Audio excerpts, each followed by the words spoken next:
Back now to the dining room of the McGee home at 79 Wistful Vista, where Fibber McGee and Silly Watson are struggling manfully with the wallpapering, as Molly looks in occasionally to check results. Did you stir this here paste up good like I told you, Silly? Yes, sir. Why? I don't know. Seems kind of lumpy under the papers all. And, hey, Silly. Yes, sir. Does that there strip we got on upside down show up much? Yes, sir. Oh, shucks, it don't nother. I don't think nobody'd ever think twice about it. Even if they did. Except maybe Molly. What's the matter, Molly? McGee, it looks terrible. For heaven's sake, you haven't even matched the edges now. Look at it over there. Where? Right there. Why, the poppies is cut right in two. Well, poppies is cut flowers, ain't they? Look at me furniture. All splashed up with paste. A fine paper hanger you are. I told you about splashing that paste, Silly. Yes, sir, you say never mind, it washes off easy, that's what you say. Oh, McGee says that, did he? McGee, look at yourself. There's paste in your ears and your hair and... Oh, shucks, it's just flour and water. We got plenty more. Ready with another strip there, Silly? Yes, sir, coming up. Y'all got that side? Yes, now easy now. Now slide her over, Mike. Up a little, McGee. Down on your side, Silly. Yes. No, that's too much. Up a little. Not you, McGee. How's this? Don't look at me. Look at what you're doing. Now then, over to the left a little. No, the left, Iggerness. Oh, here? Sure, that's fine. Paste it right there now. Oh, okay.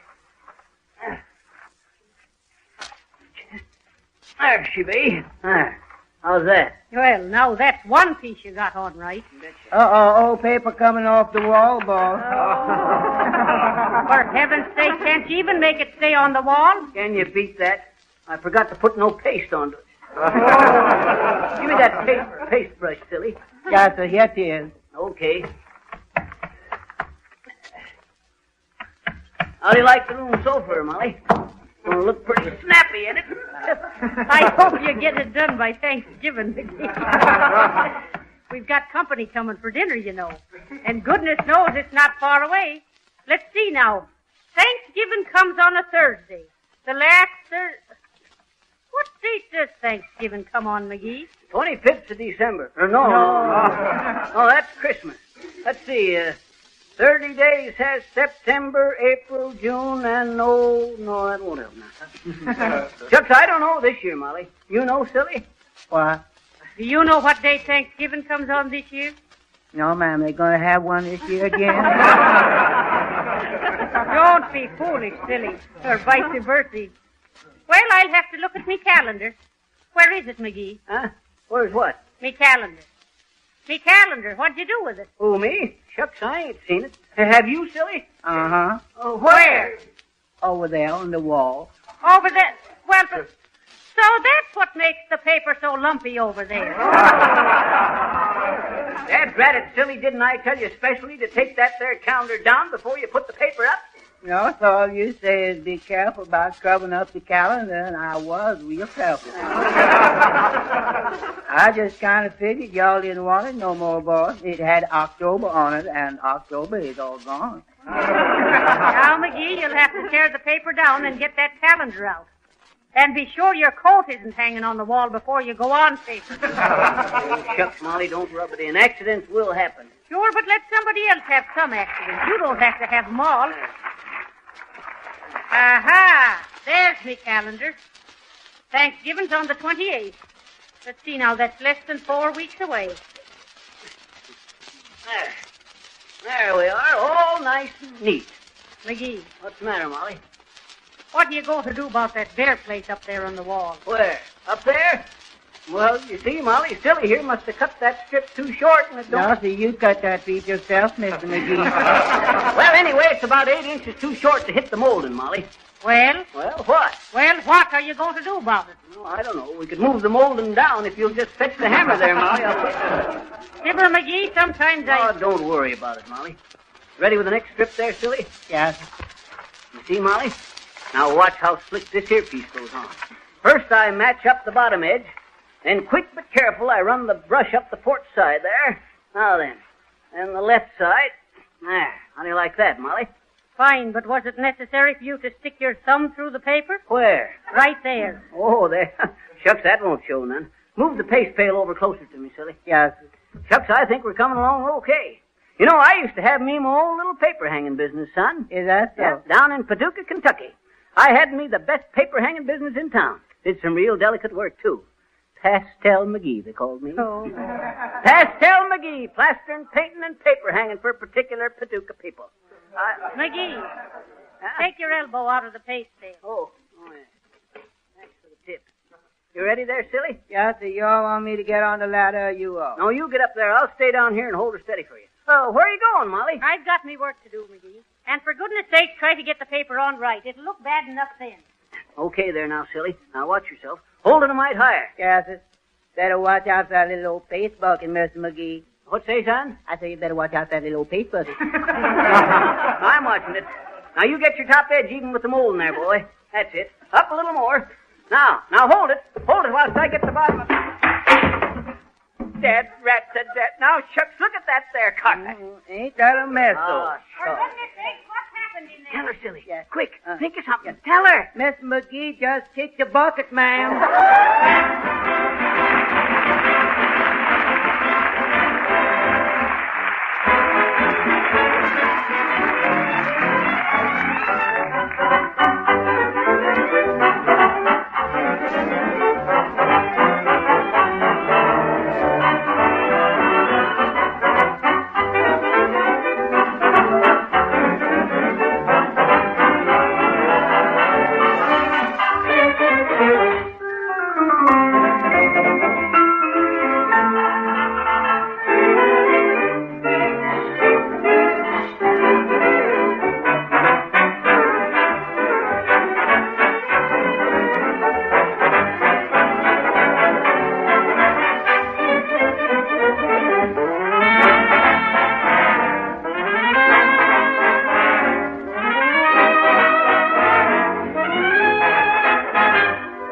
I'm the Prince of Wales of Jimtown, the Esquire fashion play.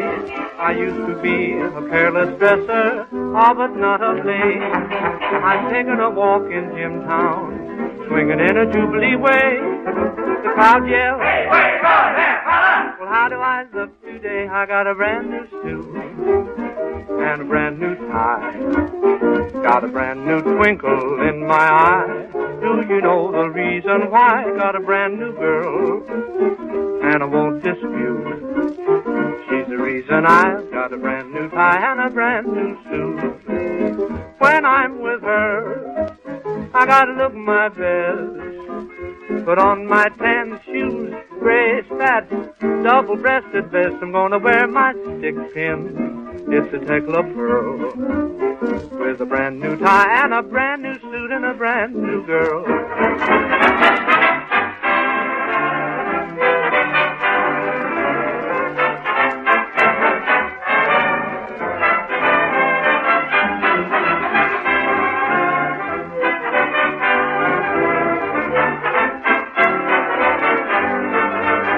Got a brand new tie and a brand new suit and a brand new girl.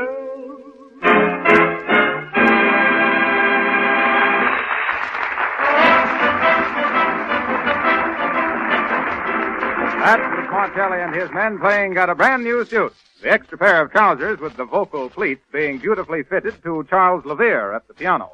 So we'll hang that musical new suit in our closet and tell you how to get a new coat. A new and gleaming coat of protective luster that will keep your floors and linoleum looking like new. Now is the time to give your floors a glow coat polish to keep them clean and sparkling and protect them from the dirt and slush that will be tracked into the house this winter. Johnson's Glow Coat works like magic on dull, dingy floors. This remarkable liquid floor polish goes on the floors with practically no effort. You don't rub it in. You don't even have to bear down. In 20 minutes, Glow Coat dries to a beautiful luster that keeps your floors clean for weeks at a time. It saves you a lot of drudgery through the winter months. By the way, it's very economical to buy Glow Coat in the larger size cans. Insist on Johnson's Glow Coat, the finest no-rubbing floor polish that can possibly be made.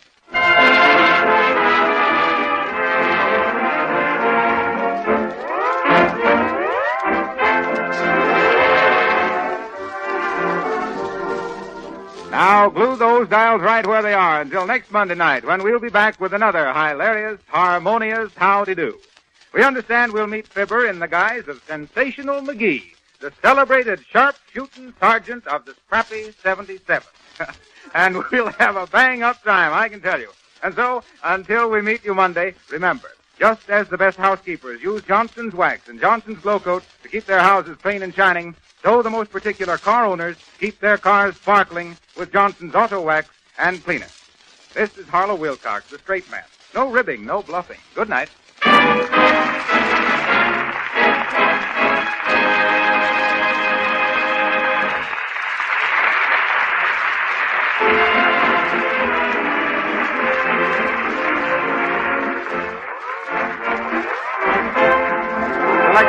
Isn't This a Lovely Day is from Top Hat. Got a brand new suit? It's from the picture At Home Abroad. Fibber, McGee and Molly come to you from our Chicago studios. This is the National Broadcasting Company. Hojo Radio, we're your old-time radio headquarters. Stay tuned.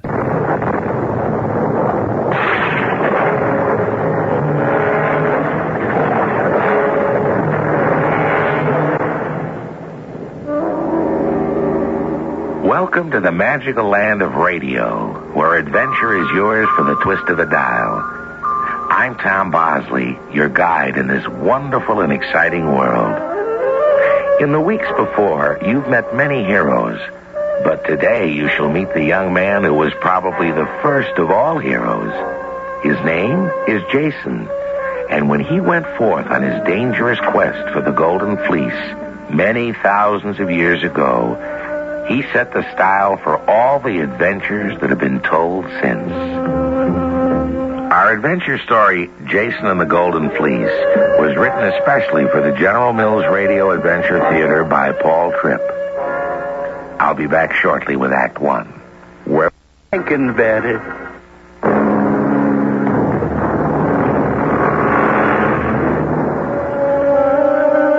We've inherited many wonderful ideas from the ancient Greeks.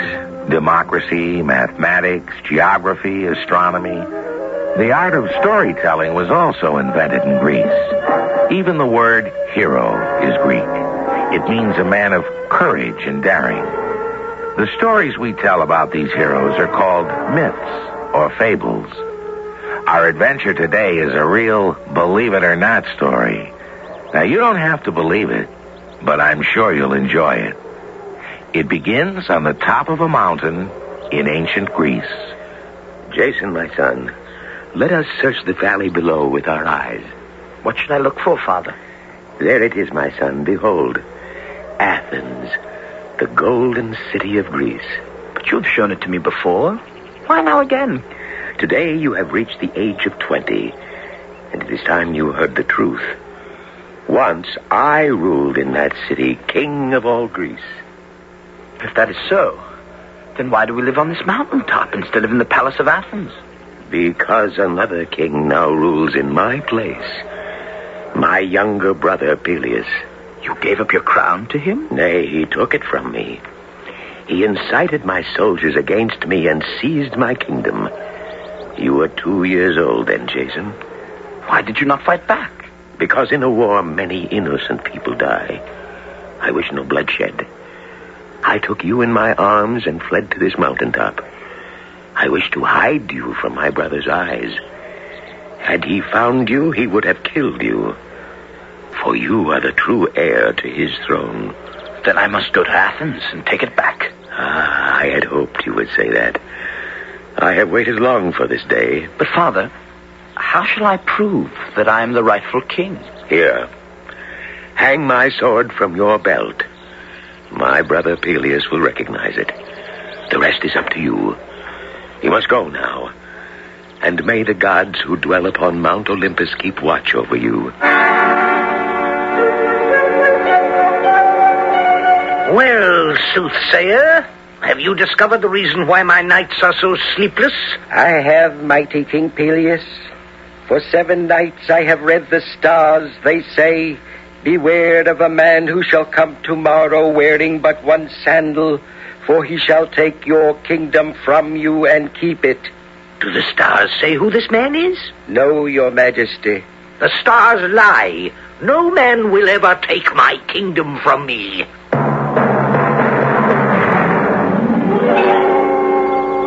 You there! Why do you block the road to Athens? Let me pass. Why, what manner of beast are you? With the face of a woman on a winged lion's body? They that know me call me the Sphinx and are afraid. I'm not afraid. Now let me pass. Take your hand away from your sword. No one can kill me. If you answer my riddle, I will let you pass. Ask. What is your riddle?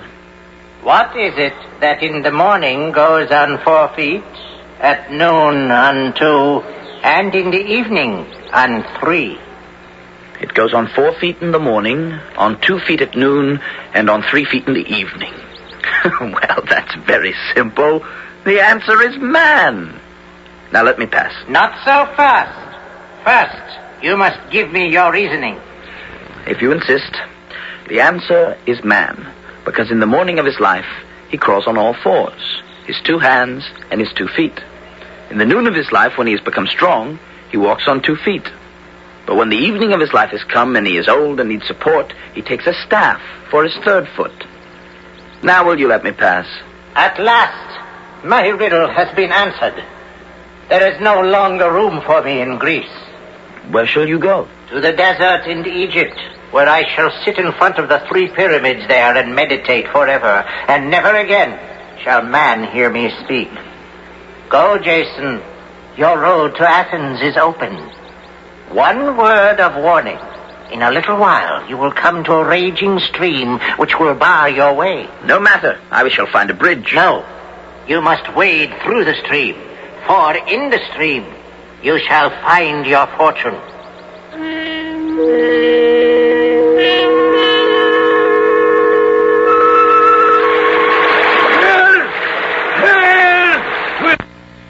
Let me cross this raging stream.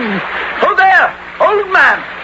Why are you so foolish to wish to cross here? Are you anxious to drown? I must be in Athens by nightfall, else my son, with whom I live, will be concerned for me. Old man, since we are both set on going to Athens, we will cross this stream together. Here, climb on my back, and I will carry you. May the gods bless you for this kindness. No, not so tight around my neck, or we'll both drown. Hold my hand. I will pull you. It's not so far to the bank now. Oh, there. Safe at last. Oh, thank you, young man. What's wrong? One of your sandals is missing. You must have lost it in the stream.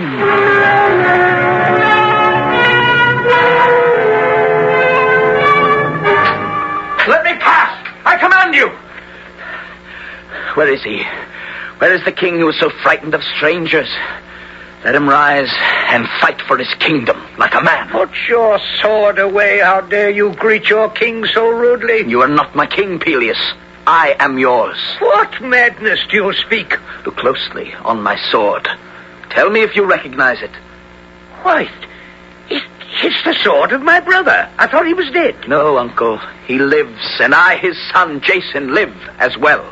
Well, so my long-lost nephew comes to visit me after so many years. You know I am the rightful king. I ask for nothing but my rightful throne. Nothing else? Your Majesty, this is no laughing matter.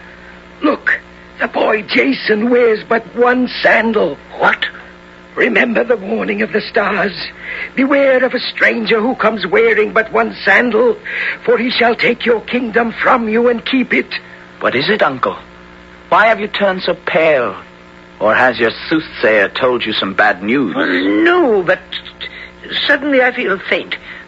Leave me, my dear nephew, for a moment while I recover. I warn you, uncle. You and your soothsayer may plot all you like, but I have come to stay. Now tell me, soothsayer, what is to be done?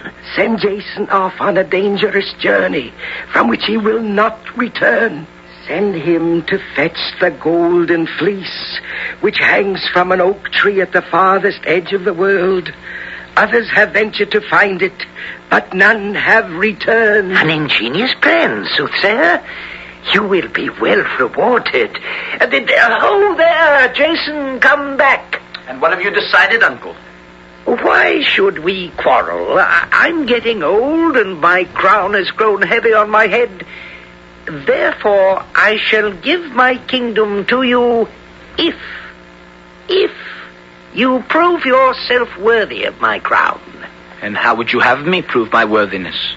By being a hero and achieving that which has never been achieved before. Is that not a reasonable request? For once, Uncle, you speak the truth. What is this great deed you have in mind for me? Bring me the golden fleece that rests in the kingdom of Colchis in the Black Sea. The golden fleece. My father once told me about it. How there were 1,000 dangers to overcome before one could reach the golden fleece. Are you trying to trick me? Oh, there are a few dangers, I admit. But you're a brave, strong lad, aren't you? Are you afraid? Afraid? I shall go. And when I return, I shall hurl the golden fleece in your face, and we shall see which one of us is more afraid. Good, then it's a bargain. You will need a ship, of course. I shall have it built for you by Argus, the finest shipbuilder in Greece. Go to him now and tell him I will pay him well. Suddenly, Uncle, you are very generous. I wonder why.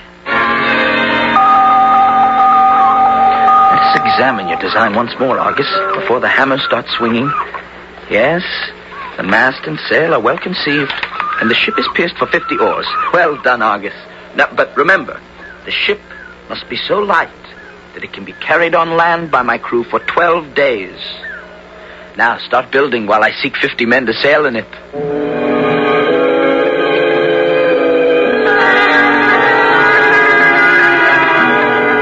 What lies ahead for Jason? Perhaps only the Sphinx knows, and the Sphinx will not tell. For the Sphinx has kept its promise. Even today, it sits silently in front of the 3 pyramids in the Sahara Desert in Egypt.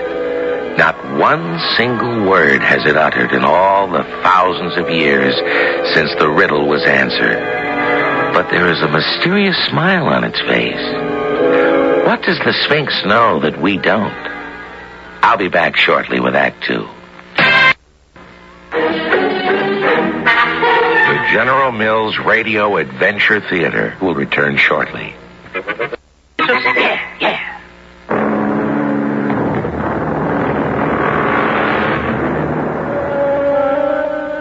What is this golden fleece that Jason should risk his life to find it? True, there once was a golden ram, the only one of its kind. And true, its fleece was of the purest gold. But do men risk great danger just to find gold? Or is it something else that drives them? When the first man who ever reached the top of Mount Everest, the tallest mountain peak in the world, was asked why he did it, perhaps that is why Jason and his 50 heroes seek the golden fleece. Because it is there to test how brave they are. Jason, by the gods, it is a beautiful ship. Argus, my shipbuilder, has done well by you. That he has, Uncle. And for that reason, the ship is named after him, the Argo. Ah, a noble name. But why do you not sail? I see your crew waiting with their oars. There are only 48 of them. I need 2 more. Not any longer, Jason, for we are here. I am called Nestor, and that mountain of a man who approaches behind me is known as Hercules. Nestor, I've heard of you. Are you not called Nestor the Wise? By others, perhaps, but not by me. Only a fool would call himself a wise man. But I am not so modest. I am Hercules, the strongest man in the world, and it would be foolish to deny it. You are both welcome. Will you come with me on my journey? That is why we are here. Your father, who is our friend, asked us to join you. I to advise you. And I to perform whatever physical labors that may be required. Then my crew of Argonauts is complete. We sail now. And Peleus, I pray you keep the crown polished and bright while I am gone. For when I return, you yourself shall place it on my head. Ho there! Hoist the sail! fear, Your Majesty. Jason will not return. Do the stars say so? I have not asked them.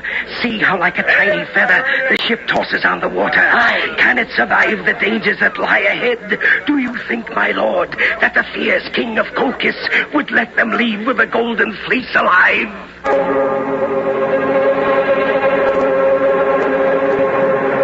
In the name of Zeus, never have I been on a journey so tedious.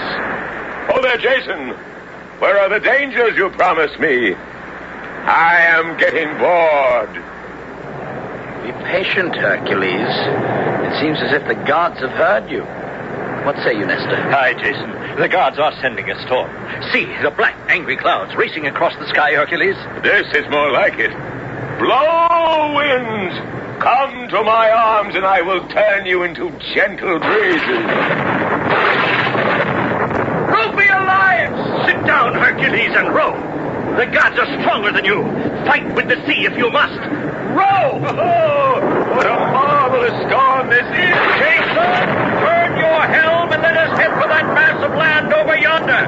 Perhaps we may find a sheltered bay and escape the storm.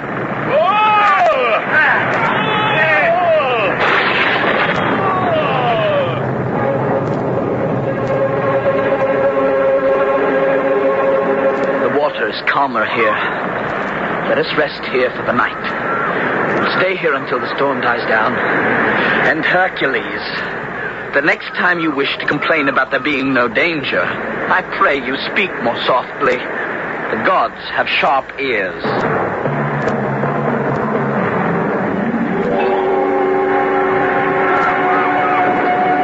Wake up, strangers. Who gave you permission to sleep on the shores of my kingdom? What? Who disturbs my sleep? Who dares? I dare. I am Amycus, king of this land of fishermen. And no stranger enters my land without my leave. In my land, strangers are treated as guests. Since I see you are a barbarian, we will leave at once. Up, everybody. We're leaving. We're not welcome here. Not so fast. No stranger may quit my country without having boxed with me. You see my hands? They are already bound with strips of leather. Now let the best man among you step forth, and we shall box. By the gods, I am ready for some sport. Put up your fists, Your Majesty, and I will give you a lesson in hospitality. No, Hercules. Perhaps you are the best man among us, but I am your leader. I will box with this king who has no manners. But Jason, he is twice your size. He will break you in two. We shall soon see.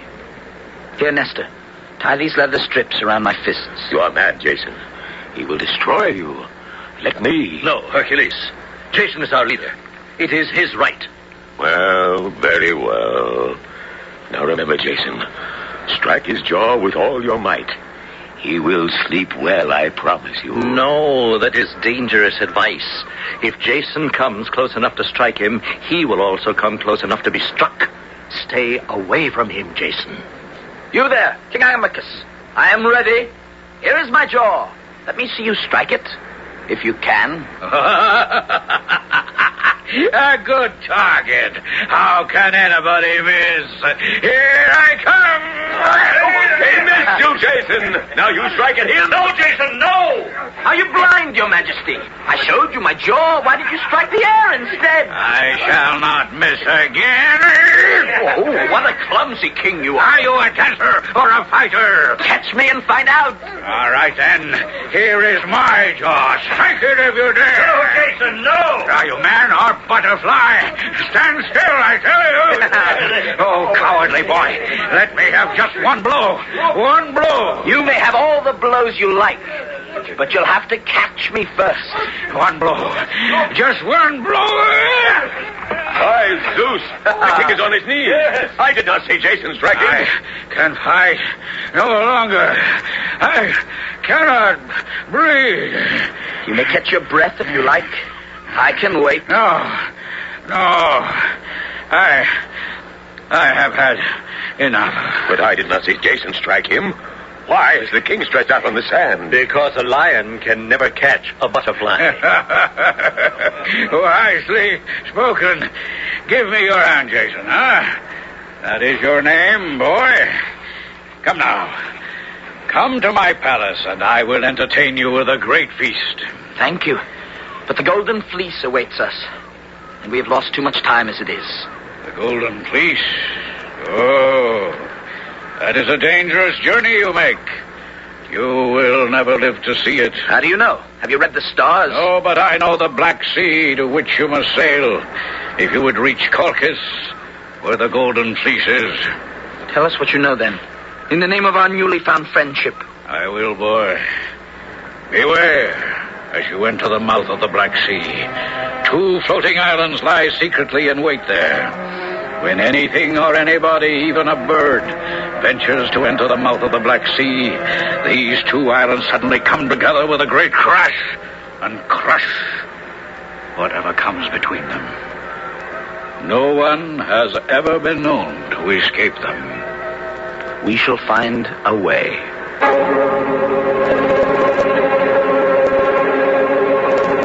Jason, I have been thinking. If we reach Colchis safely, how shall we win the Golden Fleece? We will fight for it, if we have to. Oh, it would be better not to fight. We would be outnumbered.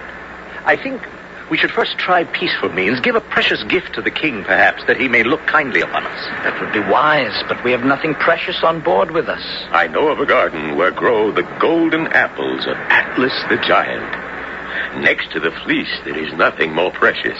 But do you know where these golden apples may be found? I have studied the maps and know where to go. Give me the helm, Jason, and I will steer us there. Jason, do you see that tall mountain that rises on the coast of Africa? On top of it, you will see Atlas, crouched over with the weight of the heavens which he carries on his back. Welcome, strangers. It is lonely on top of this mountain. I am Hercules, O mighty giant. And this is Jason, captain of our ship. We seek the golden apples that grow in your secret garden. You may seek forever, but I will not tell you where they are hidden. But if you wish, I will fetch them for you. But is that possible? If you take the great sky from off your shoulders and set it down, will not the earth be crushed under the weight? True. Perhaps your friend there can carry my burden on his shoulders for a few moments while I get the golden apples. He seems strong enough. By Zeus, and so I am. Here, Atlas, I will kneel down. Now, place the heavens on my shoulders. Now, careful, Hercules, or you will drop the sky and the earth will come to an end. It is steady on my shoulders now. Go quickly, Atlas. This is a heavy burden. I shall return in a moment.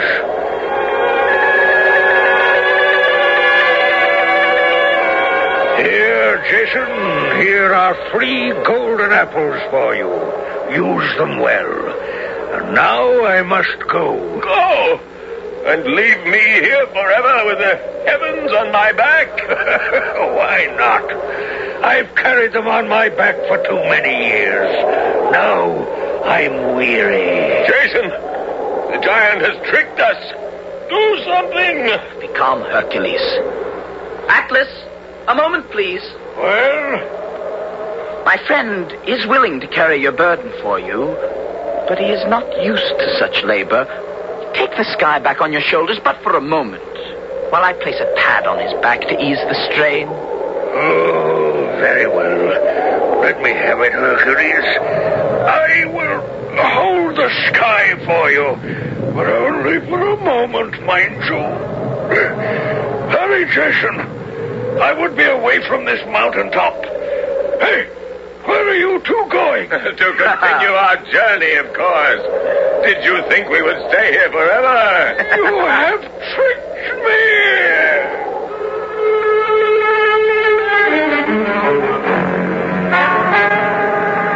Look, Jason, the Black Sea at last. We are almost at journey's end. But where are the floating islands we were warned about? Probably lying in wait for us until we sail closer. We must tempt them to show themselves. Hercules, you are a great archer. Shoot an arrow high into the air ahead of us. Now we shall see. There! Yes, there are the islands. We shall never be able to pass between them without being crushed.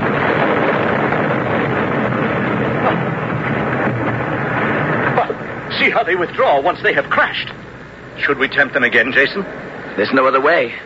But before you shoot the arrow, Hercules, let all 50 oarsmen be ready to row with all their might when I give the word. Now, Hercules, shoot! Here come the islands again. Ready, everybody? Now! Row! Row! Everybody! Quickly! Row before they come together again!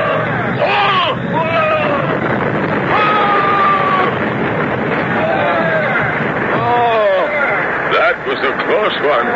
They missed us by a hair. Aye, we are now safely in the Black Sea. Give thanks to the gods, my brave company. And look yonder where the tall towers of the land of Colchis gleam in the sun. Give thanks, for half our journey is done.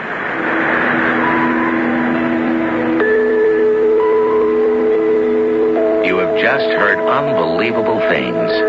And yet there are some grains of truth hidden there. The golden apples. Now, there are such things. But today we call them oranges. And Atlas, who carried the sky on his shoulders. On the northern coast of Africa, there's a chain of peaks so high the sky seems to sit on them. And they're called the Atlas Mountains. From one tiny grain of truth, a great story can grow. We'll be back shortly with Act 3. The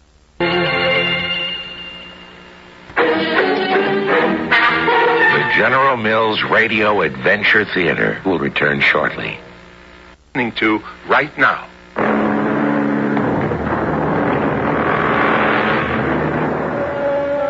When Jason and his Argonauts set out on their long journey, they were the first men who dared to sail on seas that had never been sailed before. Now, that should have been enough to satisfy any ordinary hero. But Jason had a far greater goal in mind. The Golden Fleece. His greatest enemy now is not the treacherous sea, but the crafty king of Colchis, Aeetes, before whom Jason now stands with his friends.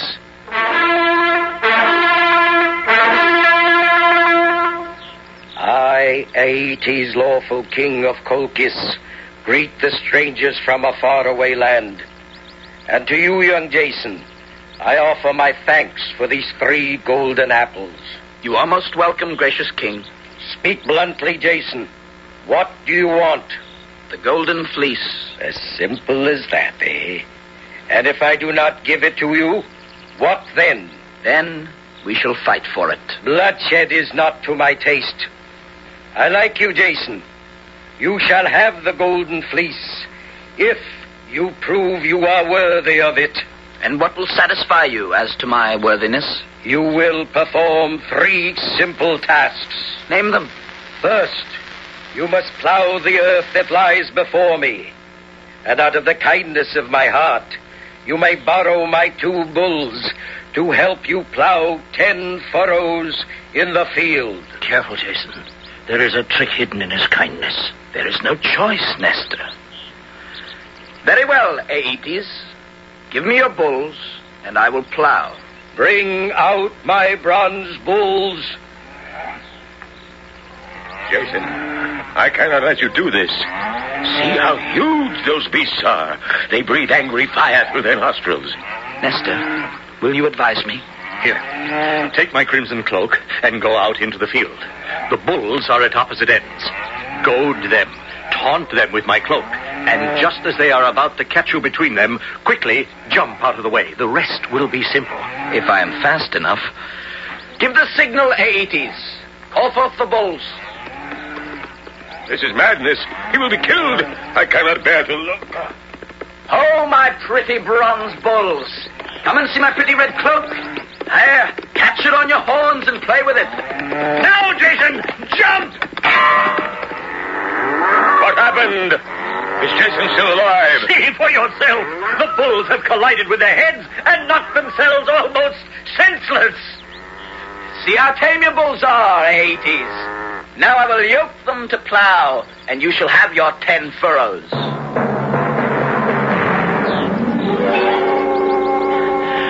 Forgive the crookedness of my furrows, O king. The earth is ready for the planting. Here, take this helmet filled with the teeth of a dragon. Drop them gently into the earth. That is the second task. Nestor, is the king out of his mind? What crop will grow from dragon's teeth? Certainly not barley or wheat. No, Hercules. Most certainly not. Nestor, I have plowed and I have planted, though what the crop will be, I cannot guess. There is your crop, Jason. 1,000 armed men sprung from the earth, each thirsting for your blood. And what concern is that of mine? That of a good farmer. Draw your sword and cut them down, for it is harvest time. Jason, he has tricked you. This time you must let me help you, or you are a dead man. Wait! Do you not see how blind with rage these earthborn warriors are? You are right, Nestor. There is no need for your help, Hercules. If I hurl my helmet among them and strike them, they will turn upon each other, thinking one has attacked the other. Draw your swords, O men of dragon's teeth. Jason is among you. Here goes the helmet. Who's Where is he? Where is Jason?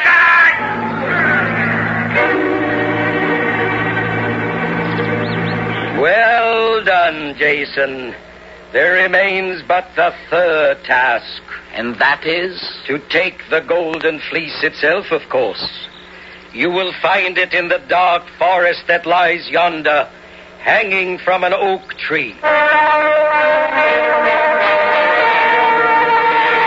This forest is as dark as night. No, wait. Well, what is that light shining through the trees? Perhaps it is the fleece.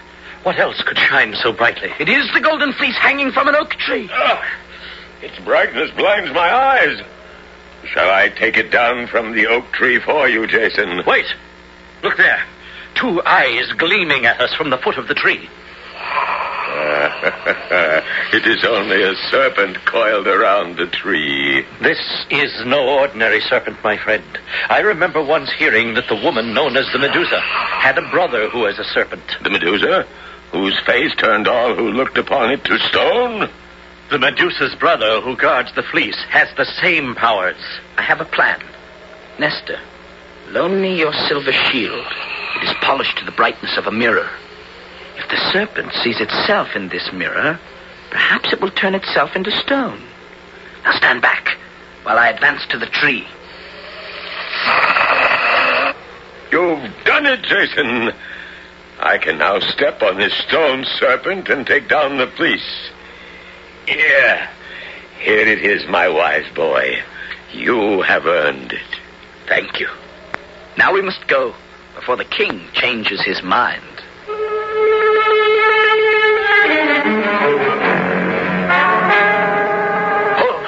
Pull with all your might, because there on shore stands Aeetes. Jason, give me back my golden fleece. I will give it back to you, O king, who breaks his word, when you catch me. And by Zeus I will. Oh, there, my sea captains. We will give chase to these pirates who have stolen my fleece. Pull, men, pull, for never will I give up this golden fleece. You may have to, Jason. Aeetes is gaining on us. Jason, throw the fleece into the sea, that I may have it back again, and I will spare your lives. Jason, why not give him back his golden fleece? What are you saying, Hercules? Have you turned coward? No. Look upon the yellow lion skin I wear across my chest. In the setting sun, does it not look as golden as your fleece? Yes. You will throw my lion skin into the sea and tell Aeetes it is his golden fleece. And then we'll have more time to escape. It may work, Jason. It is our only chance. Very well. Hold there, Aeetes! Will you indeed spare our lives if I return your golden fleece? I will. I swear it by Olympus. Then here it is. Behold, I have thrown it into the sea. It worked. Look, How its fleet has slowed its pace to pick up the Fleece. Now, men, we must row harder and harder and keep the lead we have gained. Here, pull! Pull, men, pull! Dusk has fallen. We may yet escape them. They will never find us in the blessed night. Sea captains, let the fleet row to the mouth of the sea and wait there. We shall catch our fish in the morning. I spoke too hastily. We are trapped. Have we another brilliant thought? Where will the king look for us? At sea, of course. But will he look for us on land? Steer for the shore, Jason. We may yet escape.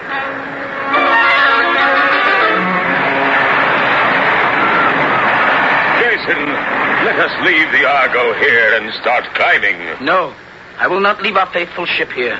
It has carried us across the seas for so long. Now we shall carry it across the mountains. Come, let us lift it onto our shoulders. It was built light enough for us to carry it. Look below, my comrades. Athens waits for us. Let us set down our ship. Come, my friends. Come to Athens and see me crowned King of Greece at last. No, Jason. You shall go alone.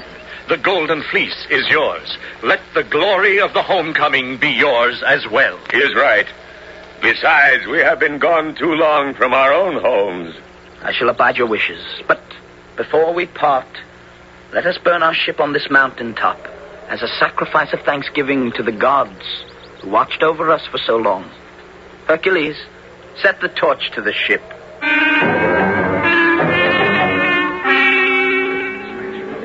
Soothsayer, what is the cause of this disturbance in the city? It looks like your nephew Jason. Then the stars did not lie to you.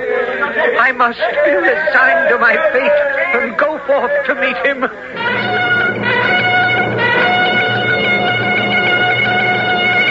Here is the golden fleece, uncle. Now, will you give me the crown, or must I fight for it as well? No, nephew.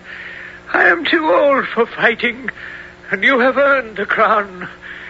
Herald, sound the trumpet.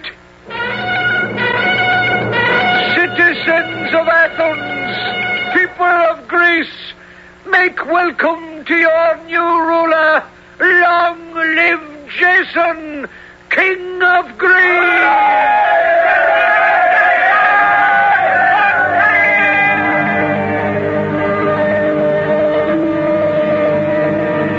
The golden fleece was real. It was no trick of the imagination. In the great gold rush of 1849 in California, miners used sieves, which they filled with dirt containing gold dust and then swished them in the streams. Now the dirt washed away and the gold remained. In ancient days, the Greeks also panned for gold, but instead of a sieve, they used the fleece of a sheep, which caught the gold dust and thus actually became a golden fleece. And that is how the great legend of Jason and his Argonauts was born. I'll return shortly.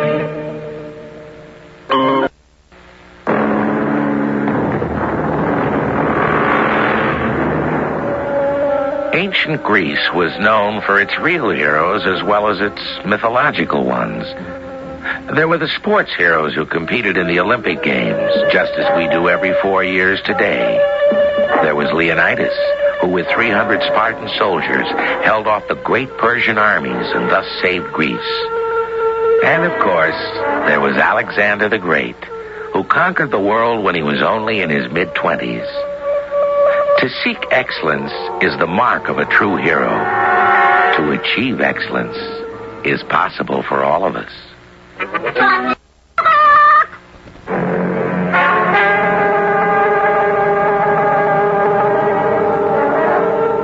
Our cast included Christopher Tabori, Ian Martin, Leon Janney, Court Benson, Earl Hammond, and Paul Tripp. The entire production was under the direction of Hyman Brown. This is Tom Bosley inviting you to return to the General Mills Radio Adventure Theater for another exciting tale you can hear through the magic of radio. The General Mills Radio Adventure Theater is recommended by NEA, the National Education Association.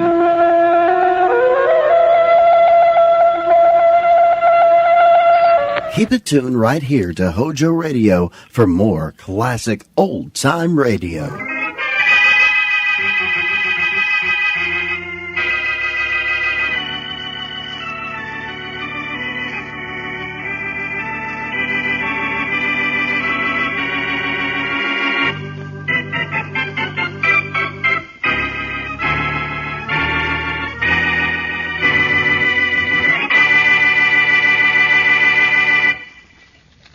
Hurry it up, will you, Doc? Get the scissors busy. Get the bandages off. Took weeks of work to give you a new face, Joe. A few more moments won't matter now. Now that the job's done. Well, they matter to me. I want to see myself. I want to get outside and see people again. 4 weeks. Nobody to look at. Nobody to talk to. Nothing to read. Just sitting here waiting for this minute. That's the last of the bandages, Joe. Just this one across your eye. There. Where's the mirror, Doc? Where's the mirror? Oh, here, I'll get it. No, wait. Wait a minute, Doc. Never mind the mirror. I don't want to look at my face. Not just yet. Scared, Joe? A little. Doc, how do I look? Did you do a good job? The best. You should have been a doctor, Doc. That's what you should have been. Too bad the medical school I was thrown out of didn't agree with those sentiments, Joe. No, I am rather proud of that face of yours, though. Nobody'd ever know it was you. That's what I wanted. I got $50,000 I lifted from my firm's safe. And the police will be looking for Joe Harvey. Only there ain't no Joe Harvey, not anymore, huh, Doc? That's right. Want to look at yourself now, Joe? No. Not for a little bit. I want to talk a little. You know, Doc, I scared you when I crashed in here a month ago, didn't I? I scared you into working on my face. Yes. As a matter of fact, you did. Well, I'm going to give you $5,000 for what you did for me. The police never had my fingerprints. They'll never know me now. They won't, will they, Doc? No. They'll never know I'm Joe Harvey, huh? I'll give you the mirror so you can see for yourself. But I'll promise you this. Nobody in the world will ever be able to recognize you. Give it to me. Give it to me quick, Doc, now. All right. There. Yeah, take a look. Doc. Doc, is this me? Me, Joe Harvey? Oh, I ain't very good looking now, Doc, am I? But I am very rich. And I'm free, clear, and loaded. Thanks, Doc. Nobody's ever going to be able to prove anything on me from now on.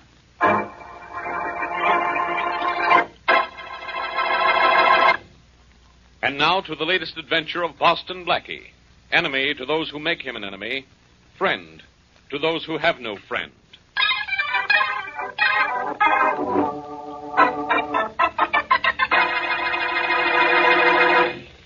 Okay, Doc, you can leave me here. I'll grab a cab. Yeah, sure you're all right, Joe? Sure. After I got over the shock of seeing my new face. Thanks for taking me downstairs, Doc. And thanks a million for what you did to my kisser. It's all right, Joe. We're square. Cap! Hey, Cap! Thanks again, Doc. And so long. You won't be seeing me. No, I don't believe I will. Where to, Johnny? Grand Central. What are you staring at? Huh? Nothing. Hey, what's been going on in town for the past month, driver? I've been kind of out of touch with things. Nothing much happening. Police are still looking for that Donald Tate guy for a cop killer, but that's all that's exciting. You think they'll get him? Can't miss. They always get a cop killer, you know. Besides, his picture's been in the papers every day. They'll get him. I hope they do. So you missed it. Hey, what'd you stop here for? Traffic light. Well, the light's green. Is it? Oh, that's right. Hey, here comes a traffic cop. Come on, get started. I'm trying, everybody. Well, now, what's going on here? Get that bus out of here. You're holding up traffic. Officer, look at the back. Look who I'm riding here. And who should it be now? The president? It's Donald Tate. Okay, Tate, don't you even blink or I'll shoot you here on the spot. Tate? You think I'm Donald Tate? Sure he's Tate, officer. I recognized him the minute he got in my cab. That's why I stole his hack. Of course he's Tate. I couldn't miss knowing him. I've been studying his picture every day for a month. This'll mean a promotion for me, sure. But I'm not Donald Tate, officer. I'm Joe Harvey. Who? I'm not Donald Tate. I don't care who I look like. I'm not Tate. Keep talking, killer, only I won't be listening. You're Tate, all right. Drive down to police headquarters, kid. We got a real prize package to deliver.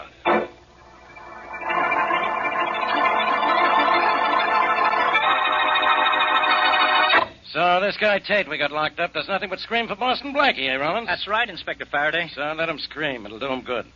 Now, what about Blackie? He's on his way down, Inspector. You gonna let him see Tate when he gets here? Why not? That guy's still yelling he isn't Donald Tate. Well, he's calmed down now. Hey, we never did have Tate's fingerprints, did we, Inspector? What difference does that make? We got his picture, didn't we? A dozen witnesses saw him knife that cop. A couple of them knew Tate personally.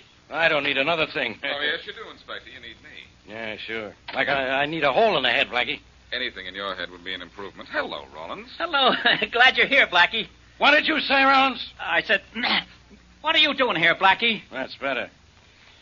Blackie, you know, we've got Donald Tate, and he's screaming he wants to see you.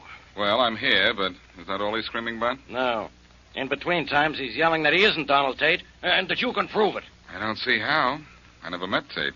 And I don't know what he looks like, except from seeing his pictures in the paper. Quite a publicity job you did on him, Faraday. Got him picked up, didn't it? Come on, Blackie, if you want to see him, I'll take you over there myself. Don't bother. I can find my way to jail, even though you have tried to escort me there several times in the past, Inspector.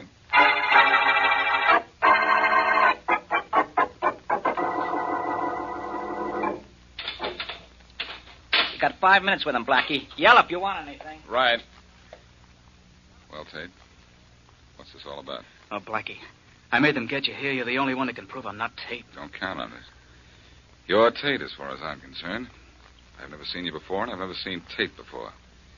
You sure look an awful lot like his pictures, though. I don't care what I look like. I'm Joe Harvey. You remember Joe Harvey. Half of it is right. I remember Joe Harvey. Only you're not Joe. But I am Blackie. I know I don't look like him. I can explain that. But first, I gotta convince you I'm Joe. Now, look. The last time you saw me was about 6 weeks ago, right? It was on a Saturday morning. Well? It was in a barber shop, Blackie. You got a trim and a shine. I was getting a shave and working on a scratch sheet figuring out Monday's races. That's right, ain't it, Blackie? So far. All right, listen. I ain't through yet. We got in a cab together. I dropped you at Mary Wesley's apartment. No, wait. First, you stopped to pick up some food. What color suit was I wearing? Now, let's see. Blue? Brown? I don't know, Blackie. Good. Harvey wouldn't remember that. But somebody who was trying to prove he was Harvey would have all the details, including the one about my suit. Oh, you believe me, Blackie? Not yet, I don't. What happened to your face? I'll tell you. I grabbed $50,000 from my firm. I went up to Doc Weaver's to have my face changed so nobody'd know me. And the rat crossed me. He gave me a cop killer's face, Donald Tate's. A likely story. Why would he do that? Why? He figured I was going to bump him after he operated on me. He wanted to make sure I'd be picked up. He knew any cop in the city would grab me on sight. I get it. You coaxed him into operating on you, huh? Maybe I did get a little tough, but I paid him, Blackie. I paid him $5,000 right after the operation. Your timing was bad, kid. I was too late. If you're telling the truth. Of course I'm telling the truth, Blackie. Listen. I'll confess to that larceny rap if they'll believe I'm Joe Harvey, but it's the chair if they keep believing I'm Tate. Oh, sorry, but there's nothing I can do. But, Blackie, it means the real Tate goes free. Does that sound right to you? What do you want me to do? I talked to reporters this morning. My story will be in the papers any hour now. I want you to go see Doc Weaver. He'll tell you the truth. He's got no right to be sore at me now. Then you can tell the cops who I am. Did you mention Weaver's name to the reporters? Yeah, I did. Yeah, that was smart. I better get to Weaver's fast. If the real Tate sees that story, he's going to kill your alibi, kid, and very simply, too. Merely by killing Doc Weaver.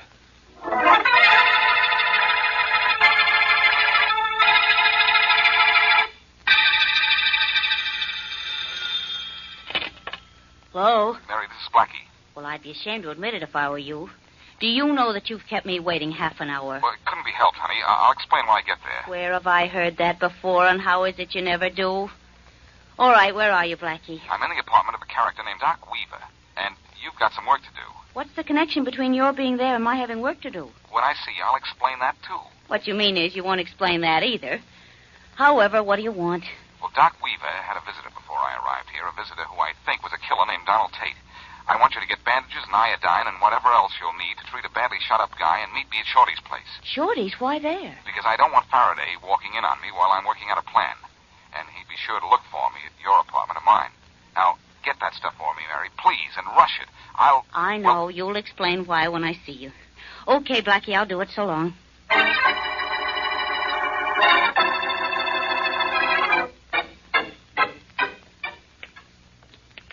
Say that again, and say it slow, Miss Howe. And say it before we get to Donald Tate's cell. Okay, from the beginning. Well, it's just what I told you, Inspector Faraday. I'm Joe Harvey's girl.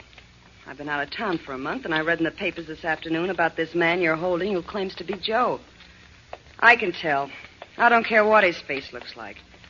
I can tell if it's Joe or not. That's what I thought. Only it's ridiculous. The guy is Donald Tate. Hey, how are you going to tell whether this guy is your boyfriend? You going to take his word for it? Well, hardly. Only Joe's got a birthmark on his arm. If I see that first, maybe I'll listen from then on. Well, we'll listen together. Dottie, baby, you're here. Faraday, she'll tell you I'm not Tate. She'll tell you I'm Joe Harvey. Well, Miss Howe, never mind. Wait till we get in the cell. Well, Miss Howe? I don't know. It's not Joe's face. Which arm, Miss Howe? Which arm's got the birthmark? Birthmark? The right one, Inspector. Roll up his right sleeve. That's What are you just doing? I'm Lay you up. doing. What's the matter? Well, see anything? Because I don't. What are you looking for? For the birthmark.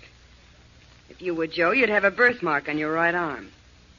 Only you haven't any birthmark. So you're not Joe. That's what I thought. This guy's Donald Tate. Dottie, baby, I'm Joe. You know I'm Joe. Do I? Let's go, Inspector. This isn't Joe Harvey. I don't know who he is. All I know is who he isn't.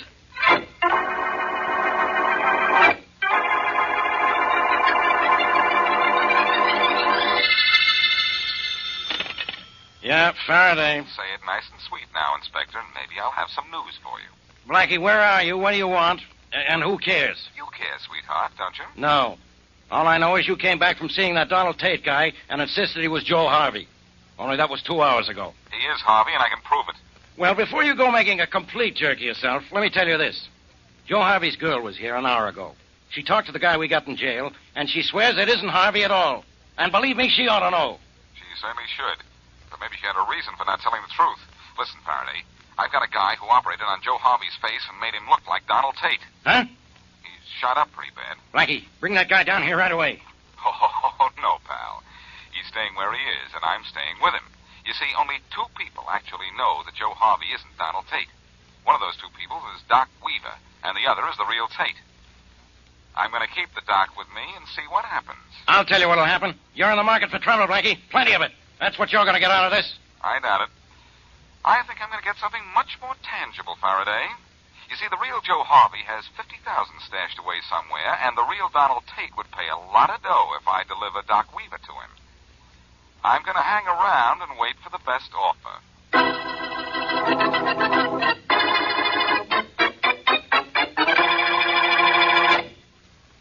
And now, back to Boston Blackie.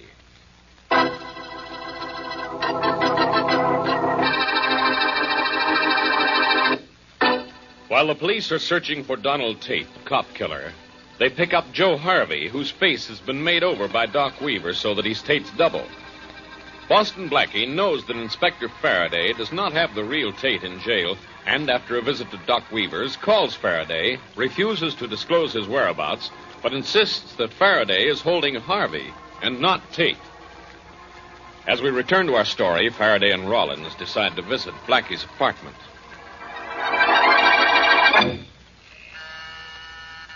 He doesn't answer the bell, Inspector. Maybe he isn't home. Rollins, you're getting to be a genius. Did it ever occur to you that Blackie might be home and not open the door if he knew it was me outside? Come on, we'll break it down. Hey, Inspector, isn't breaking down a door against the law? Well, we'll say it got in our way. There's a law against obstructing justice, isn't there? Come on, help me. Okay, here goes.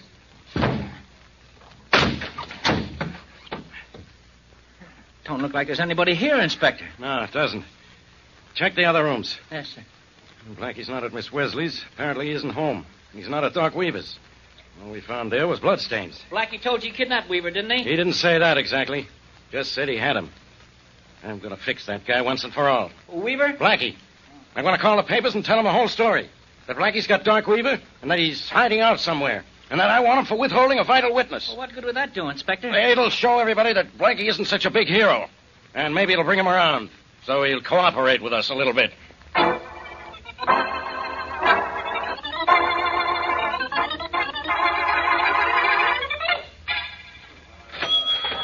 Will that be all, Miss Wesley? Yes, I believe so.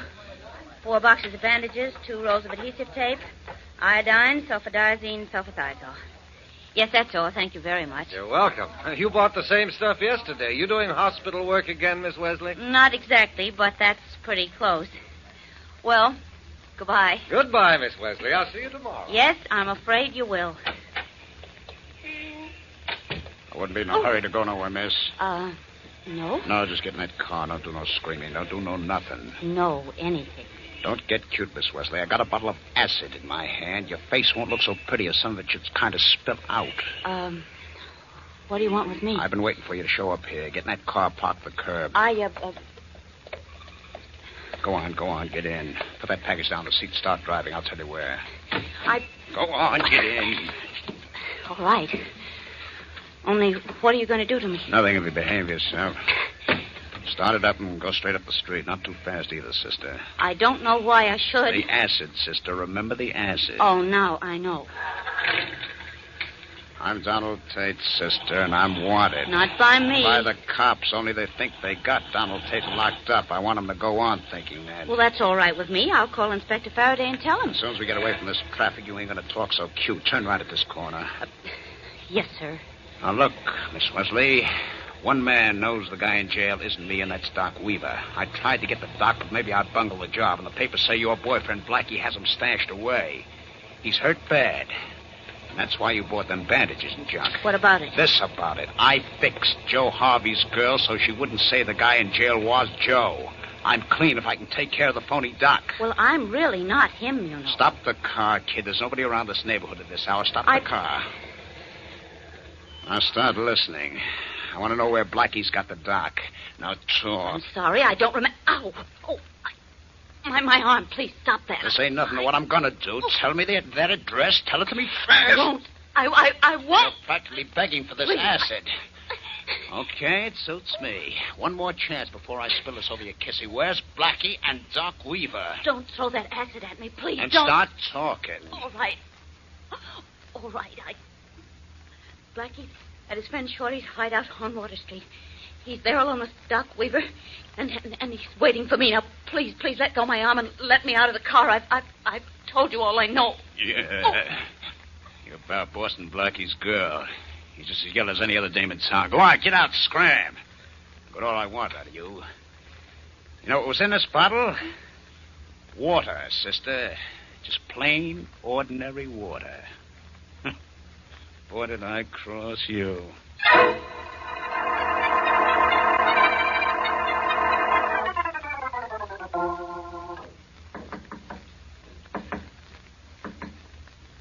Mary? That's right, little Mary. Come on, open the door, Blackie. Hi there. Well, I did it. He was there just like you thought he'd be. He practically carried me off in his arms, and I broke down and told him this address. So then I waited an hour, and here I am. Well, where is he, in jail? He isn't here, and he's never been here. But he has to be. He had to come here. Everything worked out just as you planned. Wait a minute. You mean to tell me that Tate did grab you at the drugstore, and you told him I was here, and he didn't fall for it? Well, Blackie, he seemed to. Cute guy. He had to figure this was a trap, or he intends to wait until night to bust in here. Well, you hop home. I'll call you if anything develops. All right. Only, Blackie, if you do catch up with Tate, I want you to know this. He twisted my arm. He did he? Now, just for that, I'm going to personally wring his neck.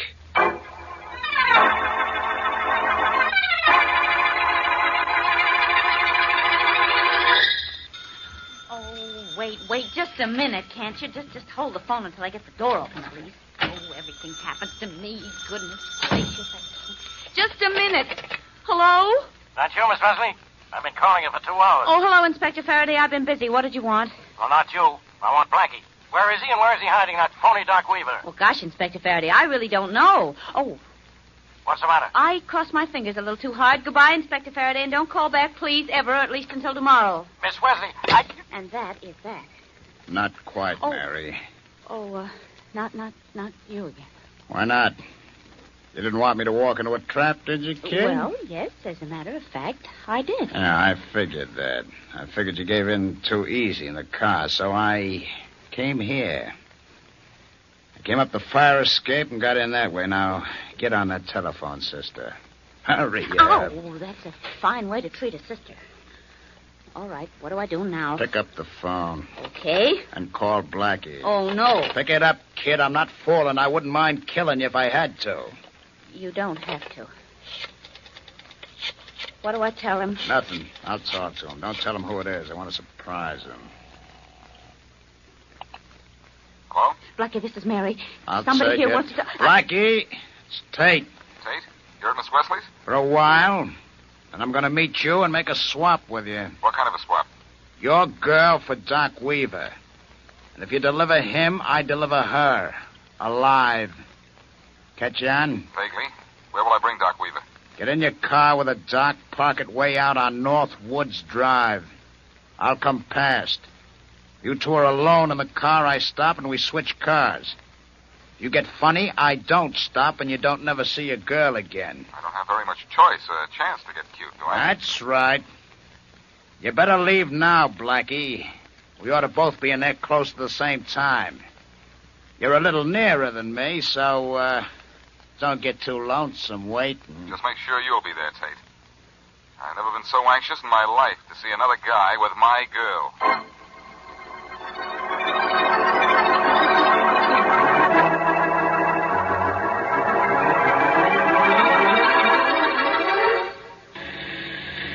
You know, sister, this could be your last 5 minutes of living. You ever think of that? Not till just now. If it's all the same to you, though, I'd rather it weren't. That's Blackie's car up there. Yeah, parked and waiting. Well, I'm going to drive past and see if the Doc is in it. That no cops are in it. Take a good look, kid. It may be your last.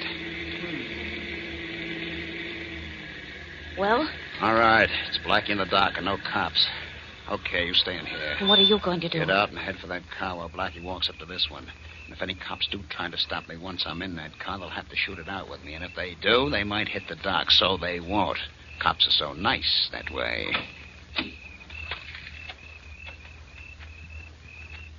Hey, Blackie. Yeah? Start walking this way slowly, on the other side of the road. I'm coming towards your car, and I've got my gun out, so keep your hands high. Got that? I get it. All right, start walking.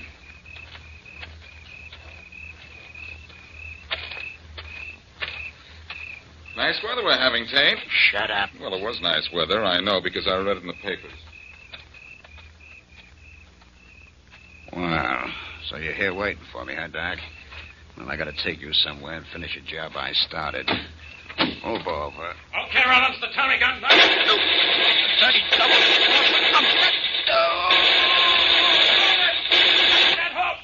Come on back here, Blackie. We got him. I'm coming. The state, isn't it, Faraday? It sure is. Roll him over, Rollins. Okay, Inspector. Guess we got him.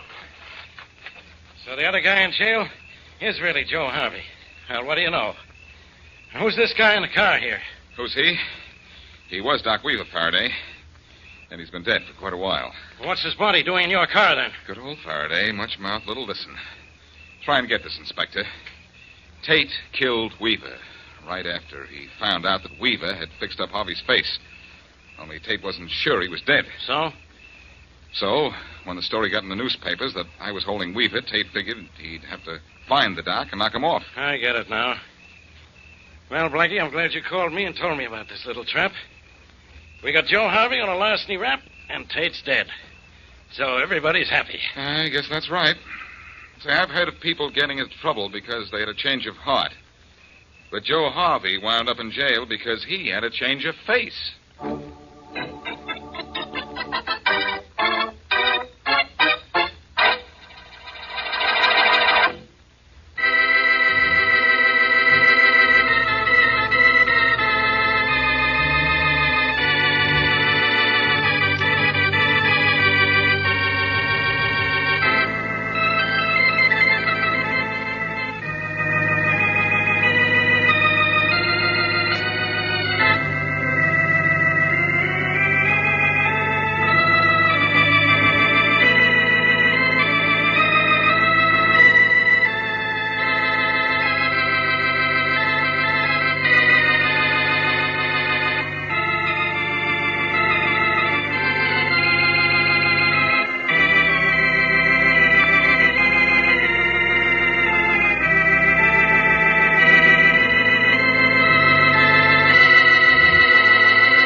Mojo Radio, where the classics come alive. The Linux Show, starring Nick Carter, Master Detective, presented by Acme, America's great producer of fine quality paints.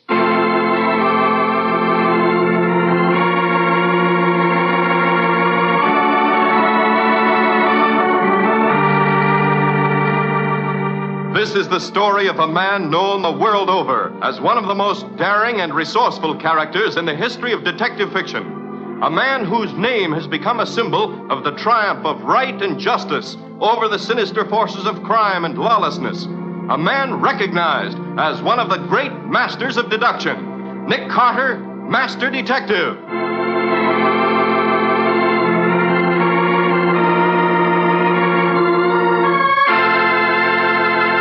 Today's exciting case, The Man Who Lived Too Long. Another exciting chapter dramatized from the life story of Nick Carter. In just a moment, we'll hear how Nick Carter investigated the strange mystery of a dead man who lived 8 days in a week. When you keep up with the times, you not only know what's new, but lots of times you find new ways to help yourself. Take, for example, the modern way to save household drudgery. The 3 great Linux home brighteners. Linux Clear Gloss, Linux Cream Polish, and Linux Self-Polishing Wax. Those efficient new shortcuts to the care of woodwork, furniture, and floors. Linux Clear Gloss, which is brushed on, brings lustrous, longer-lasting protection to every wood and linoleum surface in your home. Linux Cream Polish, which cleans as it polishes, renews the sleek, gleaming beauty of your fine furniture. And Linux Self-Polishing Wax, the amazing new wax finish, lends rich, satiny loveliness to all your floors, wood, linoleum, or tile. What's more, all 3 great Linux home brighteners do the job in record time. So start now to enjoy leisure.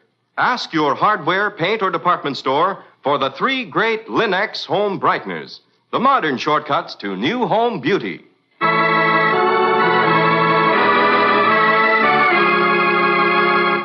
And now for today's exciting case from the life of Nick Carter. It's quiet in the old Victorian mansion on the corner of 5th and 4th.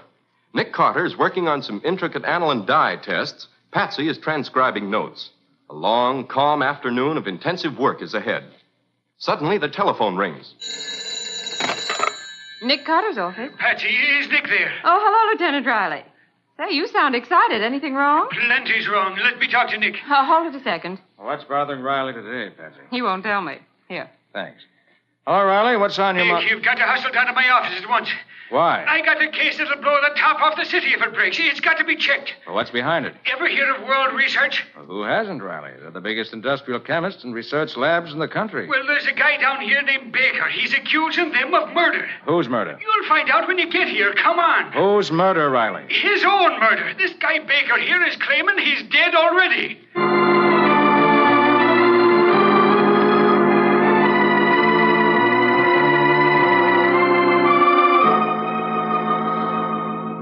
Nick, this here is Mr. Baker. Mr. Baker, Nick Carter. I want him to hear your story. Go ahead, Mr. Baker.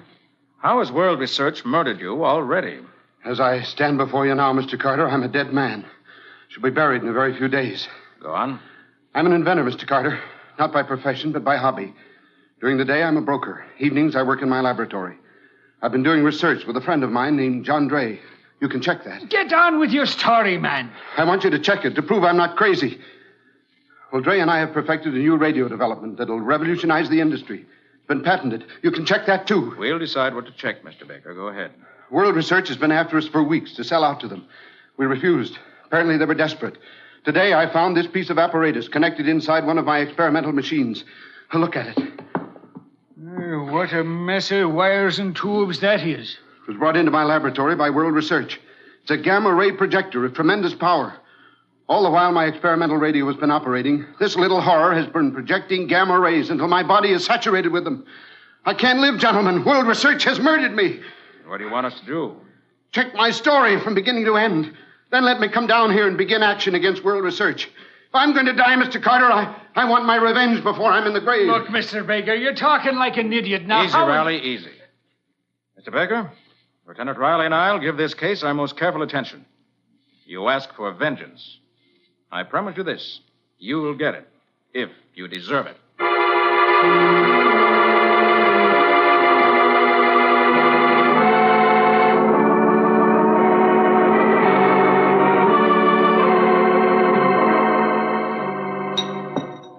Well, Nick, I'm finished, Patsy.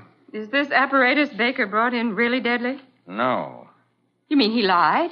I'm not sure.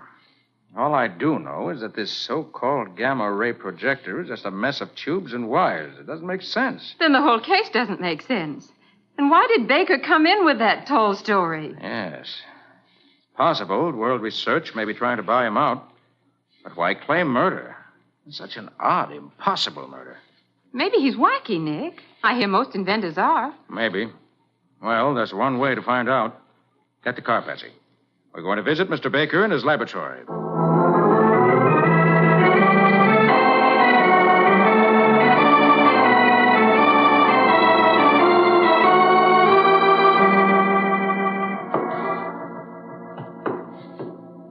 Oh, Nick, I'm out of breath. How much higher? One flight. The janitor said Baker's lab's on the top floor. I hope I can make it. Here, take my arm. Oh, Nick. Are you sure Baker's in? Yes, the janitor said so. Well, then maybe he... Hold it. Here we are. Sounds pretty quiet in there. Maybe he went out. Maybe. Wait a minute. Funny. Door's open. Well, let's go in. Gosh, what a mess this place is. I thought all labs were neat, like yours, Nick. Not all. Only the really efficient ones. Doesn't seem to be anybody here. Can't understand it. Lights on, door unlocked. Nick, What is it, Betsy? behind that table on the floor. Look, Uh-oh. Baker, all right? he's dead, isn't he? Yes. Then he was right about those gamma rays and things. No, Betsy. This time, no one bothered with science. Someone simply brought a revolver, aimed it at Mr. Baker, and shot him to death.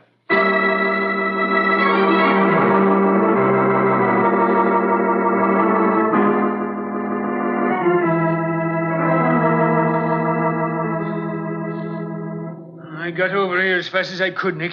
If this ain't the screwiest case I ever came You across. can look the body over, Riley. I've already made a preliminary inspection. He was shot at close range with a .25 caliber gun. Colt automatic. One of those lady-sized pocketbook automatics, eh? Yes. How come you're so sure, Nick? Because I found the ejected shell right here. See? Mm-hmm. Well, what is it, Nick? Well, something I hadn't noticed before. Look there, under the body. You can just see the edge of the handle. Glory be, it's the gun itself. Watch out for prints on it. Oh, Nick, I know better than that. Right as usual, Mr. Carter. It's a .25 automatic. Let's have a look at it, Riley. Nick, maybe Mr. Baker shot himself. Maybe he was so desperate about those gamma rays and stuff. Patsy, he didn't commit suicide. He was murdered. How come you're so sure, Nick? Patsy could be right, you know. Look the gun over by reflected light. Not a print on it. How could a man kill himself and then wipe his prints off the gun? Obviously, someone held this gun with a handkerchief or glove, killed Baker, dropped the gun, and left. But who, Nick? That's question number one. I'd also like to know how valuable his invention really is and who profits by his death. Where are you going to start to get the answers? We'll try John Dray, Baker's partner, first. Maybe Mr. Dray's an authority on murder.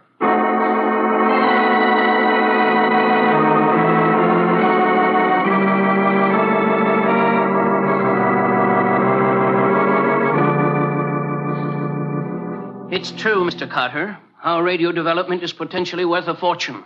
It's new and tremendously important. Look over the patent yourself. We registered it jointly. Mr. Dray, if you were partners, how is it you and Baker worked in separate labs? Research was only a hobby with Baker. He had a regular brokerage business outside. He wanted a place where he could work now and then, 3-4 hours a day. Exactly how much did World Research offer you to sell out? $250,000. And you refused, Mr. Dray? Not exactly. We made a counteroffer. And now that Baker's dead and the patent's all yours, you're waiting for the answer, huh? Certainly not. I told you we registered the patent jointly. I can't touch Baker's share. Can you tell me who does inherit Baker's share? His sister, I believe, Julia Baker. She lives with him over at the... I know the address. Thanks a lot, Mr. Dray. Oh, by the way... Yeah? Would it be possible to develop an electrical gamma ray projector? What?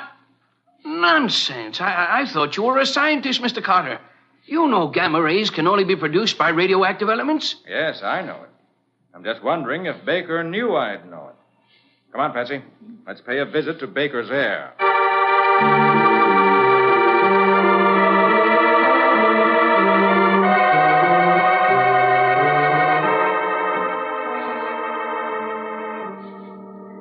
Yes, I suppose it's true I inherit Ben's share in the invention, Mr. Carter. I never thought about it much. Miss Baker, tell me, do you know if there's a copy of the patent here?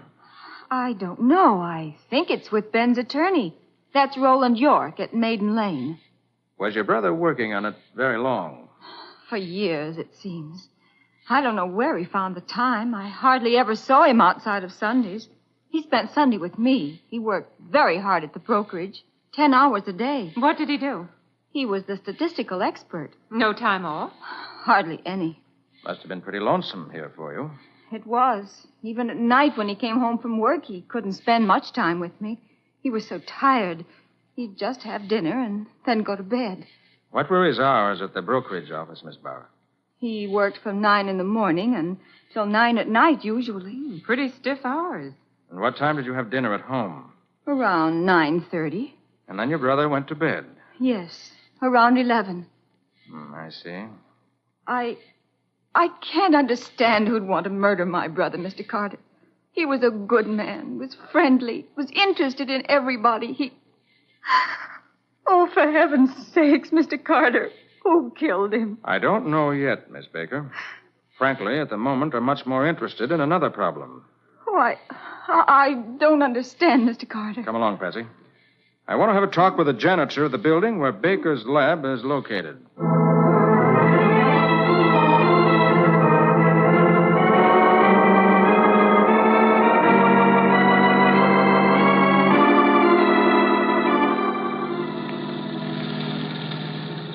Nick, does this fantastic problem that's bothering you have anything to do with Baker's murder? Maybe the crux of the murder. You mean the answer to why Baker lied about that gamma ray projector? No. Well, then I don't get it. Here's the building. All right. Come on. Okay. Here's the janitor's door.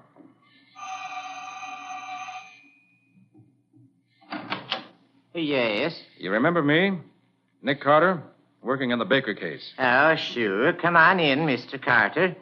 It's awful hot here out on the sidewalk. No, I've only come to ask you one question. Oh, here, go ahead. When did Mr. Baker usually work in his laboratory? Why, every day. You're sure? Aye, sure.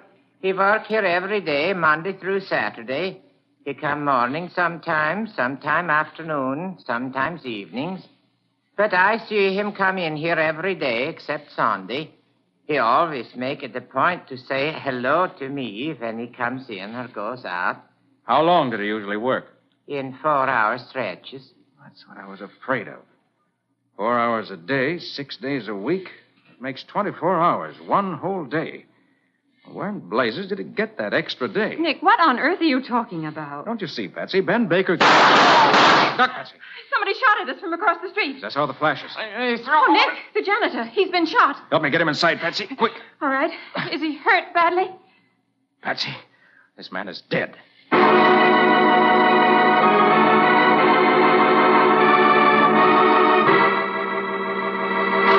What is this mysterious question that's bewildering Nick? Why was the janitor in Ben Baker's lab building murdered? We'll see in just a moment. All of us learn best by doing. That's why American homemakers who have used Linex self-polishing wax have learned so quickly how different, how perfect a quick-drying wax can be. For one practical test is all you need to prove to yourself that this new wax preparation is the key to perfect floor care for wood and linoleum alike. The formula for Linex self-polishing wax, developed by leading research chemists, is completely new, giving new beauty, new protection, new skid resistance to all your floors. And Linex self-polishing wax contains the greatest possible amount of genuine carnauba wax for that handsome, satiny look only real wax can give. What's more, the underwriters' laboratories have proved by test that any linoleum, hardwood, or rubber tile floor is actually less slippery after Linex self-polishing wax has been applied, as you'll prove for yourself the moment you step on it. And, of course, Linex self-polishing wax takes only a jiffy to use, or you simply wipe it on without tiresome rubbing, and it dries quickly to a beautiful luster that's a joy to behold. So choose genuine Linex self-polishing wax, the finest product of its kind. Ask your dealer now for all 3 great Linex home brighteners to give your home new beauty the easy way.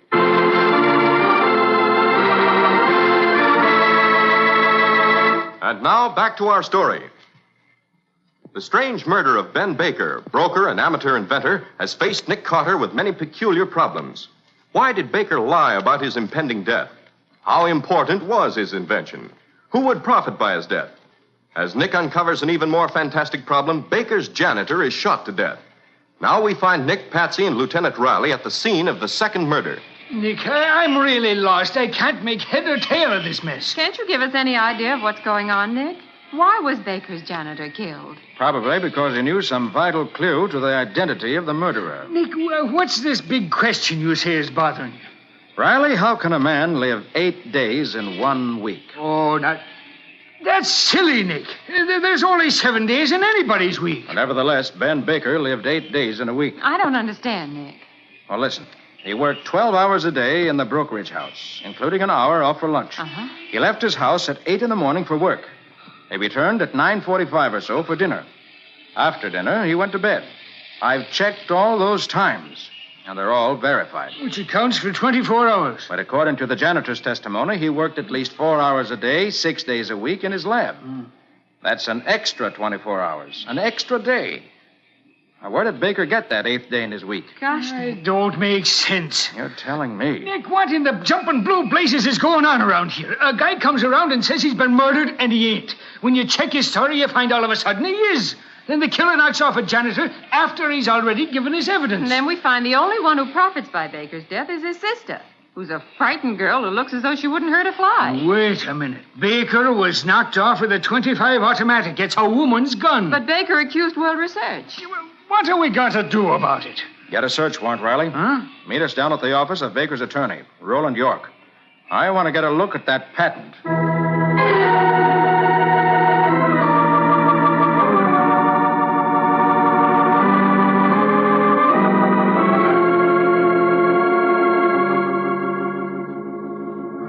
Okay, Nick. I've been all through the files, and here's everything there is on that invention.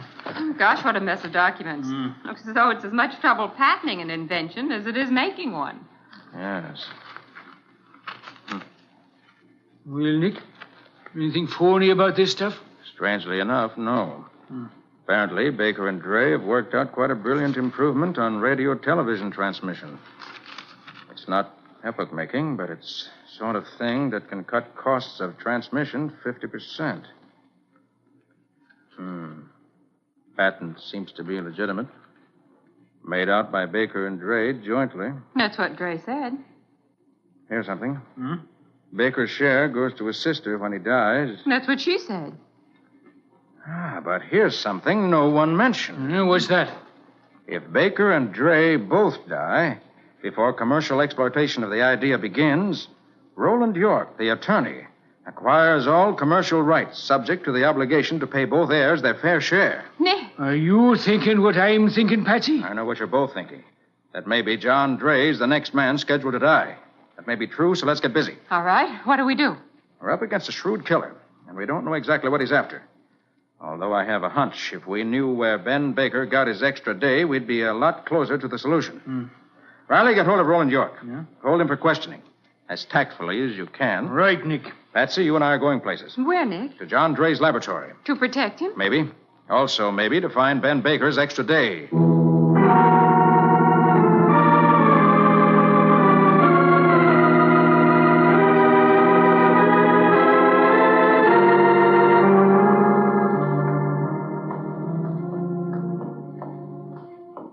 There's Dre's place up ahead, Patsy. Last door. The light's on, Nick. Gosh, maybe Dre's been killed already. You're remembering the way we found Baker, huh? All right, let's go in. Oh, who's that? Oh, sorry, Mr. Gray. You startled me. But we are... Quiet, Patsy. Who are you? Oh, let me introduce myself, Mr. Gray. My name is Kent. I'm from World Research. What are you doing here? Why, I was sent over to express our deep sympathy for your recent bereavement. So? And also, you understand how embarrassing it is to talk business at such a time. Go on. Well, and also to say that your counter-proposal is really much too high. You think so, huh? You must reconsider, Mr. Dre. Now that Baker is dead, huh? I don't understand. Baker was the one who was holding out for the high price, wasn't he? Well, Mr. Dre. Now that Baker's out of the way, you brazenly come here hoping you can persuade me to accept a smaller figure. I assure you. Nick? Yes, Betsy? I just realized maybe it isn't Roland York. Maybe Baker told the truth about World Research. Maybe the patent does threaten their business. Why, maybe they... Did I hear you call this man Nick? Well, I had assumed I was speaking to Mr. John Dre. Do you mean to tell me that I... What's the meaning of this? What are you people doing in my lab? Investigating murder, Mr. Dre. So I was right. You are an imposter. This is outrageous. How dare you... Mr. Carter, will you have the goodness to explain what's going on here? Oh, it's really quite simple, Mr. Dre. We came here to throw a little light on the murder mystery. That's and what... Yes, Nick? Say that again. Say what? Really, Carter? This is ridiculous. Quiet, please. Repeat what you said, Patsy. Well, I said we came to Mr. Dre's laboratory to throw a little light on the murder. That's it, light. Light in the laboratory. And that's the explanation. The explanation of what? Ben Baker's extra day. I think I know where he got it. Come on. Where to? Let's go have a look at Baker's electric meter.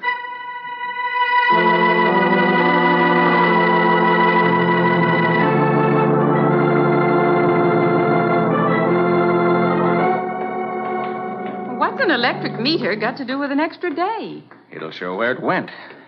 Here, through this door. Down to the cellar. Watch your step. Pretty dark. I've got a flash. Gosh, the cellars in these old loft buildings are creepy. Like catacombs. Yes. It's so deep, these stairs go down forever. We won't be long. Flash your light around, will you, Nick? Afraid? Only of mice. Careful, here's the bottom. Don't trip. All right. The floor's pretty broken up. Now, where are the meters? Well, there they are, Nick. Over there against the far wall, behind that pile of barrels. All right, come on. Who's the killer, Nick? Do you know? Not for sure yet. But I've got a pretty good idea. Maybe Julia Baker isn't as weak and helpless as she seems. Maybe. Maybe I was right about World Research. Maybe. Maybe Roland York got ambitious. Maybe. Can't you say anything but maybe? Here's the meters. Let's see. First, second. Oh, there. Top floor offices. Baker's was 6R. There it is, on the right. Yes, and there, I hope, is the solution to the case. Where? On the dials. Read off the kilowatt hours. But why, Nick? Because when we compare the meter reading now with the reading a month ago, we'll find that very little electricity has been used. Nick, I can't follow you. What is that? Now, Patsy, behind these barrels. It's the killer. Nick, we're trapped. No, Patsy, not quite. Let him come a little closer.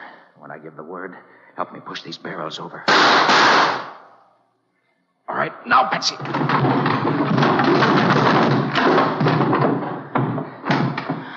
Nick. All right, we can come out now. Our friend's been knocked cold. We'll find him under a couple of crates. But who is it, Nick? Put your light on quickly. In a second. I'll be happy to illuminate the very unattractive face of your murderer. And there you are. Gee, Nick, that's... Yes, Mr. John Dre.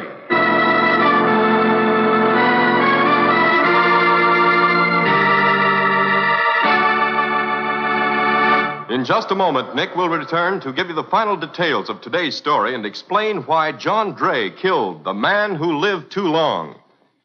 The best way to keep up the appearance of the things you own is to protect them. And the finest protective finish you can find for dozens of household uses is Linex Clear Gloss, the modern brush-on finish for linoleum and wood surfaces. Here's the self-leveling gloss finish which flows on easily and dries to a lasting finish that protects for months. Protects not only against wear, against dirt, against spotting, but actually protects against hot grease, boiling water, fruit acids, even alcohol. Yes, for any surface you want to save, it pays to use Linex Clear Gloss. And Linex Clear Gloss lends sparkling beauty as well, requiring only the whisk of a damp cloth to wipe away surface smudges.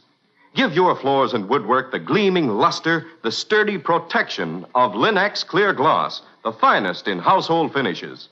You'll find all three great Linex home brighteners, Linex Clear Gloss, Linex self-polishing wax, and Linex cream polish for fine furniture at hardware, paint, and department stores everywhere. And remember that your dealer is headquarters also for Chemtone, the miracle wall finish that goes on like magic. Its beautiful colors will lighten and brighten your home at an average cost of just $2.98 a room. Ask for Chemtone, which covers in one coat, dries in 1 hour.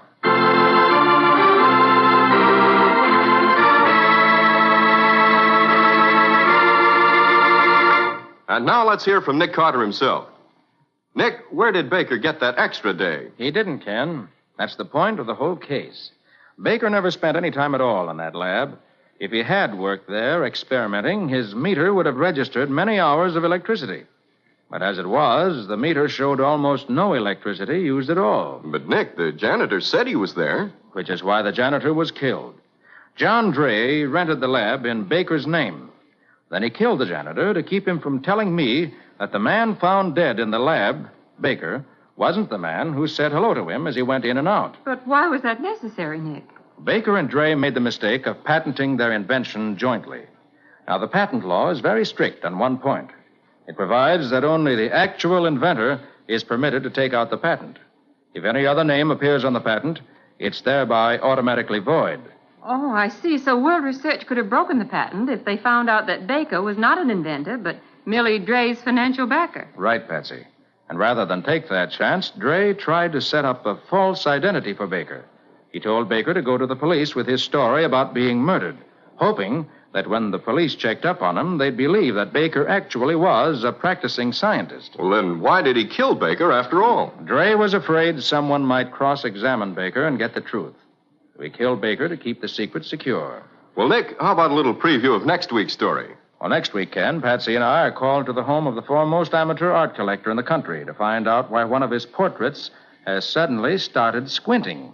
Did you say squinting? He did. And he wouldn't have been able to break the case if he hadn't taken the fingerprints of a man who died 200 years ago. Fingerprints? 200 years old? And squinting portraits? For the love of Pete, Nick, what do you call this case? I call it the case of the nearsighted picture.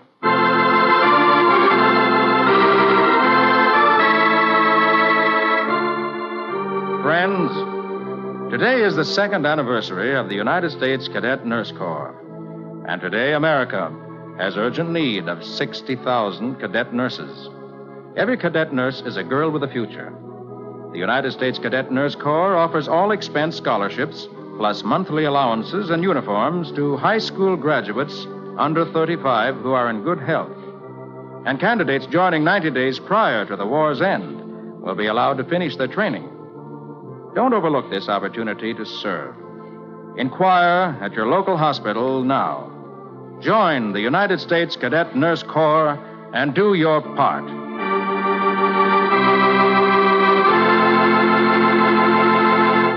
Nick Carter, Master Detective, is copyrighted by Street and Smith Publications, Incorporated. Lon Clark is starred as Nick with Helen Choate as Patsy. Original music is played by George Wright. Any resemblance in these programs to actual persons, living or dead, is purely coincidental. The entire production is under the direction of Jock McGregor.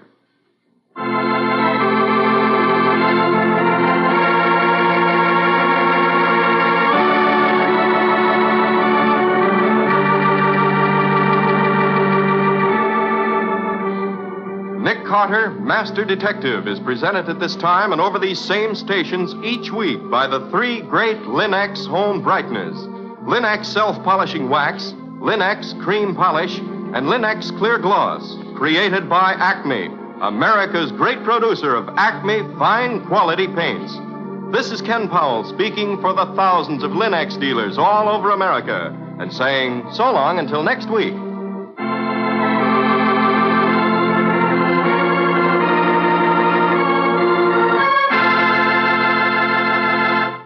This is the Mutual Broadcasting System.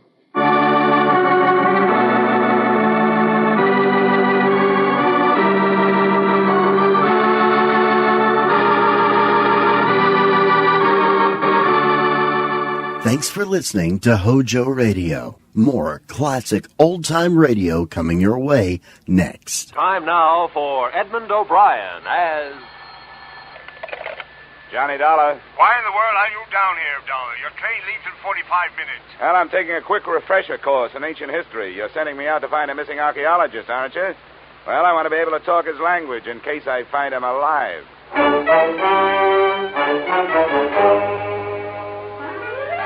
Edmund O'Brien in a transcribed adventure of the man with the action-packed expense account. America's fabulous freelance insurance investigator. Yours truly, Johnny Dollar.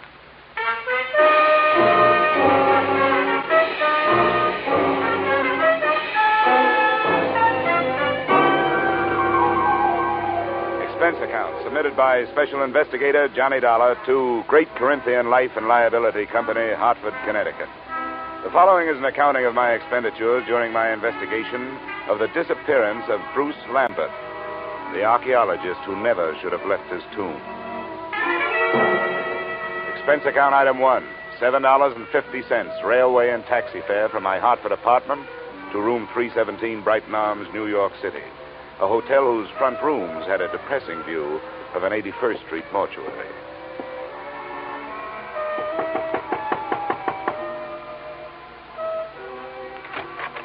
Miss Lambert? Yes, please come in, Mr. Dollar.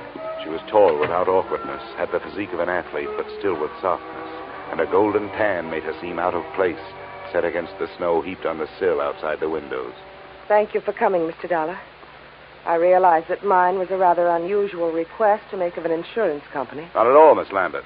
The company doesn't want to lose a policyholder any more than you want to lose a brother. But there are a lot of good private detectives in New York. I couldn't afford one. I had thought of notifying the police, but I realized that Bruce's case would be just one of many to them. They're so impersonal. And if there's a chance of any notoriety... Miss Lambert, if you mean that for some reason you'd rather the police didn't find him, you'd better tell me about it. Yes, of course I was going to. I don't see how it could make any difference. Please sit down. Maybe we'd better start way back at the beginning, huh? That would be in Egypt, wouldn't it? Yes. In the desert some 100 miles west of Thebes. My brother's an archaeologist, and he'd uncovered some ruins. It was quite an important discovery, something about the 12th dynasty. I don't know much about it. You were with him? Yes, I didn't spend much time at the excavation site. I stayed in the village. But the reason the police might make it difficult is that Bruce discovered some relics that he didn't declare to the authorities there. You mean he swiped them? Well, if you're in the habit of using extreme bluntness, I suppose you could put it that way. All right, I'm sorry. Please, Mr. Dollar, this is quite unpleasant for me. If Bruce had stolen all the relics, you wouldn't expect it to make any difference in how I felt about his disappearance, would you? Well, I'm afraid I can't do anything for you. I've got to know these things if I'm going to help you. Wait. I'm sorry. I'll tell you everything I know. All right. What were those relics that your brother didn't declare? Well, I'm not sure how many there were. There was some statuary, an obsidian head of some old king, and then there was a scarab. It was supposed to have been the official seal of this king. Do you know how valuable this stuff is? I'm afraid that it might be very valuable in some circles. That's what I was afraid of, that someone harmed Bruce or even... But there's so many things to be afraid of. He isn't strong. Maybe even his mind. He was injured quite severely in a traffic accident in Alexandria just before we left Egypt. I've got to find out what could have happened to him. Oh, come on. Now. We can't find out this way. What does your brother look like? Is he light or dark? Here's a snapshot. Oh. He's blonde. His hair is straight and was quite long when I last saw him. And that was 4 days ago? Yes. The day our ship docked, I was arranging for my luggage. He just disappeared. What else? What's his build? Slight, medium, heavy? Slight, I'd say. What about his clothes? Well, he was wearing a dark blue suit and a gray overcoat. The right sleeve of both would be empty, because his right arm and shoulder are in a cast. Uh-huh. A traffic accident. Huh? Yes, both were fractured. I wish I were able to be more help. But I've told you everything I know. He just vanished. Did he have any enemies that you know of? No, there's not even that. I can't let myself lose hope. But what can we do? How do you start looking for somebody with so little to go on? Before I answered her question, we started at the beginning again. The second run-through was pretty much like the first. But disappearance from a foreign ship in the port of New York is not as easy as the telling of it. I left the troubled Marcia, checked into an 8th-floor room in the Brighton Arms, where a phone call told me the North Fleet had already sailed. No hope of information there. So I headed for the U.S. Customs Office. Good afternoon. Mr. Nixon? Yes? Well, my name is Dollar. I'm an insurance investigator. The girl outside said you could help me. I'd like to get some information on a passenger who arrived from Alexandria on the North Fleet. North Fleet? Well, I'd have to know the day of arrival and the name of the line. It was 4 days ago. They'd made it... that would make it the 20th. It's a British ship. North Fleet. Well, no. What was the passenger's name? Lambert, Bruce Lambert. Did he clear any luggage through customs? Bruce Lambert. Yeah. Witnessed the examination of one piece of luggage, a suitcase, personal effects, one piece of statuary purchased in Alexandria, no duty. What address did he give you? Bruce Lambert. No street number, no hotel. The Brighton Arms. Oh, the Brighton Arms. Well, don't count on that.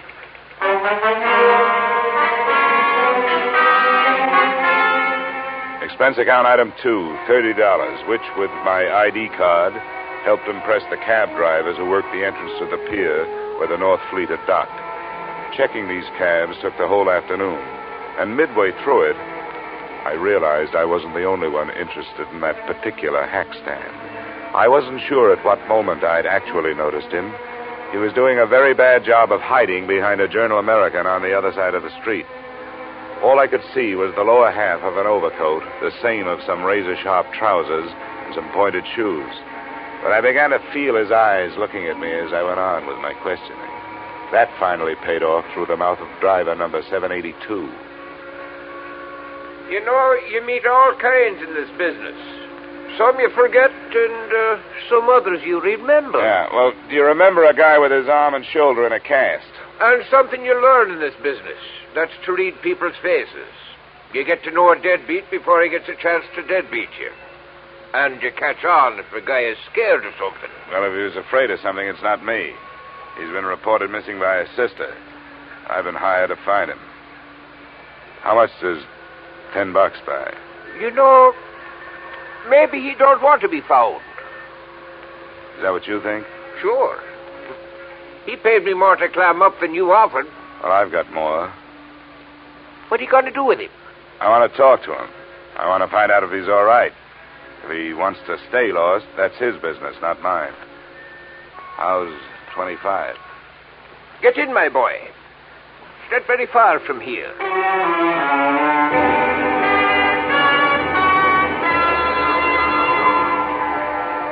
Our destination turned out to be an old red brick hotel near 39th Street between 10th and 11th Avenue. And it occurred to me that as an archaeologist, Lambert was running true to form. He'd even used some ruins to hold up in. One $5 bill brought the information from the room clerk that Lambert was out of his room, and another brought a pass key that let me in.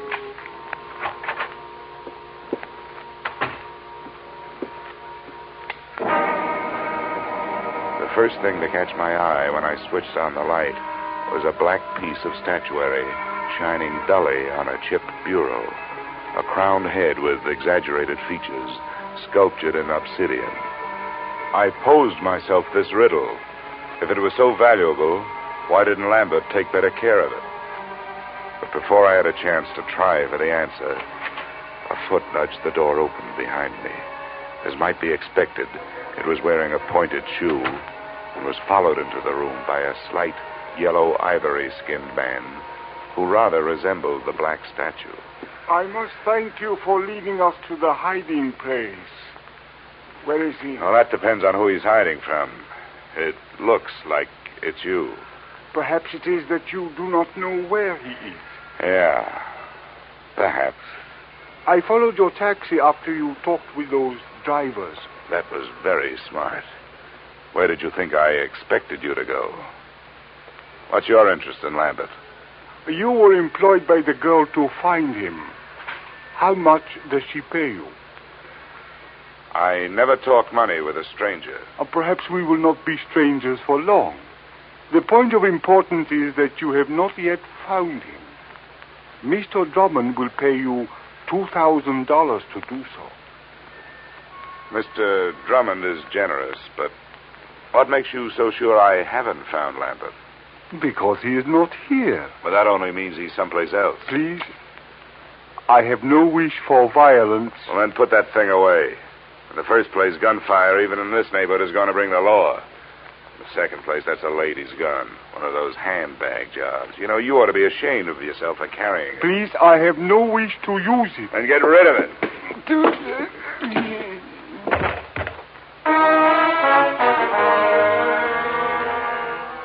I hate little men who try to play bully. There was more than that behind my fist. I figured I could learn to know him better if he was quietly stretched out on the floor. I was half right. An Egyptian passport told me that his name was Ammon Hyksos. Hometown, Alexandria. There was nothing else. I could turn Hyksos over to the police on an assault charge, or I could wait until he woke up and try knocking some information out of him. But I didn't do either. I left him there in the lobby. I gave a message to the room clerk for Lambert, telling him to stay out of his room when he came back and to phone me at the Brighton Arms.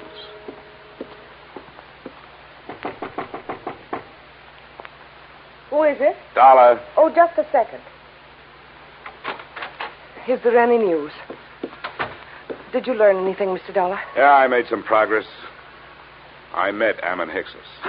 You told me your brother didn't have any enemies. That little Egyptian is out looking for him with a gun. Why'd you lie to me? I have no right to ask you to believe me now. That's so true. But I wish you would.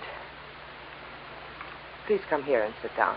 No, thanks. You sit there and I'll stand here. I think I'll be less inclined to believe you from here. That's not fair. I know.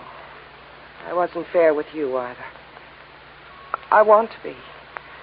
But there are some things I just can't tell you. Why not?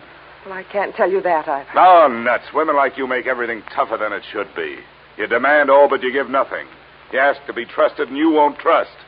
You make yourselves look soft when you're as hard as steel. You've got warmth, but you only turn it on when you get something out of it. You're wrong. I was trying to help him. Or us. I had to lie. Look, I started this thing wanting to help you. There was something personal about it. But you wanted me to do things your way and not mine. Well, we just stopped doing that. Please, leave me alone. Just go away. Go back to Hartford and forget you were ever here. I wish I could. But I'm working for an insurance company looking for a missing policyholder. Well, I'll be up in my room if you decide to help me find it.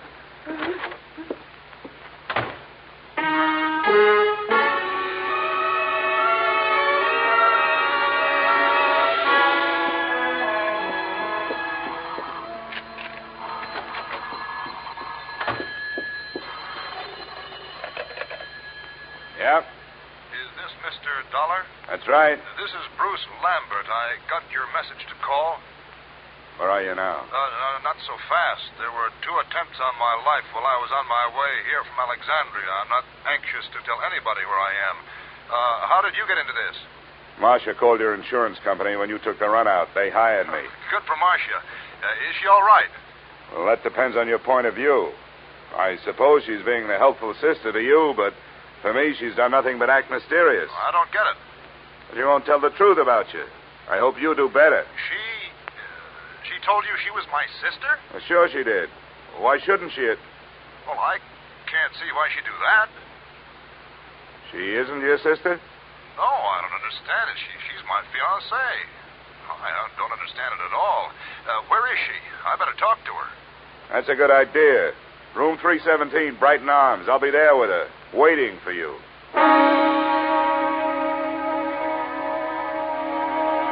Which, in a way, was how it worked out. except that I waited for him in the corridor outside her room. I left Marcia where I found her. She was on the bathroom floor, where she died from wounds inflicted by the proverbial blunt instrument, and where her lies had died with her.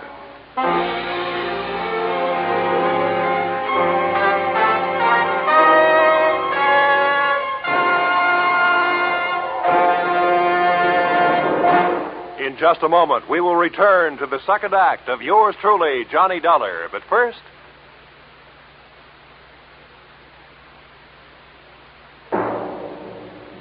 And now, with our star, Edmund O'Brien, we return to the second act of yours truly, Johnny Dollar.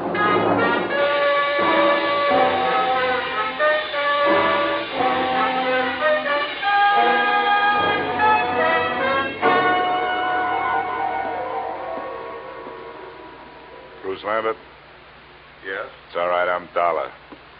Didn't take you long to get here. Where'd you phone from? Just around the corner, a bar. Why do you ask? Where's Marcia? Marcia's dead. I don't believe you. I want to go in there. She isn't dead. Let me in there. Come on, use your head, will you? There's nothing. Oh, your arm. I'm sorry. Look, you don't want to go in there. Believe me, you don't. There's nothing you can do for her. She can't be dead. She can't be. Come on. Where? Why? I want you to come up to my room with me. You've got to do two things. First, give me every reason you can think of why this should have happened. And then, before the police get here, you'd better start rehearsing a story of your own.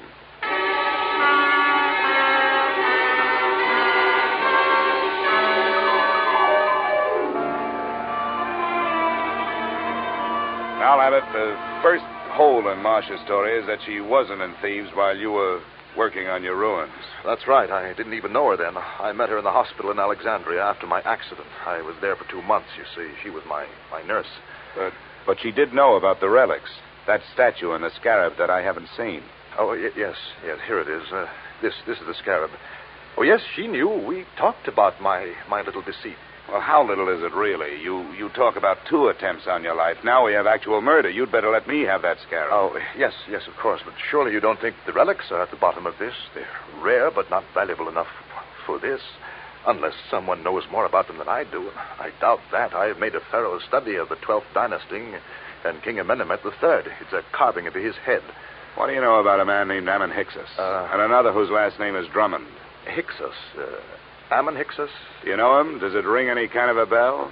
No, I'm afraid not. Drummond means nothing. Oh, all right. Let's try the 2 attempts on your life. What about them? Well, they happened on the nights of the 17th and the 18th. Both of them could have been accidental, except that, well, the same small man stood near me both times. It would be too much for me to hope you could describe him, I suppose. Well, it was dark. Well, both times I was on the promenade deck, and something heavy was thrown or pushed from the deck above. I reported the second one, and the ship's officer apologized for the carelessness. But you thought enough of it to disappear? Oh, well, I certainly did. Instead of going to the police? Yes. Oh, I suppose it was wrong, but you must understand, I was desperate. Well, we'd better go down to the 3rd floor. I hope the police think more of your story than I do.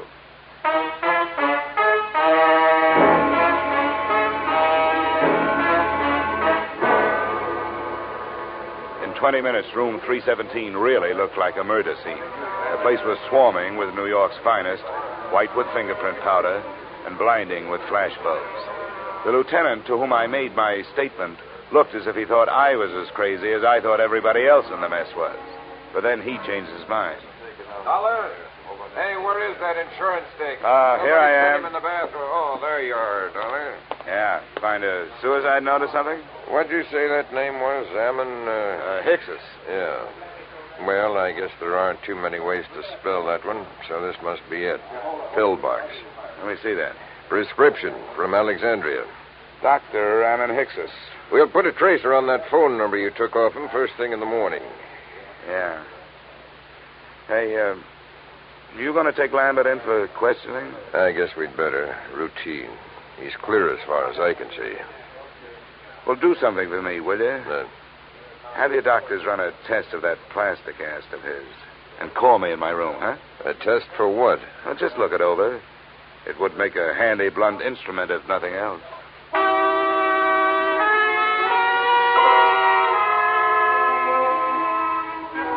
Expense account item 3, $7.50. A few late cocktails, a rare steak, and coffee in the Brighton Arms dining room. After which I picked up an armful of extra editions so I could catch up on what I'd been doing. I self-operated my way to the 8th floor and started toward my room. I was looking forward to a hot shower, but I didn't get it. I was still looking forward, but into a familiar gun muzzle. This is the one, Garrett. Ah, yes, Mr. Dollar. May I introduce myself, sir? Garrett Drummond at your service. Our meeting has been postponed too long. Well, there's a difference of opinion on that. You will please open your door. How can I refuse that pint-sized invitation you're still carrying? After you, sir. And I needn't remind you that my friend here is prepared for any rash move upon your part. Look, I'm tired. I don't have a rash move left in me. Close the door, Ammon. I suggest that you sit there, Mr. Dollar, in that unsightly straight-back chair. Thanks a lot. And now, sir, I shall plunge right to the point.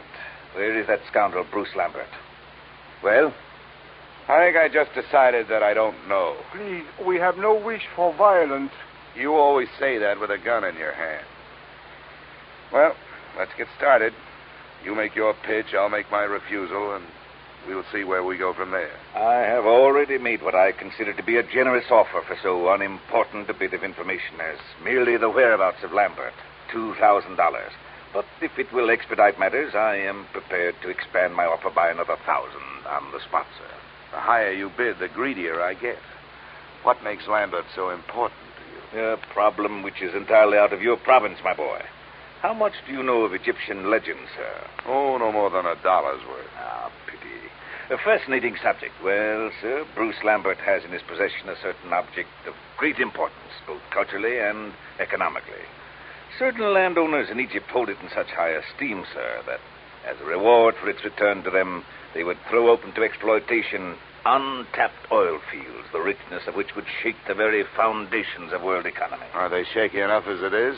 My boy, think what it would mean to a civilization fast approaching the depletion of its petroleum sources. New horizons, sir, a brave new world. Lambert owes to us all relinquishment of this object so that it may serve humanity. You're right. And it may be easier than you think. Splendid, sir. Where is he? Which relic is it? The black statue your playmate could have picked up for free? It is King Amenemhet's scarab that I would discuss with Lambert. I demand to know where he is. Why waste time on him? I've got the scarab. I find that most difficult to believe, Mr. Dollar. Well, I'll show it. No. Keep your hands away from your pockets. Ammon will save you the trouble. Ammon. Please remain still, Mr. Dollar. My wish is for peacefulness. Sure. Right coat pocket. He speaks truly, Garrett. Here it is. What's the matter, Garrett? You don't have that brave new world look anymore. I should be the first to admit, sir, that the lie has been put to the tale I created upon this useless gewgaw. But, Mr. Dollar, now that we are forced to fall back upon the truth, I remind you that it sometimes hurts. Your position has nothing... The desk knows I'm up here. Answered, Mr. Dollar. But be cautious. Unfortunately, I do not share Ammon's aversion to violence. Yeah? Dollar? That's right. This is Lieutenant Black. Say, was that a hunch you had about that cast of Lambert's? Why do you ask? Well, if it was a good one. The doctors won't let us take it off, but we cut into it. It was put on in 3 layers. The middle one was wrapped in narcotics. Yeah? Don't be so modest, Dollar. There must be $300,000 worth. No, sometimes it's a whole month before we get that much. Looks like the work of your friend, Dr. Ammon Hicks's. Yeah. Oh, wake up, Dollar. I want to check Lambert's statement with yours. I'll have you there in 10 minutes. Goodbye. Okay. I commend you, sir, upon your show of intelligence. Who was it? The police. They're looking for Lambert. Oh, and what did they give as their reason? Narcotics. The story of a man bound for America who cracked up in a car, and while he was unconscious and being patched, Said narcotics were put in his cast by a Dr. Ammon Hickses, probably assisted by a nurse named Marcia. But there's no proof. Ammon, we'll waste no time on evasion. Yes, we used the boy.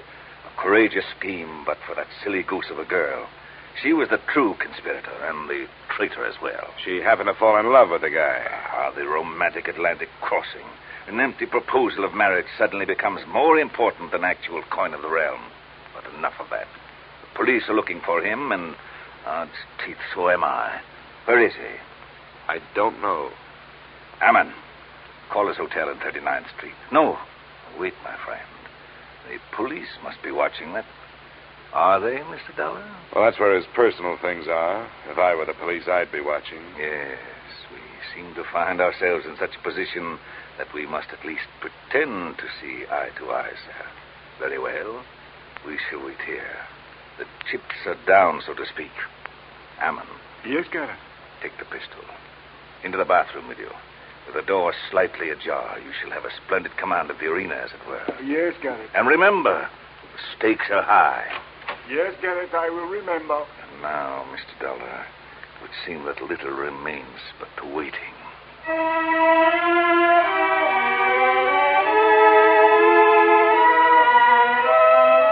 The waiting was more than enough. Drummond settled himself on the bed, facing the door, his pudgy hands folded over his bulging waist. I was still in the desk chair, facing him. As usual, the police were late. 20 minutes passed before we heard the knock on the door. Your guest, Mr. Dollar. Come, we shall go to the door together. Now, keep your back to me and open it. It's your party, Drummond. Come in, Lambert. Not Lambert, the police. Hammond, shoot! Hammond, my friend, help!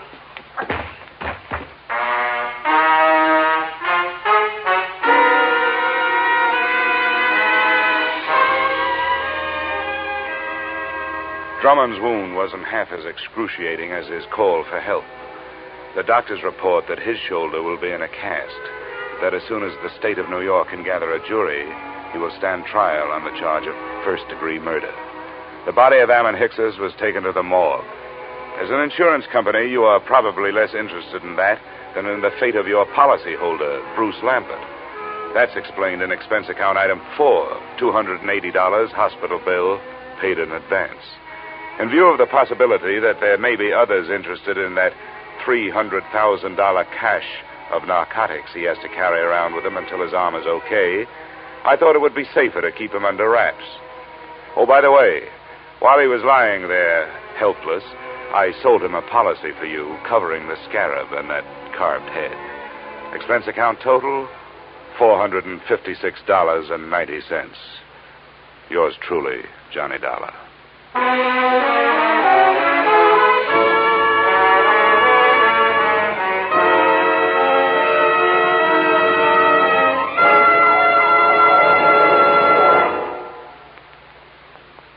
Yours truly, Johnny Dollar, stars Edmund O'Brien in the title role and is written by Paul Dudley and Gil Dowd with music by Leith Stevens. Edmund O'Brien can currently be seen starring in Harry M. Popkins' United Artists production, DOA.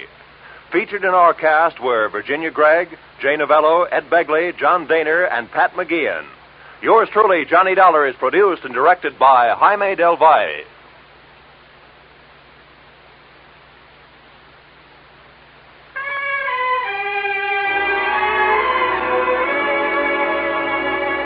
Join us again next week when Edmund O'Brien returns in another adventure of Yours truly, Johnny Dollar.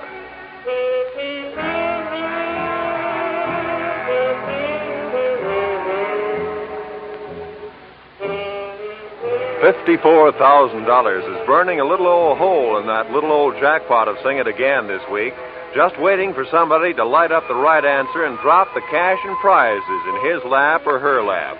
Dan Seymour gives the gals the same chance he gives the fellas when he starts putting in those calls from coast to coast. So be listening this Saturday when Sing It Again and the $54,000 Phantom Voice come your way on most of these same CBS stations. This program was transcribed in Hollywood. Roy Rowan speaking. This is CBS, where yours truly, Johnny Dollar, meets adventure every Friday night, the Columbia Broadcasting System. Stay tuned to Hojo Radio.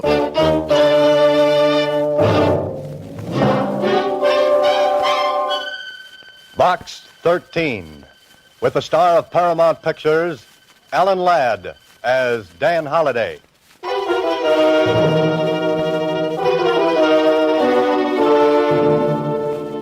Box 13, Box 13, Box 13, Box 13, Box 13. Well, this is great. Rain, rain, rain. I'll bet even the ducks wouldn't come out in weather like this. But me, I'm an idiot. I gotta go and take up a profession like being a writer. I couldn't take up something easy. Oh, no, not me. I gotta be a writer so I can be out on nice, cold, wet nights, beating my brains out, looking for an idea.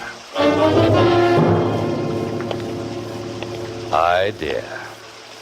Deadline. Oh, sure. Mustn't forget that ever-loving deadline. What a way to make a living. I could have stayed a reporter at the Star-Times and had nice assignments, like listening to political speeches or covering the opening of a new manhole. Oh, no, but not me. I have to write fiction. Do it the hard way. Well, I might as well take the usual hand, open the usual door to the usual place, and hear the usual comments. Hi, Mr. Holliday. Hiya. Copy, boy. Hiya, Dan. What do you say, Ed? Smith, editor wants you. How goes it, Holliday? Oh, pretty good. Where's the makeup on page 4? Hi, Mr. Holliday. How are you? Hiya, Mr. Holliday. Hello, Susie. Anything in Box 13?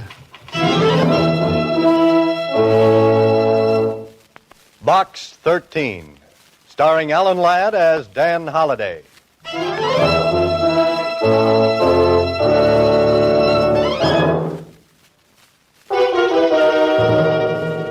Now for Box 13, starring Alan Ladd as Dan Holliday.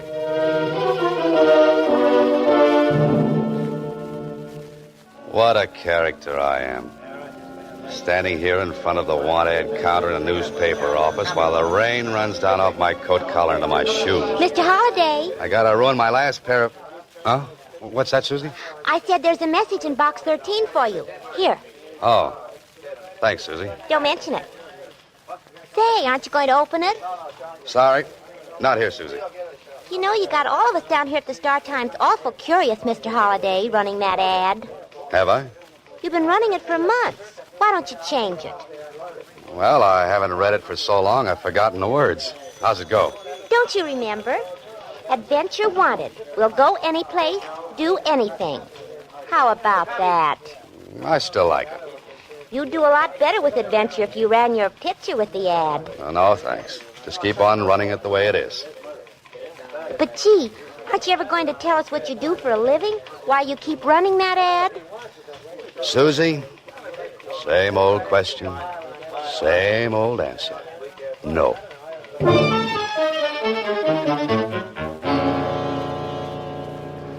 Well, if I'm not doing anything else, at least I've got the people at the Star-Times curious. They'd think my brain cells were 10 feet off first base if they knew why I really run that ad. Maybe they are. You can help a person out of great trouble and gain an adventure for yourself if you call Chester 8945 and ask for Carla Williams. Chester 8945.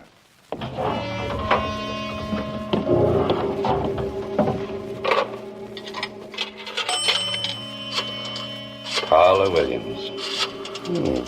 Sounds like an interesting name. Well, I hope she's home. Hello? Oh, this is the man from Box 13. Oh. Tell me, are you serious or was that ad just a joke? No joke, Miss Williams. Are you willing to try anything? Well, that depends. What's on your mind? I can't discuss it over the phone. Will you meet me? Of course. There's a little French restaurant down on Ledge Street. Meet me there in the cocktail lounge. What time? Make it 10 o'clock tonight. Tell the bartender you want to speak to Carla Williams. French restaurant on Ledge, 10 o'clock. Oh, what block number? The 600 block. You won't fail me. You'll be there. Lady, if it were winter, I'd come with bells on.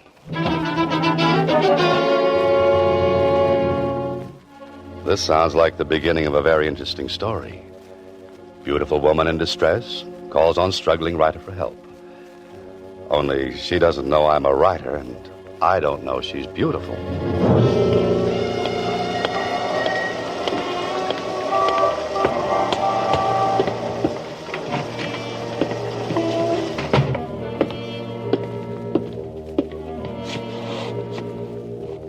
What's yours, mister? Oh, I'm looking for a Carla Williams. Oh, yeah. She's sitting over there in that front booth. Thanks. Carla Williams? Yes. Oh-ho. Carla Williams could be material for a love story or an adventure story. Or maybe both. And, do you have a name? Oh, yes. Dan Holliday. Sit down. Oh, thanks. I'm, agreeably surprised.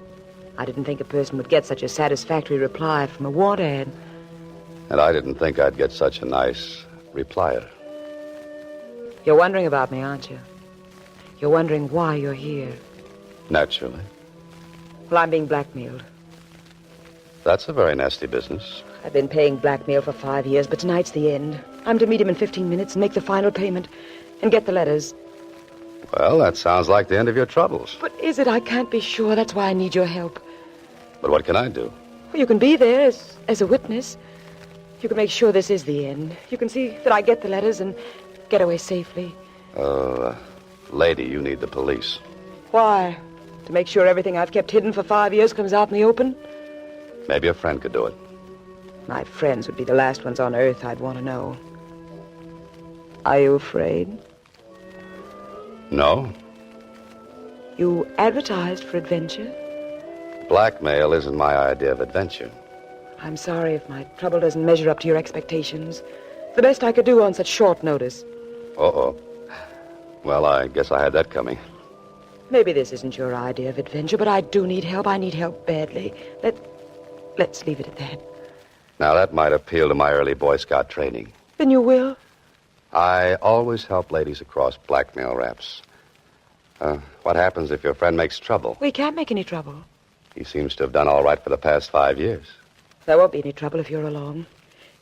Here, reach under the table. Take this. Oh, now, wait a minute. This is a gun. Put it in your pocket. Don't let anyone see it. This is supposed to make everything all right? Well, you won't need it, believe me. I thought it would make you feel better. It makes me feel like a policeman. And I still think a policeman is what you want. But you promised. I said maybe. I have to meet him in 15 minutes. Please help me. Where do we go? His apartment. Far from here? We can make it if we leave now. What do you say? Maybe I should never have been a Boy Scout.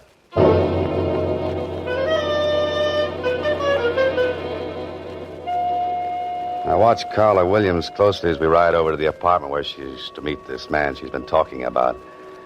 She's perfectly groomed with a certain niceness about her, except for those twin furrows of worry between her eyes and a cold look of anxiety. I don't think I would like to have her angry at me, though.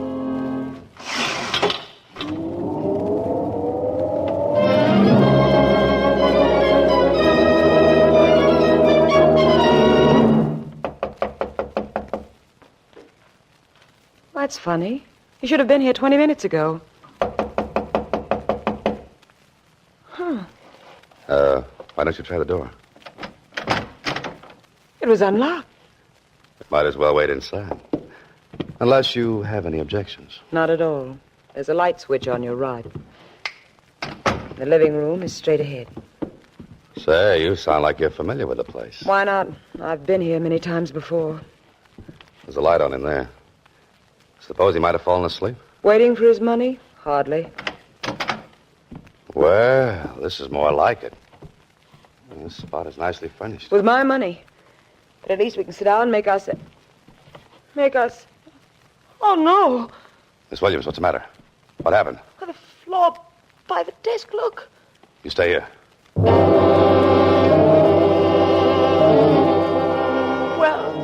Well... You'd better call the police. He's dead. Dead? Yeah, he's been shot. Once. Through the heart. I'm glad. He's the one? The man who was blackmailing you? Yes. Could you go through his pockets? He must have some of those letters with him. Look in his coat pocket. Just a minute, Miss Williams. You don't understand. This man has been murdered. We've got to call the police. Murdered? What makes you so sure? There's no gun around any place. Just the same before the police come. His pockets. Please, I've got to have those letters. Okay. But it isn't right. Are these what you wanted? Let me see. Yeah. They're all here. Now, where's the telephone? We've got to get the police up here and fast. There is no phone. No? How do you know without looking unless... I told you I've been here before. Oh, yes, I forgot. We'll go downstairs. There's a payphone in the lobby. Tell the police to come up here right away. Then come back and we'll wait for them. You're not planning to leave while I'm downstairs, are you? No. Here's a nickel. Just dial 0 and tell the operator you want the police. Hurry. But you'll be here. Call, I said.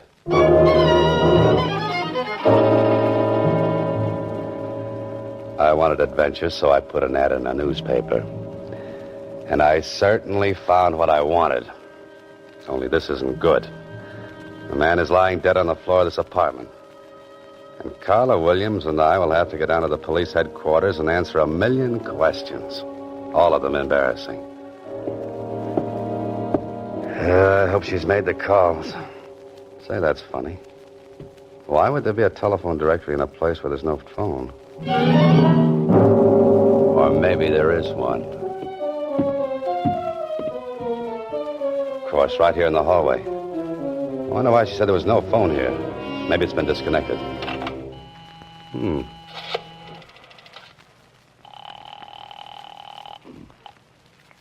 Operator.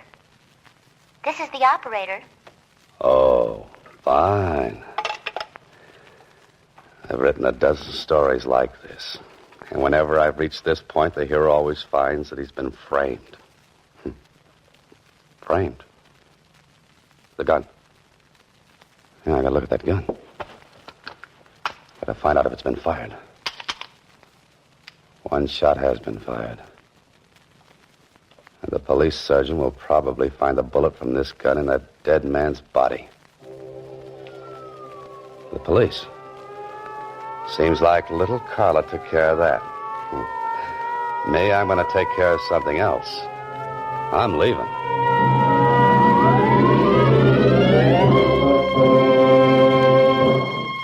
You are listening to Box 13, starring Alan Ladd as Dan Holliday.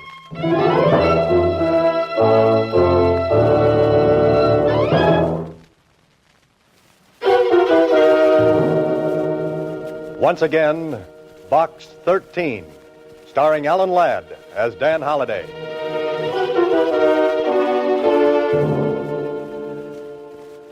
Well, right now I'm wishing I were half as smart as the heroes of some of my stories. I've got a murder, a strange woman, a strange apartment, and a strange feeling that this might not work out to a happy ending. What I need is a cab, a quick trip home, a short drink, and a long, long think.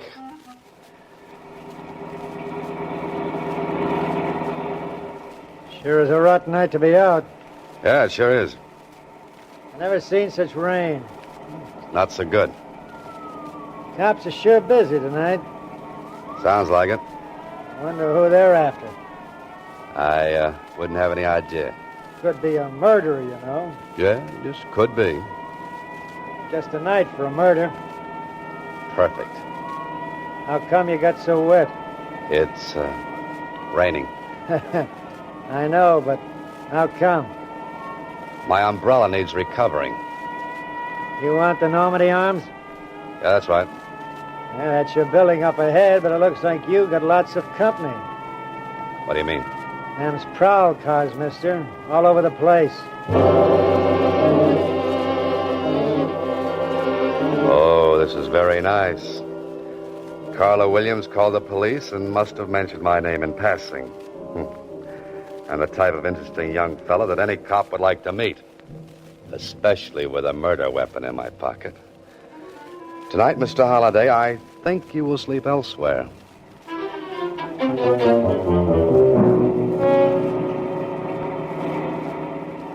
Want me to pull right in where all them cops are? No, they look busy, so maybe we'd better not bother them. Just keep on driving. But this is where you live, ain't it? I don't feel like going home tonight. I could shove them cops aside, you know. This is legitimate hack. That would be fun, but don't bother. You're the boss, mister. Where to? There's a place down on Franklin Avenue. 1612, I think. I know that place. That's the cheapest hotel in town. Yes, I believe it is. Hey, how do you know about a place like that? I got information there for a story. But a joint like that? What are you going there tonight for? To sleep. You writing another story? I'm living one. Living one? Yes, I left my typewriter at home.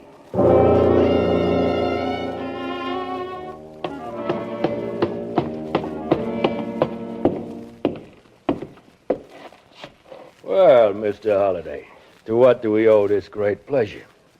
Maybe you're just lucky. More research on the seamier side of life? No, not tonight. I'm looking for a room. A room?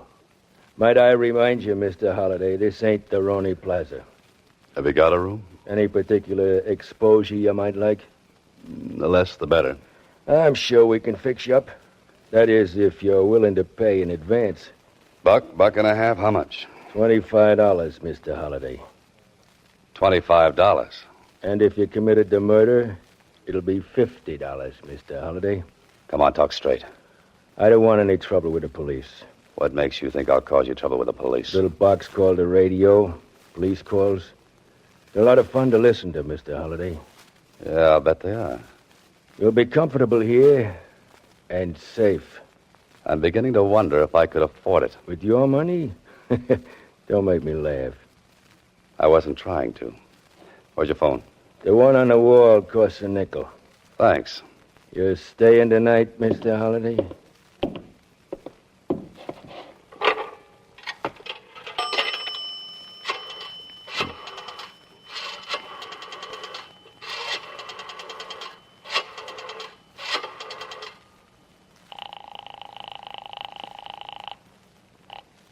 Hello? You got back there in a hurry. You. Where are you? Still in town. What about the police? They with you? What do you think? Thanks for putting in a good word for me. I had to. They made me. Look, I want to talk to you. I know that feeling. I want to talk to you, too. I can explain everything. Like a gun with one bullet fired? Yes. A missing telephone that wasn't? That, too. Oh. Then you're just the little girl I want to have words with. Can you come over here right away? Are the police there? Oh, that's right. Name a place, I'll meet you. The corner of 6th and Victor, 10 minutes. Right. Follow me, Mr. Holliday. Oh, where to? Your room. This ain't the Roney Plaza, but the service is just the same. I've changed my mind. You're not staying? Your rates are too high. I'll drop in again after I've made a fortune. Now I know how the fox feels when the hounds are closing in. Someday I'll have to write a story about a fox. Put that guy Burgess and his Peter Rabbit out of business. Hey, cab!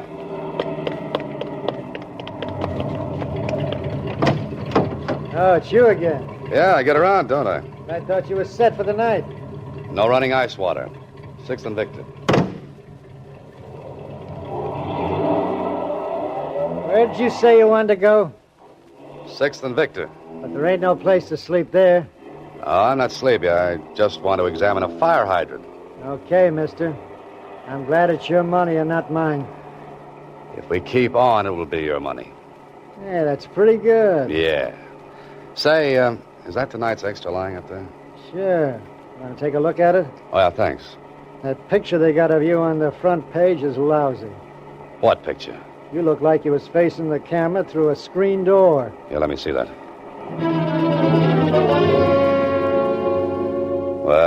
Well, this is just wonderful. Prominent writer named by police. Carla Williams accuses Dan Holliday of the murder of Harry Granger. Grief-stricken girl witnessed the murder of her fiancé. Well, nice going, Carla. It's your word against mine, plus the evidence against me. Now I know why they wrote that song, I Get Along Without You Very Well. Well, there's Six and Victor. Cruise on by. You ain't gonna stop? I haven't made up my mind. Looks like a couple of cops waiting around for somebody. It's the way it looks to me. That might be the law. Yes, they might be. What do you want to do now? Get away from here and find a city directory. A chap by the name of Harry Granger should have a home, and he should have stayed in it.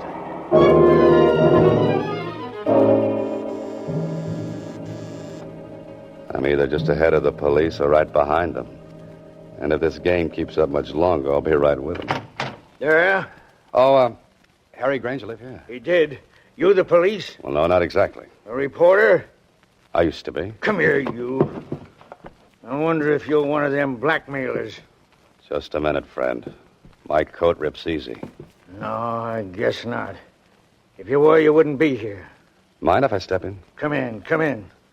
This whole thing's got me all upset. You don't say.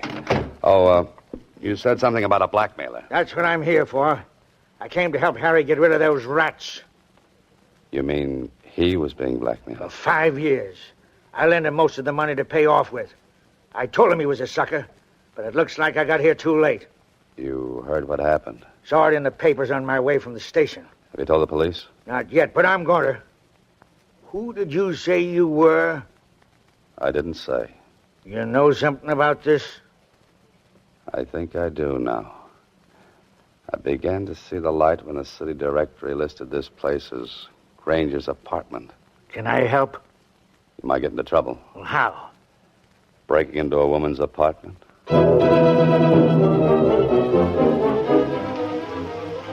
After this, I'll use a fire escape and more of my stories are the most interesting things about a building.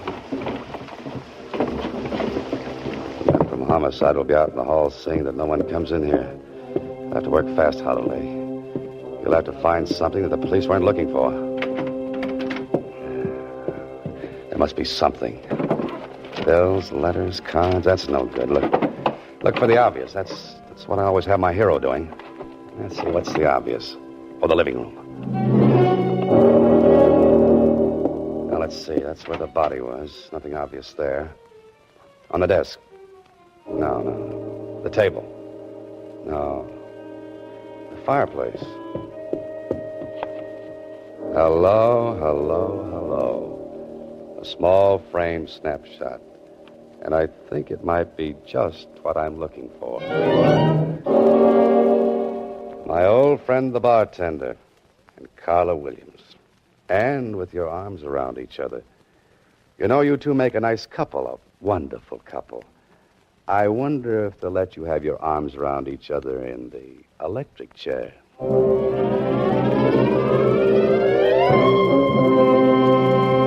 You are listening to Box 13, starring Alan Ladd as Dan Holliday.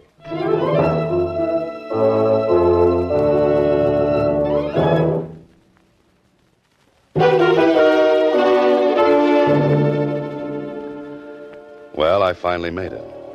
I'm down at police headquarters in the office of a tall, gangly character named Lieutenant Kling. Of course, a few things have happened. Carla and the bartender were brought in, too. And so much cooler than I am. Oh, those cell bars give you such fine ventilation. Holiday. What's that, Lieutenant? I said you were a very lucky citizen. After what Carla Williams told us, we thought you were guilty. If she'd have told me that story, I'd have believed it myself. But proving that she and the bartender were married put a crimp in her act as the injured fiancé. Yeah, you showed it up as the same old racket. Smart woman teams up with smart man to blackmail innocent citizen. But just the same, I think you should stick to your writing and let police work alone. Lieutenant, I'll have that printed and framed in blonde walnut. And hang it on the wall? No, around my neck. I'm glad to hear you say that. You may not always have a guy like this Grant who backed up your story. Oh, Granger's friend? That's the one. Say, he's a nice fella. Wants me to visit him on his ranch. Why don't you do that? Riding the range all day when I could be cooking in town? Pardon me. Homicide, Lieutenant Kling. Oh, yes, he's here. It's for you, Holliday. Oh, thanks. Hello? Mr. Holliday, this is Susie. Yes, Susie. Can you come down to the Star Times right away? Oh, what's the matter? There's another letter for you in box 13. Oh, no. Should I open it and read it to you? Oh, not now, Susie. I've got enough material to last me for a month. 3 weeks of which will be a rest. Tell me where. Maybe I can come down and help you. You really want to help me? Sure I do, Mr. Holliday. Then put that letter back in box 13. But, Mr. Holliday... Good night, Susie. Next week, same time, Alan Ladd stars as Dan Holliday in Box 13.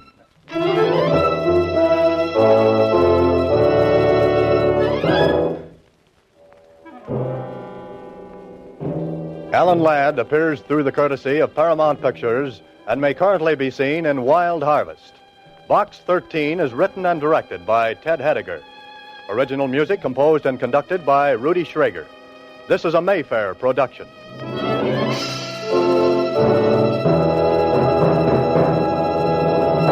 Hojo Radio, we're your old-time radio headquarters. Stay tuned. Broadway's my beat. From Times Square to Columbus Circle. The gaudiest, the most violent, the lonesomest mile in the world.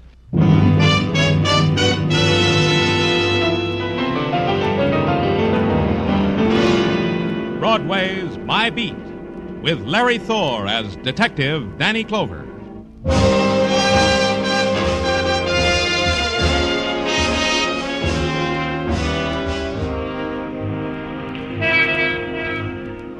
Broadway, where the measured screaming of the spectaculars echoes into the wilderness of the night, and their cadence is the beat of a metallic and mechanical heart.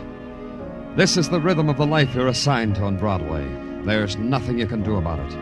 You challenge it with a whisper or a plea or a cry, and there's no one to hear it, because Broadway's ears are tuned only to the throb of the mechanical heart. It's Broadway, my beat.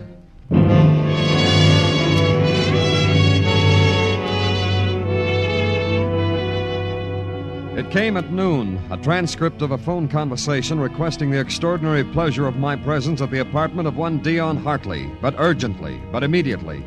So I put my presence in a squad car, brought it to the apartment of Dion Hartley, and placed it therein.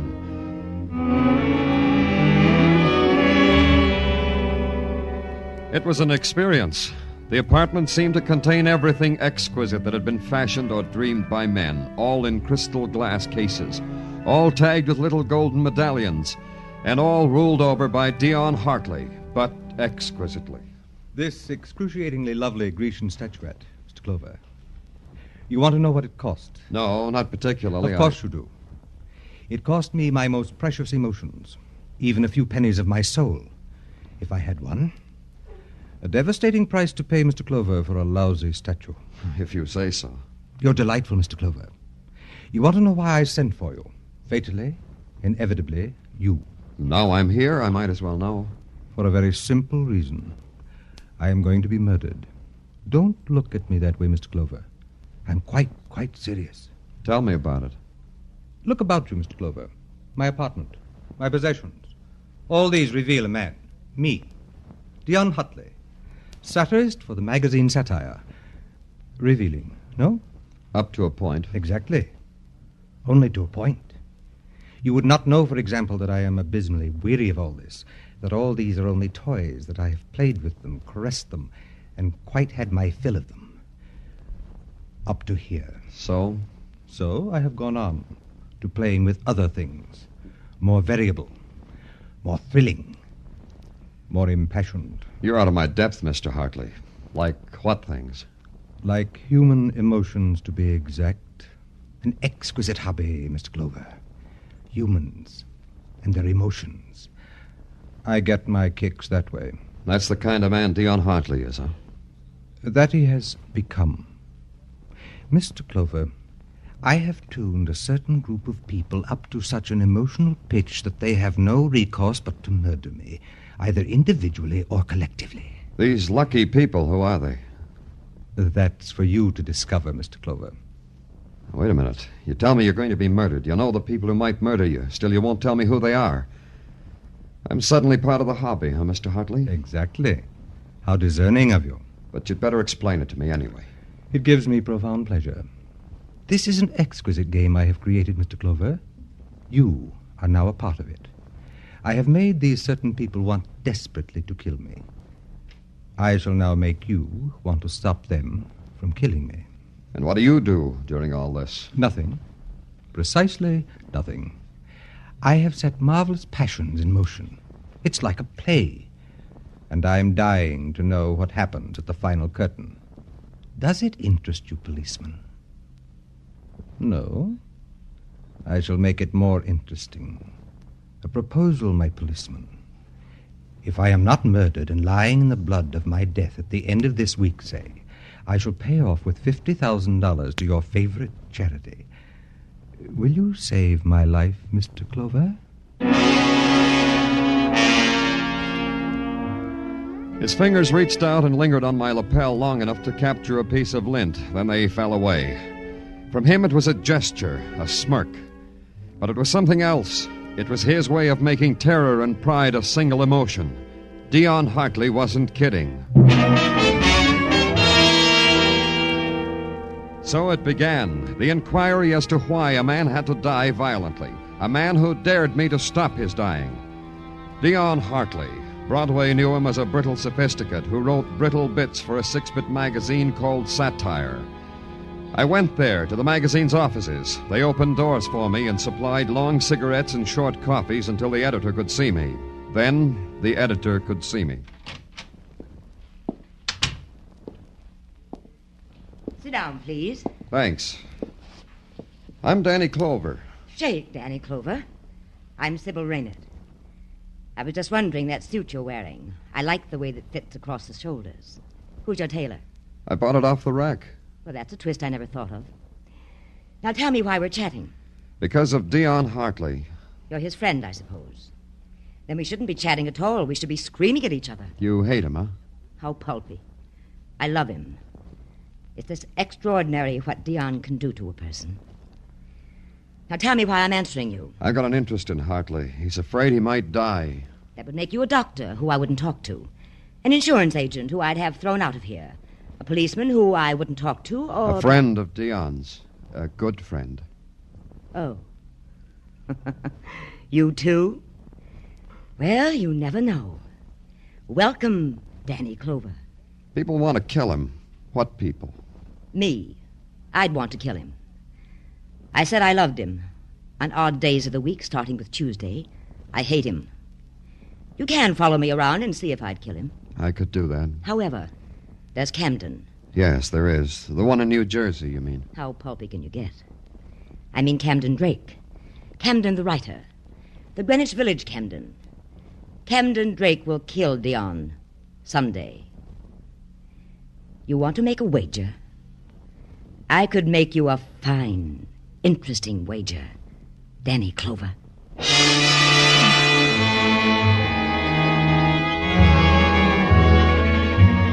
It was weird. It made no sense. A policeman tracking down a crime that hadn't been committed. A crime wanted and willed by a man who knew its shape was his own death by murder, and who had called in a policeman to prevent it, if the policeman could. Any setup as insane as that takes special handling. So I handled it in a special way. Sybil Raynard had given me the cue. She wouldn't talk to a policeman, she said. So I stopped being a policeman. I became just the good friend of the good Dion Hartley, and then Dion's other good friends talked to me. Camden Drake was no exception. Dion sent you to me? Yes, Camden. Dion said you and I'd have a lot to talk about. Dion is never wrong. You're a writer, he said. I write. That must be very interesting, to write. Most of the time, it stinks. Huh. Dion said you have great talent. He said you were... Promising? Promising. That's funny. He never told me that. Oh? Is that the lot we have to talk about, Mr. Clover? No, I've heard other things about you. You have? Like what? Like if Dion should be killed, murdered would be more exact, it would be you who murdered him. That makes for interesting talk. You don't want to know who told me that? Not especially. But that kind of talk could get back to Dion. It could even break up your friendship. Doesn't that bother you? No. And I'll tell you why, Mr. Clover. Because the friendship between Dion and me can't be destroyed by the ugly mouth of Sybil Raynard. You knew all the time, Camden. What's this, Camden? A manuscript you were working on? Yes, and put it down. You won't mind if I glance through it. Dion said... Put it down, I said. Put it down! Take it easy, Camden. It's not polite to slap friends of Dion. If you read a word of that manuscript, I'll kill you. It's that good. It's only for Dion to see. Only for Dion! Do you hear me? Yeah, I hear you, Camden. But maybe Dion will never get to read it, because he'll be dead. Because maybe you'll kill him before you finish it. Is that why he sent you here? Because he thought I'd kill him? Maybe. Oh, he's so wrong.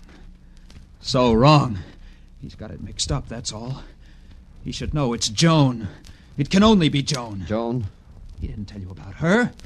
About Joan York? No. Then I'm telling you. Go talk to her, Dion's friend. Ask her why she wants to kill him. I'll do that, Camden. Where do I find Joan? In Gramercy Park. 1712 Gramercy Park. Well, it's been a nice talk, Mr. Clover. Promise me you'll never come back.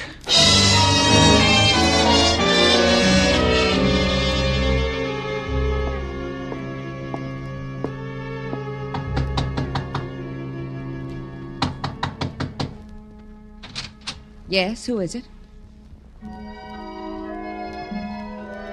There was something about her, something like the promise a man makes to himself in some dark part of his life. The promise had the name Joan York. Her dark hair clouded to her shoulders, and her eyes were soft. The planes of her face, her mouth. The promise had the name Joan York. Who is it, please? I'm Danny Clover, a friend of yours. Camden Drake said I might speak with you. Camden? Of course, Mr. Clover. Come in. Sit down, please. How is Camden? Why are you staring, Mr. Clover? Huh? Oh, he's all right. Why are you staring? Was I? I'm sorry. I don't want to be rude. I was busy. You were busy. At what? Illustrating, Mr. Clover. I do that for the magazine, for satire. You wanted to speak with me? Yes. We were talking, Camden and I, about a man, about Dion Hartley, about Dion's manner of living, his manner of dying. That's when your name was mentioned. Who are you, Mr. Clover? Another of the charmed circle? A worshipper at the shrine of Hartley? Another of Dion's errand boys? It's a way of stating it.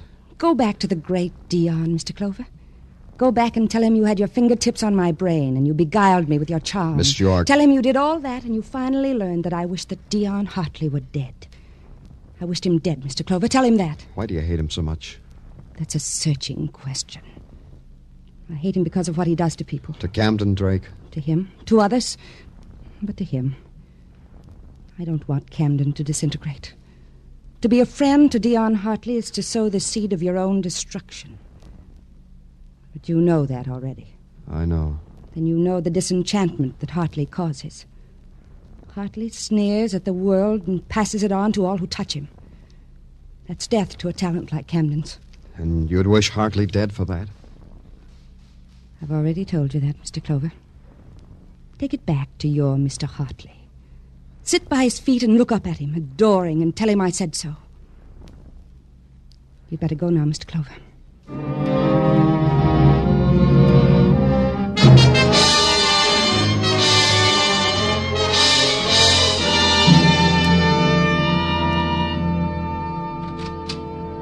Can I talk to you now, Danny? Oh, Danny. You've been sitting here for 2 hours now. Your face looks like it's all thumbs, Danny. You want something, Tartaglia?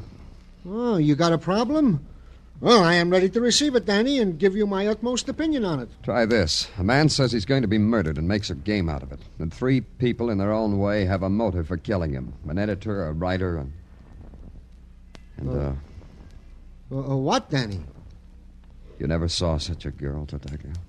Hey, it ain't spring yet, Danny. Danny Clover speaking. This is Dion Hartley, Mr. Clover. Your charity has lost. What's the matter with you? You've lost the game, Mr. Clover. Mr. Hartley. Don't you see? I've been murdered.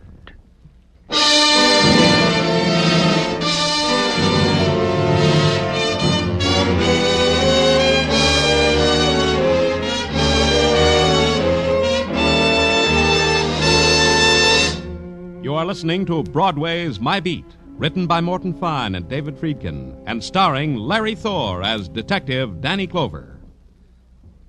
Money, music, fun, and action. Whatever you want, CBS has it for you this Saturday night. Money, $53,000 in cash and prizes in Sing It Again's Phantom Voice Jackpot. Fun, a full measure with the Goldbergs, with Arthur Godfrey's Digest, with the campus kids of Young Love. Music, how can you beat that hour with Vaughn Monroe and Gene Autry?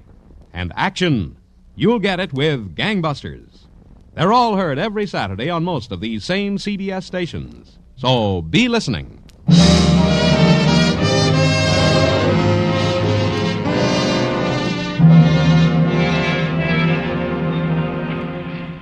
Broadway's a street that'll give you anything you want, any way you want it. All you have to do is set your mind to it and be looking in the right direction at the right time. If you look one way, Broadway's liable to wink at you and nod its head. But look another way, you're liable to get a newspaper shoved in your face. That's so you'll see the headline up close. Dion Hartley shot to death. Then you keep on investing in later editions to find out what juicy set of circumstances made Dion Hartley a murder victim. It was my job to gouge out the facts. At headquarters, Sergeant Gino Tartaglia summed it up tersely. Oh, we got a murder mystery on our hands, Danny. You think so, huh? Yeah. And you would have nothing to worry about if you was just frisbeeing a button. Look, Tartaglia, I've got troubles enough. Huh? Well, what troubles? I haven't done this for a long time, Tartaglia. Passed myself off as something I'm not. Well, that is the duty of a plainclothes detective, Danny. Yeah, but I don't like the circumstances. This one time, I feel like I'm lying by not telling people I'm an officer. It's a feeling I don't care for. But, Danny, like I said, this is your duty. I don't understand, Danny. What people in particular do you feel like you're lying to? To a murderess, maybe. A girl named Joan York. Huh? Sounds funny, huh? Danny, you shouldn't let certain things blind you to other certain things. Sure. I'll wait till I'm a little older, huh? I guess it's like this. I've just got a strange idea Joan York's got the best reason for killing Hartley. I hate the idea. I'll see you, Tartaglia. I'm going someplace where I can get the whole thing out of my mind.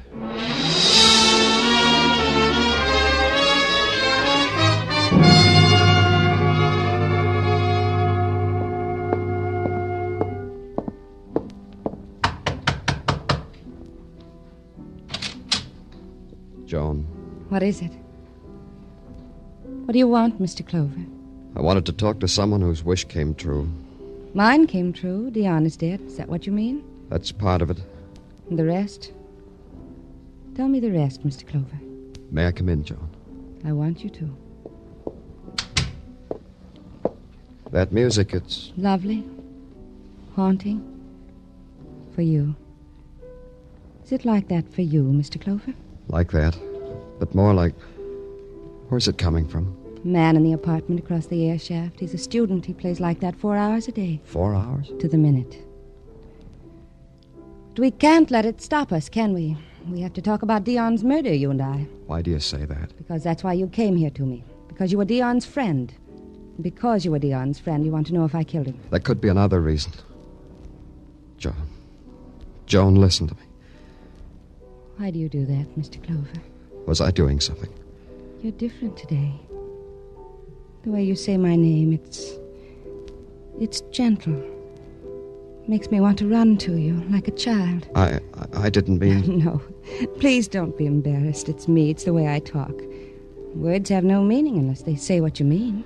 That makes it easier. You were right, Joan. I want to know if you killed Dion Hartley. I have to know. I have to. Listen to me, Joan. You wanted him dead. You had a motive. At least the police would call it motive. I hated Dion for destroying people I've loved. Is that motive for killing a man? Yes. A good one, don't you think, Mr. Clover? You tell me, Joan. I'll tell you. But not now. Not now. When? Later. Take me to dinner, Mr. Clover. The Casca. It's a little restaurant with music. Just down the street. 8 o'clock. Is that all right for you? 9 o'clock? I'll be there, Joan. Thank you, Mr. Clover.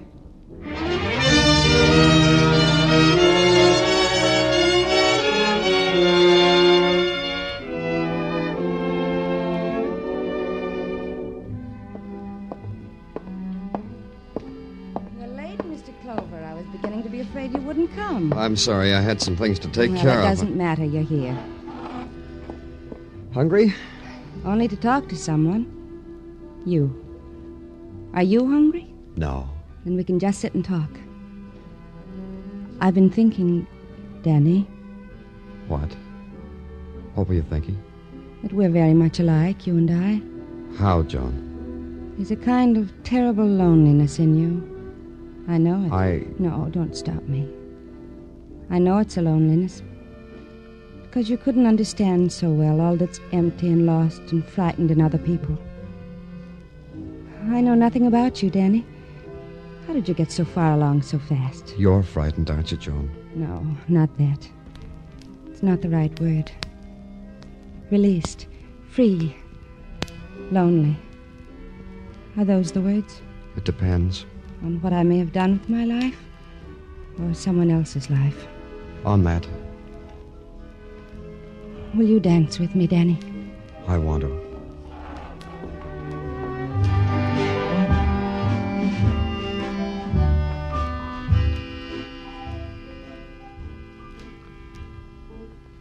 Could you kill Danny? What? A man like Dion Hartley. Could you have killed him? I don't know. I think you could have. A man like that. Did you? Somewhere, somehow, he must have given you motive, too. No, I didn't kill him, Joan. I know you didn't. I just wanted you to consider it for a moment.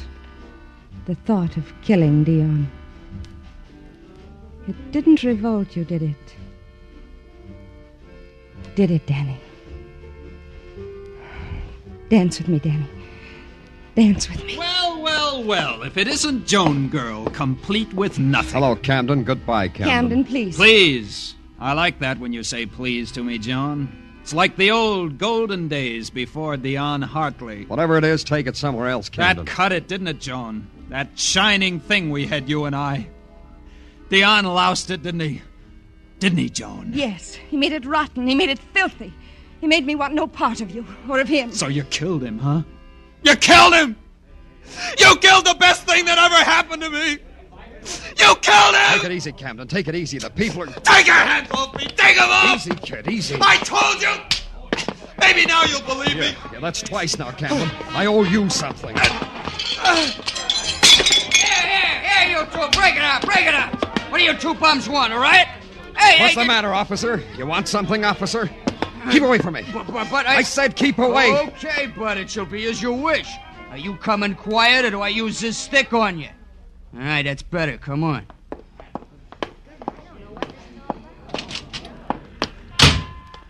Thanks, Patrolman Meshikoff. You did great. Look, I'm only a stupid ox, Danny, but I don't get it. You, I should arrest. Yeah, exactly that. I didn't want those people to know I was a cop. Oh.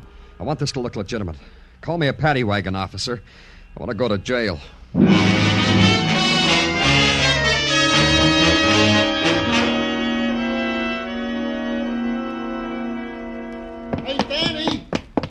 Hey, Danny, wait for me. What is it, Tartaglia?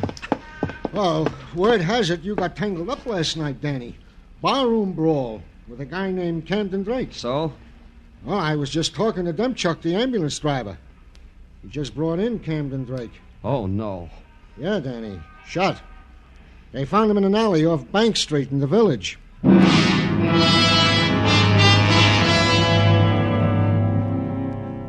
I only kidded myself for a couple of hours longer.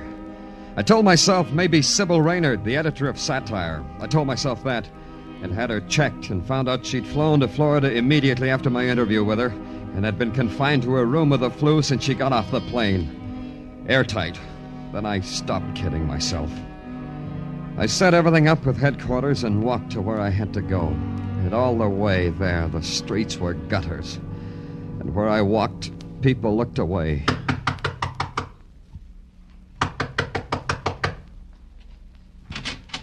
Danny. Come in, Danny. So early, Danny. It's hardly noon. You mind, Joan? Oh, you know I don't. Sit down. All right. Joan. Wait a minute, Danny. I'll fix some coffee. No, don't. No? Joan, after I was arrested last night... I went right home. Is that what you were going to ask me? Yes. Camden Drake's dead, Joan. He was shot dead. I don't believe you. He's dead. But who? It doesn't matter much, does it, Joan? Does it? Look, Danny, I'll get some... Wait, the door. Yes? Hiya, baby. Hiya, Johnny. Johnny, baby. Say, oh, Johnny, baby. Come here. Danny. Take your hand off me. Hey, who are you shoving? Who is this guy, Johnny? Outside. I said outside. Danny, he's got a gun. Yeah.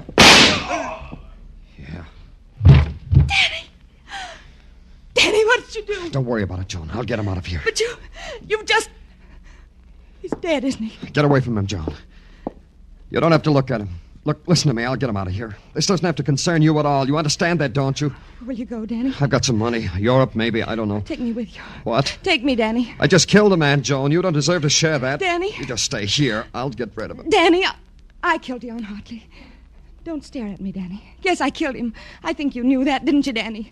Now you know. Now it makes everything all right. You can take me with you, Danny, both of us. Joan. Yes, and Camden Drake, too. I killed him, Danny. Now you can take me, Danny. Now we've got two awful secrets we can share. It's better. Why did you do it, Joan? I had to.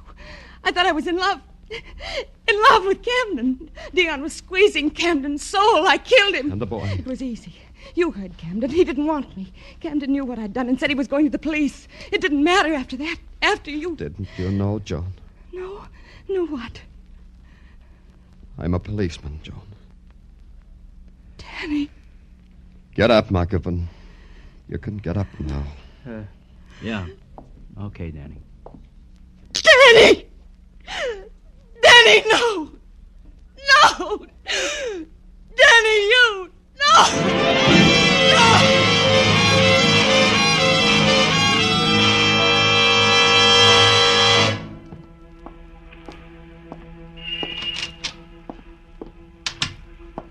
Hi, Danny. Nice morning, huh, Danny? I'd glad to run out and get you some coffee, if you'd like some coffee. Oh, Danny. Danny? These things. Sorry, Danny.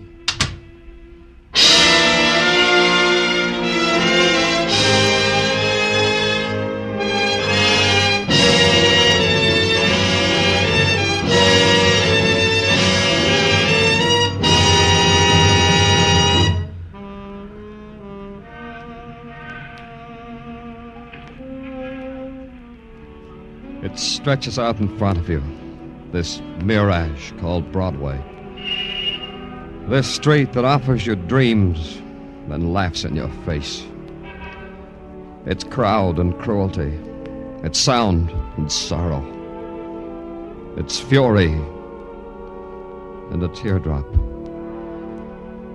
It's Broadway, the gaudiest, the most violent, the lonesomest mile in the world. Broadway, my beat.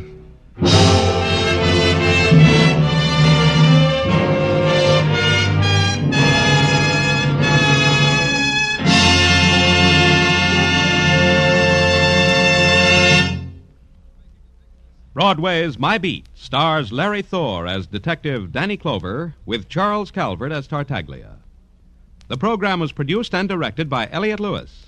The musical score was composed and conducted by Alexander Courage. The cast tonight included Ann Stone, Virginia Gregg, Elliot Reed, Ted Osborne, Bert Holland, and Jack Crucian.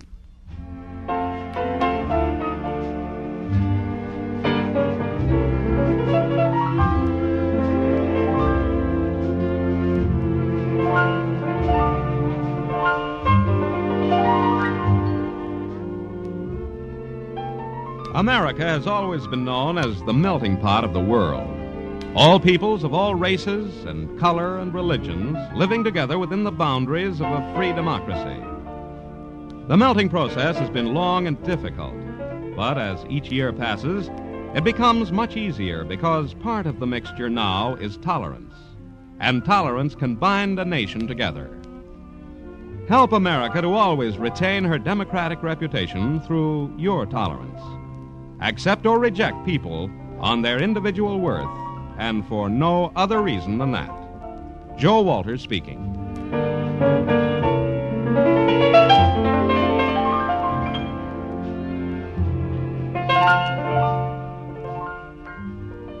This is CBS, where you'll find Broadway is My Beat every Friday night, the Columbia Broadcasting System.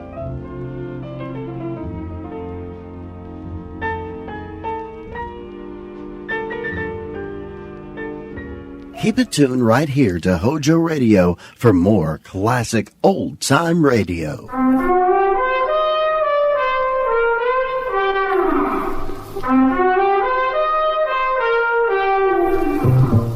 Being a private investigator means two things. You can be sure you'll run into trouble, and you can never be sure you'll get out of it. Not much you can do about it, I guess, except, like Julie always says, walk softly, Peter Troy.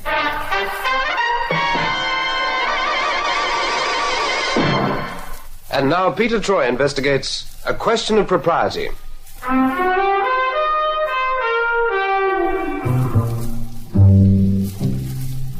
When it comes to investigating questions of propriety, my secretary, Julie, does not regard me as particularly well-fitted. This is because she has a one-track mind as far as I'm concerned. And if I mention propriety, she assumes I'm talking about some character getting himself involved with some doll and starting the neighbors' tongues wagging about who was coming out of the doll's apartment at 3 o'clock in the morning, etc. But the question of propriety I am concerned with at the moment is nothing like that. It has to do with, of all people, that dashing, devil-may-care enemy of the underworld, Detective Inspector Caswell, and a certain unhappy plainclothes sergeant of police named Jim Barrett. Sit down, Barrett. Thank you, sir. I don't need to tell you this is a most unfortunate and irritating business. Yes, sir. No, sir. You had no right to agree to meet that hoodlum in that alley alone, you know that. I suppose so, sir, but I thought I could perhaps pin him down myself. A good policeman, Barrett, doesn't go around looking for kudos for himself. He does his job according to the rules. Yes, sir. Well, I know that, but... There are no buts. You've seen for yourself what happens when you disregard the rules. You get nowhere and almost get yourself killed. Well, it was only a slight knock on the head, sir. I feel all right now. Yes, so does Vickery, I have no doubt. He must be laughing himself sick at the way you made a fool of yourself. Great Scott, man! What did you expect when you went to meet him on your own? I don't know exactly, Did sir. you think he was going to confess to the murder of his partner in crime, Hadley? I thought I might get something out of him, sir. He said he wanted to make a deal. Make a deal? Now you're starting to sound like Peter Troy or somebody. Barrett, this is the police department, not some training ground for creatures who fancy themselves as the detectives of novelettes. Yes, sir. Turn out your pockets, Barrett. My pockets, sir? Yes, start with the inside ones in your jacket. But what for, sir? Because I tell you to. Go on. Yes, sir. There's nothing in here but my wallet, pen, and notebook, sir. Oh, and this comb. Vi insists I carry a comb, sir, and I... What's that you have there? I don't know, sir. It looks like... It looks like a very large sum of money. Give it to me. Every bit of £1,000 here, Barrett. What are you doing with it in your pocket? Well, I don't know, sir. I never saw it before. I may as well tell you, Barrett, that we had a tip-off that you did meet Vickery in that alley, and that he paid you £1,000 to drop the investigation you've been working on. That's not true, sir. I hope not. But unless you can explain how you came by this money, I'll have no choice but to have you suspended, pending a full inquiry.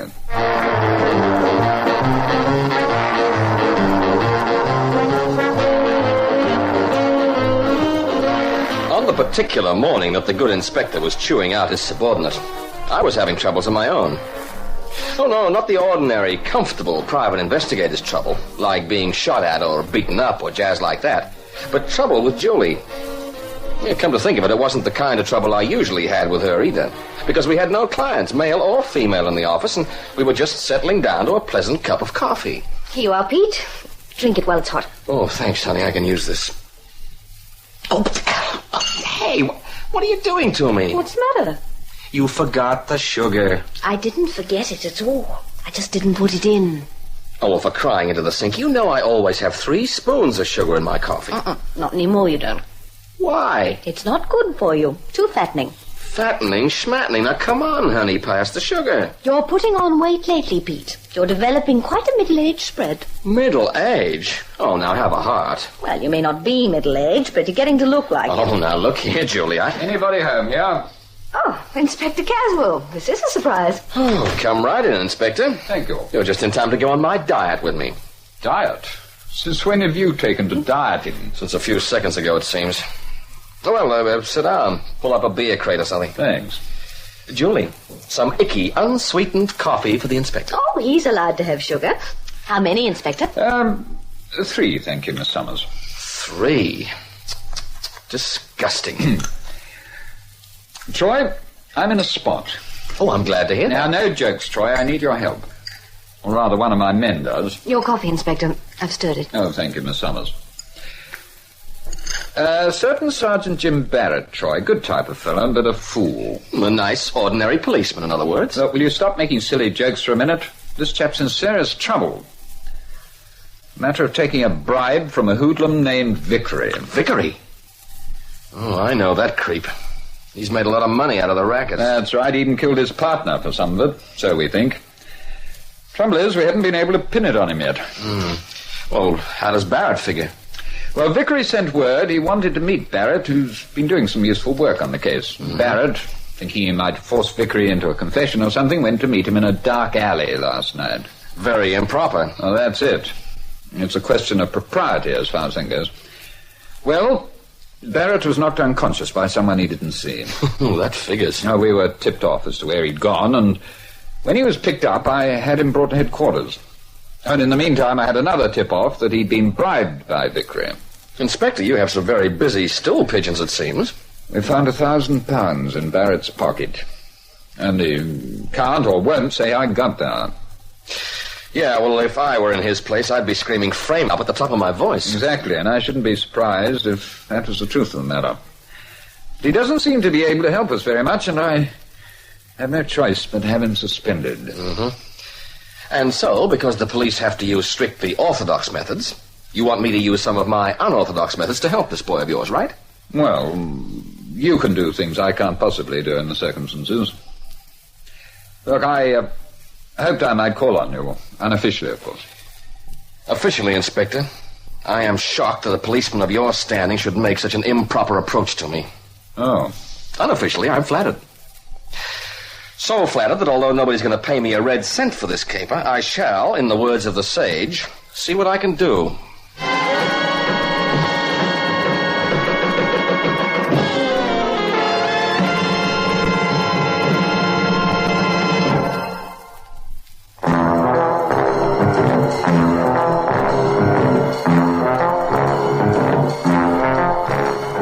Okay, Vickery, that's Sergeant Barrett's story.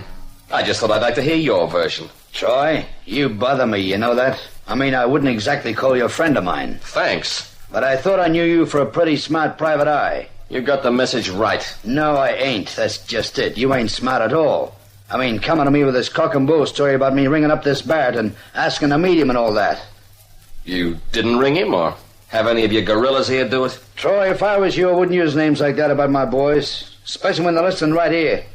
They don't like you calling them names like that. I'm desolated. You should be. I should hate for them to start desolating you their way.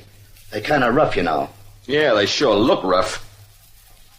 Vickery, a cop, a good cop, is lucky to get the old heave-ho from the force on account of you. Now you've got me all desolated, too. All right. I'm warning you, I'm gonna get the truth of this. I believe you framed that kid, and you're not gonna get away with it. No? Get out of my office, Troy. Get out now and don't come back unless you want to be desolated real good.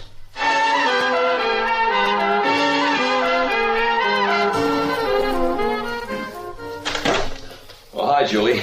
Anything new? Oh, Pete, where have you been? I've been trying to reach you. I was just making inquiries among the stoolies in Soho. I couldn't get anything out of Vickery, so Pete, Mrs. Barrett rang.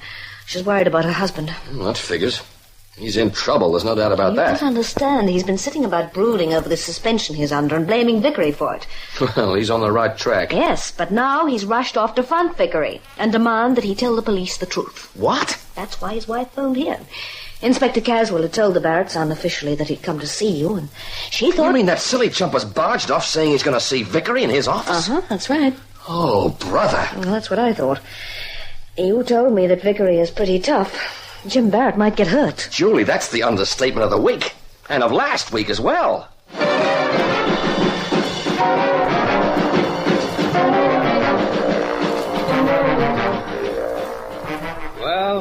Well. So you want me to confess to bribing you or something, huh? Is that it, Barrett? Not bribing me, Vickery. You didn't bribe me and you know it. You framed me. Did I? I don't remember doing that. You remember all right. You're going to admit it, too. You hear that, boys? I'm going to admit framing a policeman, he says. And I suppose if I don't admit I framed you, you're going to make me, huh? That's right. Hey, you hear that, boys?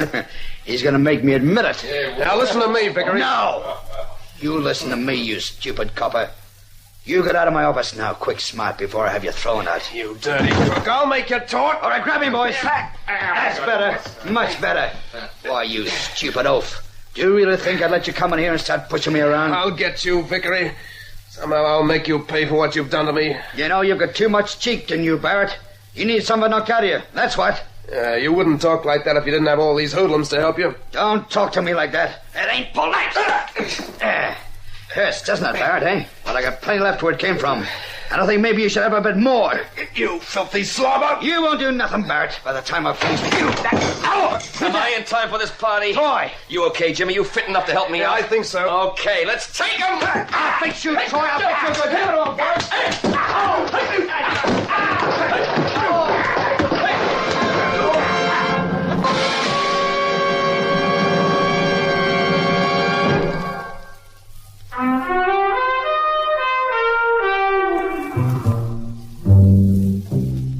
It was quite a picnic, that little run-in we had in Vickery's office. Vickery and his boys were tough babies. But young Jim Barrett was no weakling, and I like to think I can throw a mean punch or two. Yes, we got our lumps all right, but we dished it out, too. And in the end, Vickery's plush office was a wreck, and he and his boys hardly had the strength left to toss us out into the street. I didn't think Mrs. Barrett would appreciate my bringing her husband home, looking like a fugitive from a horror movie. So we dragged ourselves back to the office, rang Jim's wife to say he was okay, and then collapsed temporarily while Julie made like Florence Nightingale. All right, now, hold still, Pete, while I put this collodion on that gut. Okay, shove it on. No, ouch, that hurts. I told you it would. Don't be such a crybaby. Crybaby, I like that. Jim and I have just taken on 5 of the slobbiest slobs you ever saw, and you call me a crybaby. Ooh. Well, you're not crybaby as far as I'm concerned, Pete. You really got me out of a tough spot there. Yeah, well, I don't mind that once. Just so as you don't do anything as stupid as that again, Jim. Yeah, I suppose it was pretty foolish, but I got so wild at the thought that crook Vickery could get away with this frame-up he's worked with me. Well, he hasn't got away with it yet. Yeah, okay, Julie, thanks. I figure you've had your little scene with the nursing bit. Don't try and make a production out of it. Well, of all the ungrateful... I am not ungrateful, honey, but we've got things to do. Somehow we've got to break this frame. Well, the next time you go out and get yourself beaten to a pulp, don't expect me to be around to fix you up. Oh, now, don't take on, honey. Just try to be helpful. How? By buttoning your lip. Jim, there's one thing I wanted to get from you. About this alley where you were slugged last night. What about it? I didn't see who hit me, if that's what you mean. Yeah, but somebody did hit you. Yeah, when I spoke to the driver of the police car who went to pick you up, he was sure that nobody came out of that alley. Well, somebody must have. They couldn't have jumped a wall. It's a blind alley, and the walls are at least 20 feet high. There are factories on the 3 sides. Yeah, I know.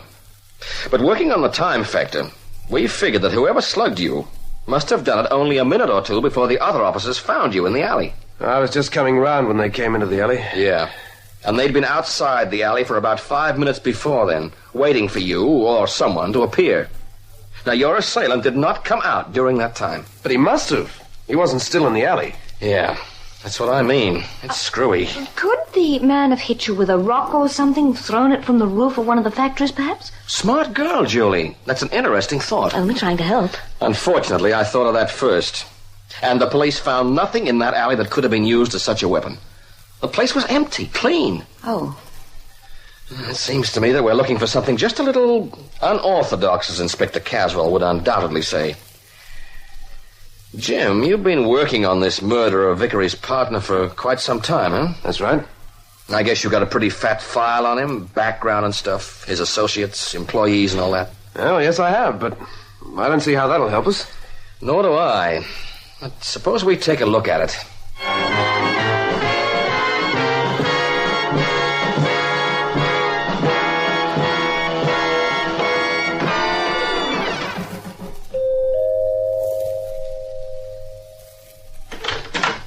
Yes? Oh, hi there, Garcia, old pal. Remember me? No, sir. You I do not remember. Well, you ought to. I'm a pal of good old Victor Vickery, see? And you're his butler, so you ought to remember me. Mr. Vickery is not at home, sir. I'll say he isn't, because I just had a fight with him, see? My pal and me, we knocked him about a bit. And we also fixed his gorillas, see? You should have been there, Garcia. I think you better leave now, if you don't. Yeah, what'll you do, huh? What'll you do, Garcia? I'll throw you down the stairs. What? A little runt like you? You couldn't throw a cream puff down the stairs. I could throw you down easily, even if you were not drunk. Now, take your foot out of the door. Yeah, you talk big for a little runt, Garcia. Now, what makes you think you're so strong? I was once a gaucho in my home country in South America. Gaucho? What was that? You would say a cowboy. Such a life makes you very strong. Yeah. I bet you know lots of tricks, too, huh? Yes, many tricks. Do not force me to show you some of them, or you may be hurt. Now, are you going to leave quietly? Oh, yeah, sure. I don't want to fight with you, Garcia. I just wanted to see how Vickery's shaping, see? Goodbye. Thanks, Garcia. I guess you've told me all I wanted to know.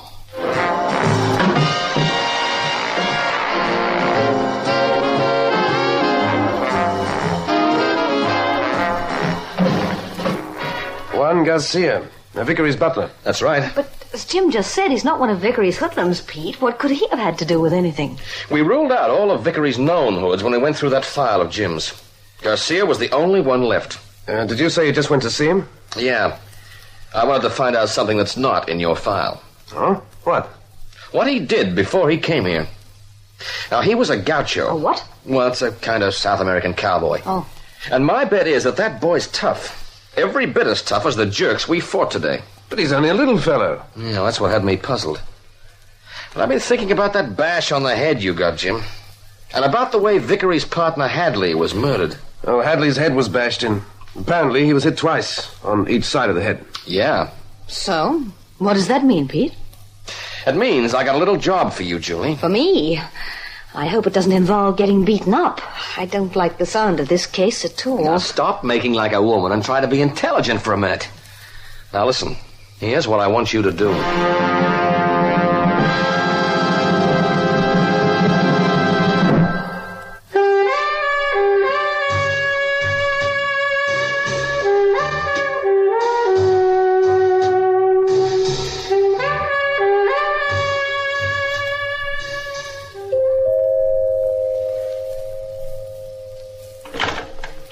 Yes? Are you Vickery's man? I am Mr. Vickery's butler, miss. Quick, let me in. I cannot do that. Mr. Vickery is not here. I know he isn't stupid. He's at his office, but I can't go there and I can't phone him either. What is the matter? I'm being watched by that fellow Troy, that private eye. Troy? Look, will you let me in? I don't want them to see me talking to you at the door. If they come into the building... Very well. Come in. Phew, that's a relief. What is all this? I don't understand. I don't know you, do I? No. I only know you from what Vic told me. He said if ever I was in trouble and couldn't get through to him, I was to see you. What has happened? What is going on? Well, Vic's had me getting close to this Jim Barrett, see? Getting close? Being friends with him, you know what I mean. Yes. What for? So as I could find out how much he knows and all that. Well, this is the point. I found out that Barrett found out something about Hadley's murder while he was working on the case. What was it? Well, I'm not sure. But some theory he's got about how Hadley was killed. I don't understand it really, but he's been reading up some books or something. Yes, what did he know? He says Hadley was killed with something called a... Oh, dear. I've gone and forgotten it. A windlass or a bondlass or something like that. A bolus, perhaps? Bolus. Yeah, that's it. You know what that is? Yes. I know. Anyway, this is the point, see? Barrett hasn't told the cops yet. He's so annoyed with them because they've got him on the carpet, see? So he's going to put the word on Vic. He's going to phone him up and meet him in that same place where they were supposed to meet before. So I thought I'd better warn Vic what he's up to. Though he might have already phoned him by now. It's taken so long getting here. But Vic said to come to you any time. Don't worry, miss. You did the right thing. I shall take care of this matter.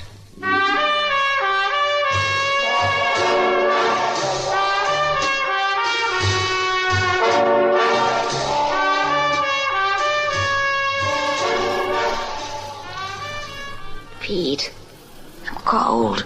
I've known that for years. You don't have to tell me now. And I'm getting a cramp huddled up here on this roof. Honey, you wanted to come along. I told you what it'd be like. Well, I gave the story to Garcia, didn't I? Have the right to be here when you get him. If we get him. I'm beginning to wonder if it's going to work. Jim's been waiting down there in the alley for a quarter of an hour now. If Vickery's coming, or Garcia, he's sure taking his time. What if Vickery just takes Jim at his word and turns up for a talk? Then I'll be surprised, that's what. My guess is he'll send Garcia, just as he sent him before, twice. The first time to kill Hadley and the second time to knock Jim unconscious, huh? Yeah, that's it. Oh, that bolus sounds a horrible weapon. 2 heavy balls on the end of a long rope. You can say that again, honey. In the hands of a skilled operator, it can kill or maim, or just give you a gentle tap on the head. How did you get on to Garcia being able to use it? We don't know that he can yet. It was just a hunch. But he was a gaucho, and a lot of those boys learned to use the bolus. Or used to when he was in South America. Pete, there's something moving in the dark over there. Where? I don't see anything. It's just over there. Well, that's not Garcia for sure. It's a cat. Do tell. Oh, you know, Julie, sometimes... I watch. Shh, look. What? Pete, it's him. Yes. He's going to the edge of the roof. And see the coil of rope he's carrying? That's the bolus. He's going to try to hit Jim with it the way he did before. Not quite the same way, I imagine, honey. This time, he's going to fix Jim the way he fixed Hadley. Hey, he's seen Jim down there. He's swinging the rope around his head. Yeah. Okay, Garcia, drop that bolus. What? It's Troy here, Garcia. You drop that rope, you're finished. Pete, look out! He's swinging it again. Garcia! Pete, you got him. You're kidding. No, I'm not. Jim, you okay down there? I'm okay, Pete. Looks like Garcia's dead. Yeah, but not so dead he can't nail Vickery for us. And square your account with headquarters, boy. You coming down? I'll be there in a minute. Well, come on, Julie, let's go. The show's over.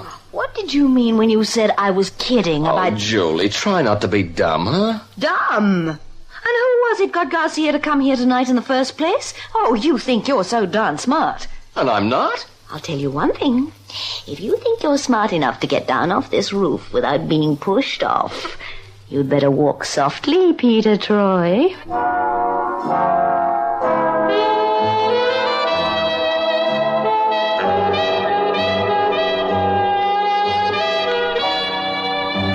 The way Garcia had worked the frame on Jim Barrett went like this. After knocking Barrett out with a bolus, he secured the rope to the roof, climbed down and planted the money in Barrett's pocket, and then climbed up again. I might mention that Julie was very huffy with me over the whole affair, because one thing Julie does like is to be appreciated, and I hadn't made out too well in the heat of the moment, so to speak. But she got a payoff when Jim Barrett was exonerated from the charge of bribery, and she became something of a heroine at police headquarters, because the way he and his wife kept telling the story, Julie was entirely responsible for our getting Garcia. Well, after stepping out of line once with Julie, I didn't have the nerve to argue about that. Walk Softly, Peter Troy is an Artranza production written by Creswick Jenkinson and directed by Russ Reiter.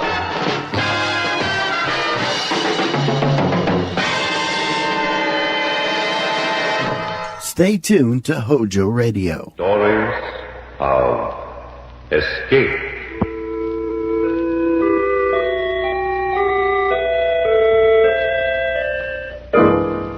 Escape. To get away as by flight. To break away, get free, or get clear from or out of detention, danger, or the like. To avoid or elude a threatened ill.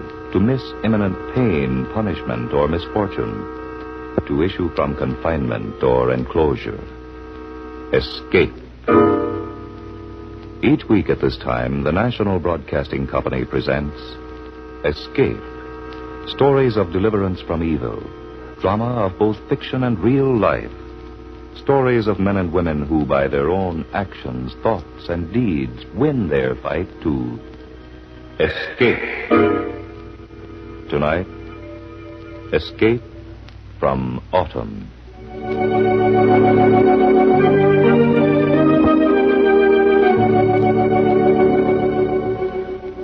The hills were alive with color. From every slope, tapestries of gold and amber, fiery red and waning greens were bathed in the reflected glory of the setting autumn sun. Old Hank Morton leaned on the sprawling pile of rounded rocks that had once formed a boundary line between his land and that of his neighbor, James Evans. The day was almost over, and the slanting rays of sunlight caught the gray and brown stubble on his face with their glistening light.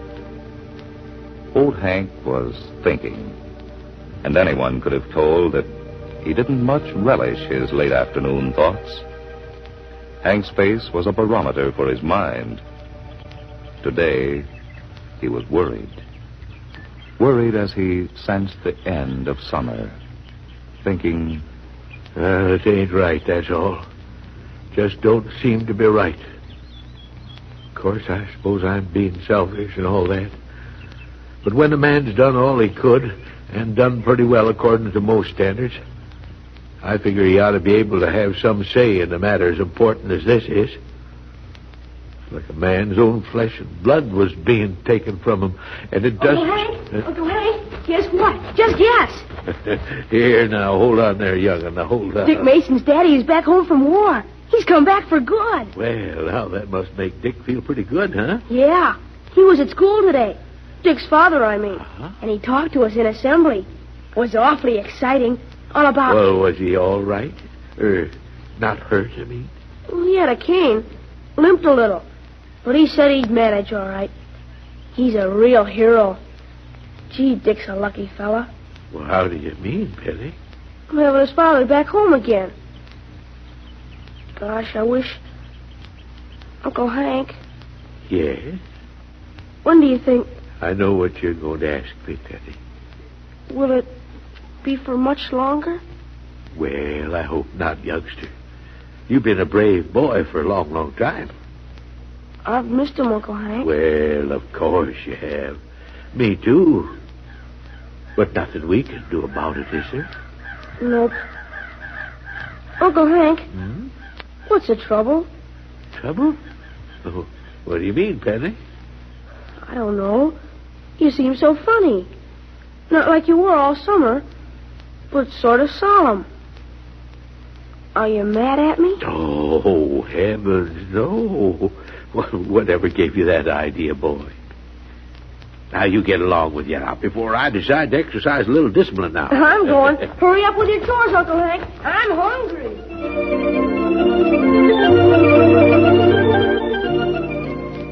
That night, there was much animated conversation.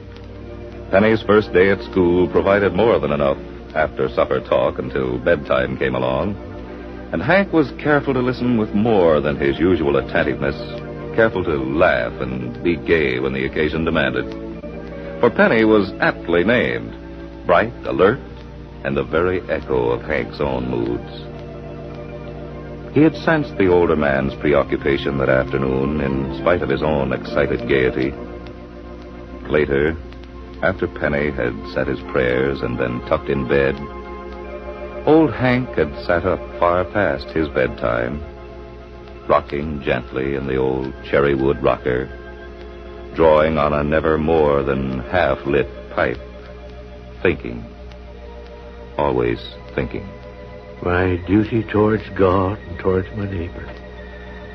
To love him as myself, and to do to all men as I would they should do unto me. I wonder if I've done my duty, James, to you, my neighbor.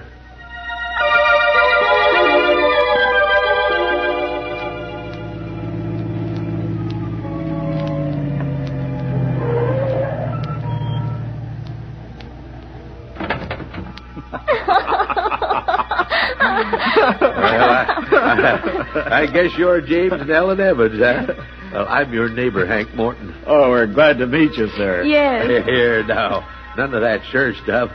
We're going to be neighbors, not distant acquaintances. Oh, well, sorry. I didn't mean to. You see, Hank, we're newlyweds. Yeah, I know you are.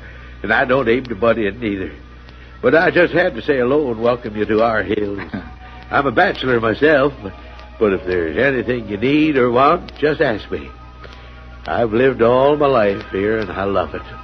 And I want you folks to love your new home as much as I do. That's all. Thank you, Hank. I know we shall. And you're going to be our very first friend. Yes, sir. Or, I mean, Hank. And thanks for greeting us like this. It's swell.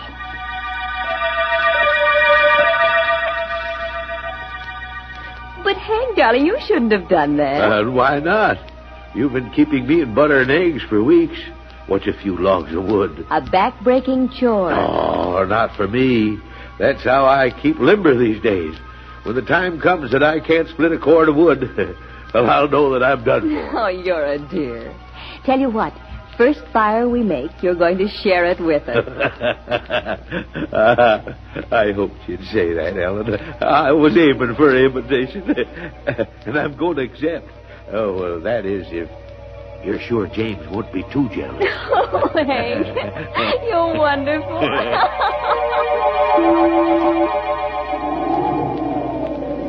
Looks like this is the real thing, Hank. Well, she's being a real fighter, James. I'd better see if I can't get a hold of Dr. Moss. Why, you'll do nothing of the sort. The wires are down in the count of the storm. I've already tried to reach up my phone. Oh.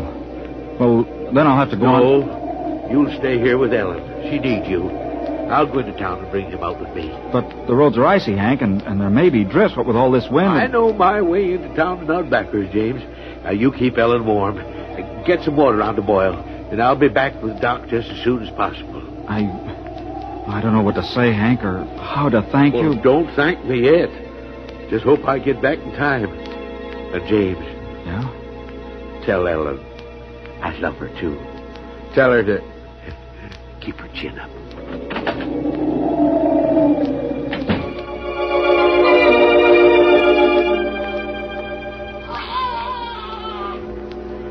Thank God. In time.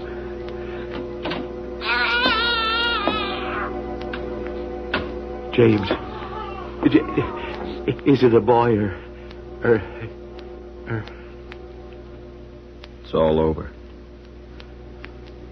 A boy. Here, sit down. You look as though you needed a doctor. A boy, huh? It's all over.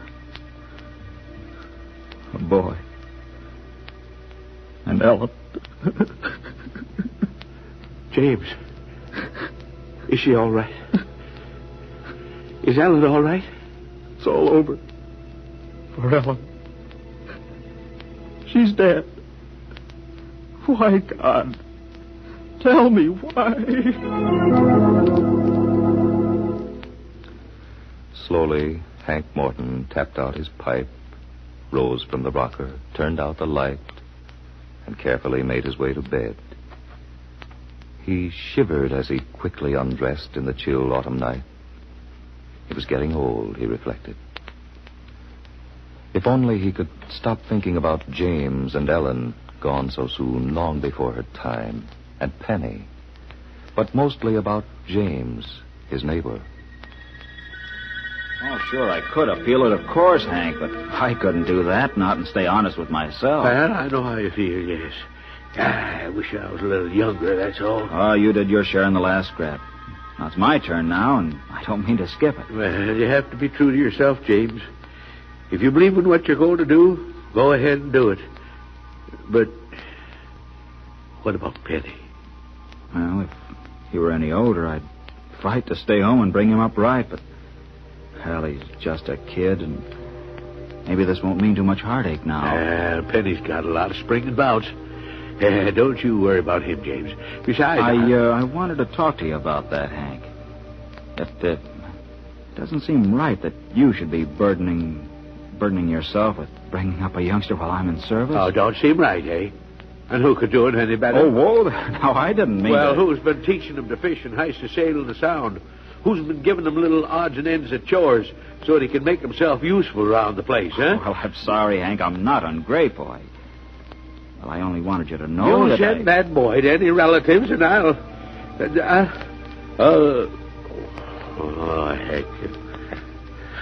I don't know what I'll do. Besides, maybe I'm being presumptuous, James, but I think Ellen would want him to grow up here, right at home, where he first saw daylight. You've made me very happy, Hank. I know what Ellen would have wanted. Now that I know you want it that way, too, that's how it'll be. Thank God for you, neighbor. The dawn came all too soon, carrying in its wake a tingling scent of upstate mountaintops and a hint of frosts to come. Both Penny and Hank woke early, did their chores briskly, and sat down to a steaming hot New England breakfast. Swell elegant. Yeah. Well, the growing body needs plenty of food. It's got to be good food, or else you wouldn't have no use for it, huh? You're growing too, Uncle Hank, aren't you? Well, I reckon so, Penny. Yeah, just like an old oak tree. An oak tree? Sure. Or a maple or elm. Well, any kind of tree you want to name. Oh, you're kidding, Uncle Hank. Oh, no, sirree, Bob, I'm not, no. How does it feel to be as old as you are? Do you really think I'm old? Well, not exactly. But you're lots older than I am. Yeah, I reckon I am. Yeah. Well, but that don't make us any less friends, does it? No, sirree. Next to my daddy, you're the only person I really like. But tell me, how does it feel to be... Well, you know. Well, like I told you, young'un, like a tree must feel. Yeah, when you're young, like you feel like a sapling. Your roots ain't so long, they don't go so deep into the soil, but they're deep enough so as you can get nourishment, all the things you need for living out of the soil. And you bend in the wind. And if you're not too careful, the hot sun or the cold frost will blight you and make you wither away before your time. That's how you feel when you're in the spring of life. Then comes summer. Your leaves fill out and they become a handsome green. A tree in summertime is something like your Daddy James. A grown man. Gosh, Uncle Hank. I never thought... Gee. Yeah. Then comes autumn, Penny. Your roots are firm and deep, embedded and twisted in the earth. You still get life and nourishment, but the time comes when life is drained out of your veins. The sun grows cooler. The winds are chill. And even though your bark is thick and hard, You feel the change. But trees are pretty in autumn. Oh, yeah.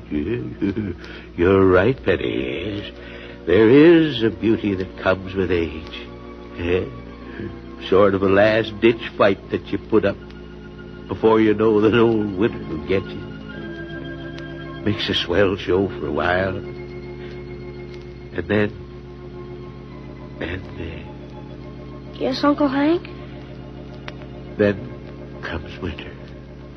Go on. Tell me what it feels like. No, I couldn't if I wanted to. I'm not that old. Besides, you're going to have to step brisk pace if you're intending to get to school before that old school bell rings. Go on now. Along with you. Go on.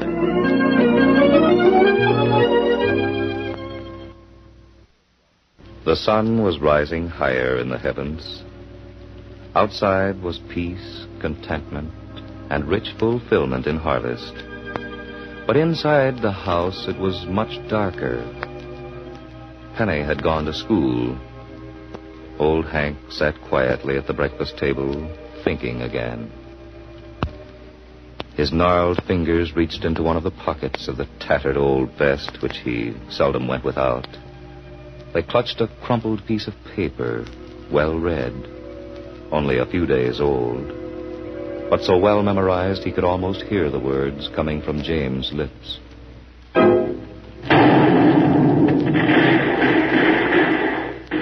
Old neighbor, I don't know how to tell you this in words.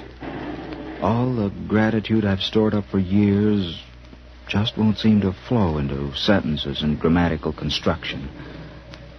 I wish I could express all the warm things I feel in my heart for you and what you've done for Penny and me. But I can't.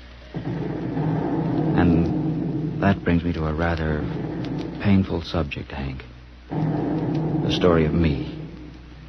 A story that has an ending. You see, old friend, I've been banged up a bit. And I won't be coming home. The medics don't give me much longer. A week or so, that's all. Nothing I can do about it. I fought. I'm still fighting. But some things must take their course. Just like the rivers which end up in the sea. No matter how their course may be changed, they make their way to their everlasting home. It's my turn now. Promise me you'll tell Penny when the telegram comes. Maybe I've done you wrong by telling you this now, but somehow I feel that you should know first. It will give you a chance to think over what and how to tell the youngster. Goodbye, Hank. I'll leave you with many burdens, more than you deserve to be laden with. Maybe they be light for your shoulders. Your loving friend and neighbor, James.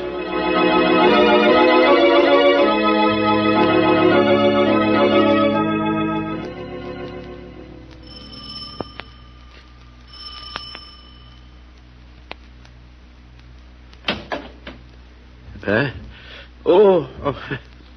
Hello, Elmer. Morning, Hank. Yeah, fine day. Yeah. Fine autumn day, huh? Yep, couldn't be better. Oh, Hank, I've got a... You got a wire for me? Afraid I have. It came ringing out from town. So it's come at last. Too soon. Ain't you going to open it? Huh? Oh, well, no, Elmer. Not yet a while, no. I know what it says. I'm sorry.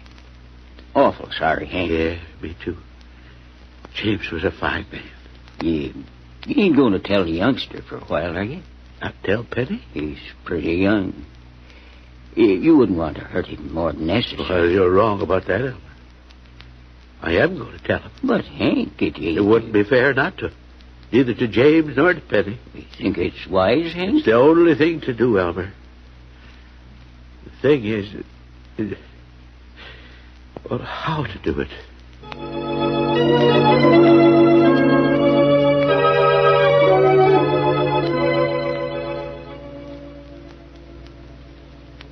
awful solemn again, Uncle Hank.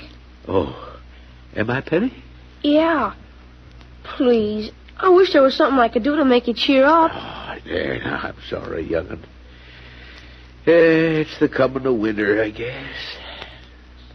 Hey, that reminds me, too. Never did finish that story of mine about growing old like a tree, did I? Nope. Well, I guess I will now. Yeah. You see, Penny, there are times when my story don't hold good. You see, sometimes a man has more than one job to do here on Earth. Maybe 2 big jobs. He finishes one, and God says, that's enough. The man's done his share. Maybe the other job is left undone, but there's always someone else to tend to it as part of his own job. Sometimes, too, the forest gets a little overcrowded. Some trees die so that others can reach the light, grow, live. That's the thing about winter, Penny. Sometimes it comes in a man's prime. I understand. Do you, boy? Are you sure? Yes, Uncle Hank. A telegram came today. What? Where from? Who sent it? Here, young. I haven't opened it. Maybe you'd better do it for me. All right. The War Department regrets. Oh, Uncle Hank. It's Daddy. James. He's gone. Yes. You see, it's like I was telling you. Sometimes a man's job is done in his prime. Sometimes, when he goes, a little more light of the sun shines on those of us left behind. A little more life for us.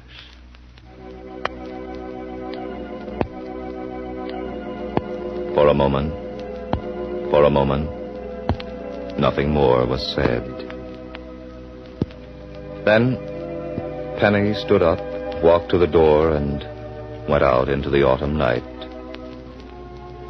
Old Hank made as if to follow him, and then thought better of it. A young man's grief is a solitary thing. There'd be time to share it, and to forget it. Hank busied himself about the house, tidying up the supper dishes, putting another log or two on the cheerful fire. He knew Penny would be all right. And now, for the first time in many months, he felt younger. His new burdens had overthrown the nagging load of the autumn of old age. Hank looked up at the autumn sky. Then he went inside, closed the door, and sat by the fire, waiting for Penny.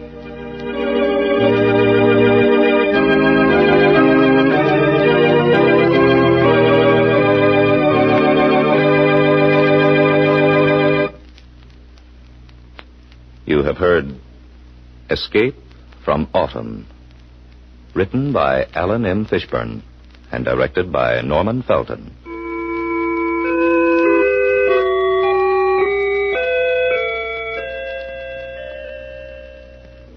The National Broadcasting Company has presented another story of escape. Cliff Subir was heard as Hank, Leonard Smith as Penny, Ralph Camargo played James. Your narrator is Cleve Kirby. Same station, NBC will bring you Escape from Royalty. This is the National Broadcasting Company. Keep it tuned right here to Hojo Radio for more classic old-time radio.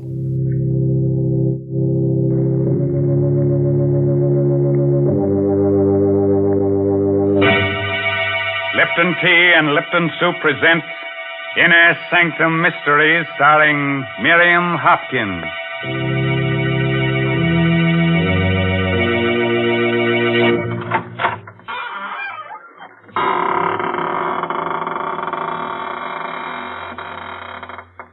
Good evening, friends of the Inner Sanctum. This is your host, Raymond, ready as always to provide you with your weekly ration of screams, gurgles, and blood. All in a spirit of gentle fun. I have no other object in mind except to reduce you to sniveling wrecks of nerves and shudders. Have you got a white sheet handy? You might wrap it around yourself in case a ghost shows up. You'll think you're in the business and pass right on through you. Now, Mr. Raymond, don't be so silly. You know there are no such things as ghosts. Who said that? Oh, hello, Mary Bennett. So you don't believe in ghosts, huh? And, what's that standing behind you, huh? Oh! Oh, you shouldn't have done that, frightening me that way. Shame on you. Oh, I'm sorry, Mary. Can I make amends? Well, you might tell the folks how much you enjoy Lipton tea. Oh, gladly. Friends, just the other day, a ghost and I were having a conversation about Lipton tea. Now, and... here. Enough of that. Nobody is interested in what you and the ghost said about Lipton tea. Oh. No.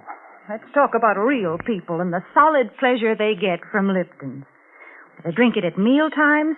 They serve it when friends drop in for a visit. And, of course, they often brew themselves a cup of Lipton's during the day, just because it's so nice to relax and enjoy that famous brisk flavor. Oh, by the way, that word brisk, B-R-I-S-K, is one that tea experts use. Brisk means that Lipton's always tastes tangy and bracing. It's never flat or wishy-washy.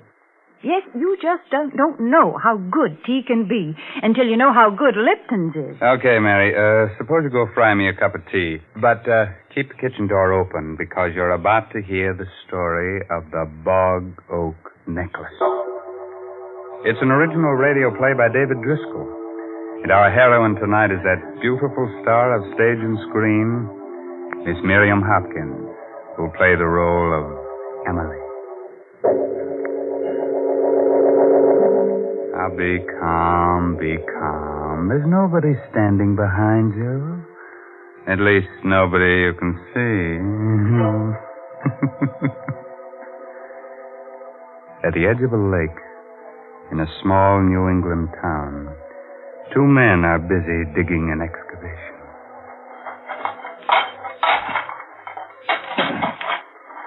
Must have been like a cave around here once, huh? Yeah, old Miss Bristow used to own this property before she sold it to this here city man who's building. There used to be a fine apple orchard right up there. And was all fine trees once. Well, let's dig. That's what we're getting paid for. What's the matter with you, Paulie? Look down there what I just hit with my shovel. Huh? Oh, bone. Oh, some cow, I expect. Cow? That ain't no cow bone, Jerry. Hey, Paulie. Huh? Look at this with the bone. Yeah, I see it. And you call it a cow bone now? No, I don't. This here must have been a graveyard once. This here was never no graveyard. The river used to come right up to here almost before the big flood. Before they built the dam. Hey, what are you doing? Get your coat and hat. You bringing that with you? Of course I am.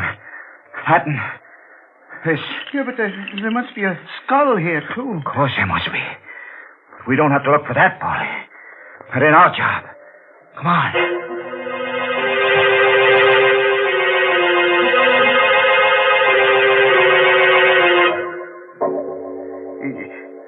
Jerry and me was digging away there, Mr. Warren, down towards the river. And all of a sudden, Jerry kind of yelled. And when I asked him what's the matter, he shows me this leg bone. So I looks, and there's the skeleton right at his feet. I see. So I figure you being the county attorney here, you're the man who ought to know first. Yes. Now, this place by the river that you're talking about, it's the land that city man bought to build a home on? Yeah, that's right. He bought it from old Miss Emily Bristow. And then we found this, too. Around the... Well, I guess you'd call it the neck. That is, where the neck would be. Is there anything wrong, Mr. Warren? Where did you say you found this bone and this necklace? Well, Jerry and me is making a trench for a water pipe, and we're digging where the old riverbank used to be. Right near the river edge. Leave the necklace with me. If I need any more help, I'll get in touch with you. That's all. Yes, sir. 40 years. 40 years.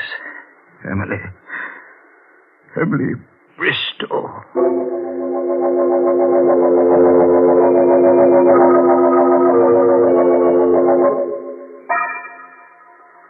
What do you want with me after 40 years, Andrew?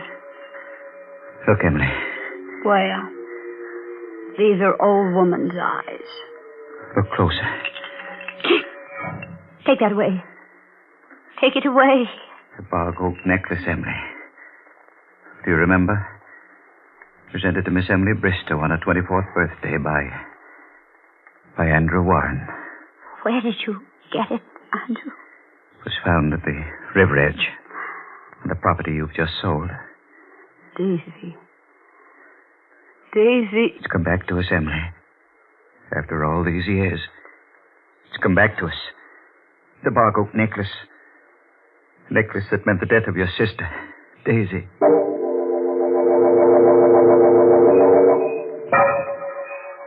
Oh, Andrew. Oh, Andrew, darling. Daisy, there aren't two people anywhere as happy as we are. Of course not. May I tell Emily? Why, yes, I suppose so. After all, she's your sister. She should know. Good night, darling. Look at that moon. Smiling at you. Oh.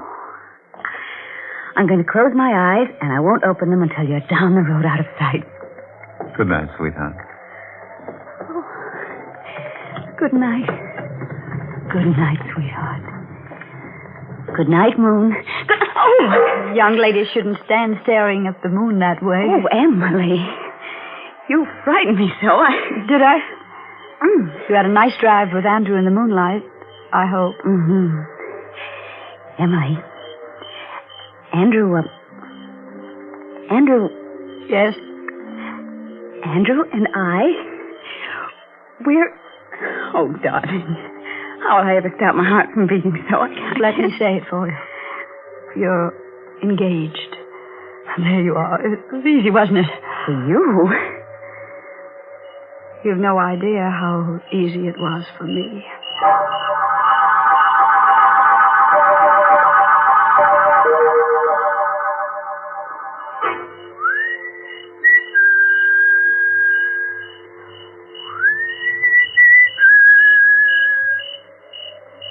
Emily. Right here. Emily. I wanted to see you so badly. She's already told me, Andrew. Emily, I want you to understand about this. I know how this must hurt you. You've got to break it off. You've got to. You can't marry her. Andrew, listen to me. Please. Please marry me. I beg you. Emily, we must be sensible. I beg you. If you love me, Emily, you must let me do what I feel is right. I can't let you marry Daisy. You're mine. I must have you. If not me, Andrew, no one. No one else at all. It's too late now. Forgive me. I'll never forgive you. And I'll never let you go. Emily. Never. Never. Never.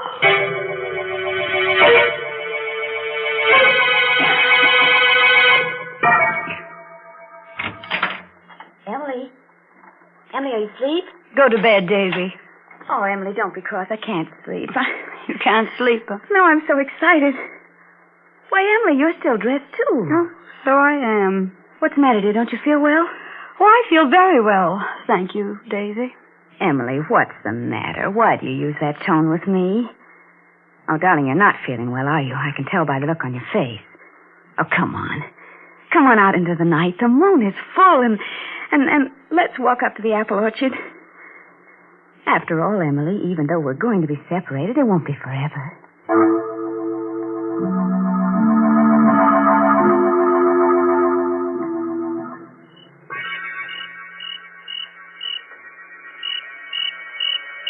Aren't you afraid to be out here at night? Afraid? Afraid of what? We are at the end of the apple orchard. There's the little patch that goes down the river. I think you'd better go back now. I go back? Well, what'll you do? I'm going to stay here. I wouldn't dream of going back to the house alone. I thought you weren't afraid. All alone? Of course I'd be afraid all alone. Daisy, I don't want you to marry Andrew. Emily? You know what you've just said? Certainly. Why, Oh, Emily, I'm surprised at you. Well, you're jealous. That's right. I want you to write to Andrew and tell him that you've thought it over and that you've decided you don't love him and you're not going to marry him. How dare you speak to me that way? Now get out of my way. I'll never talk to you again as long as I live. Have you thought that you mayn't have very long to live? Emily! Emily, I'll scream. No, you won't scream. You won't scream at all, and do you know why? Down in that little pigeon heart of yours, you're frightened. Frightened? Let go of my arms. You're hurting me. You're out of your mind, Emily. I'll let you go when you promised to write that letter. I promised. I promised, Emily. Now let go of me. As soon as we get back. Yes. And don't you dare breathe a word of this to anyone ever as long as you live. I promise. No, I think we understand who loves Andrew. Yes. I'll let you go. You don't know how close you came. Come back here, Daisy. You'd run away, would you? Emily! Emily, I wasn't running away. Please let me go. Oh. What are you doing with that necklace? Emily, no!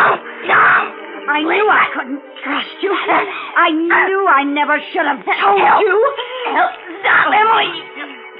You're choking me. I can't breathe. I can't breathe.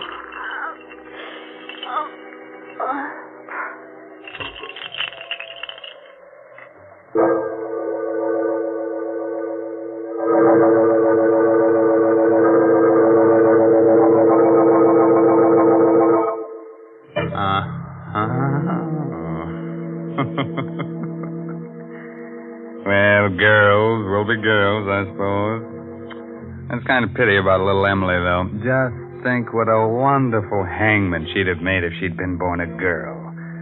Kind of cute, huh? Being taken for a little swing by a girl.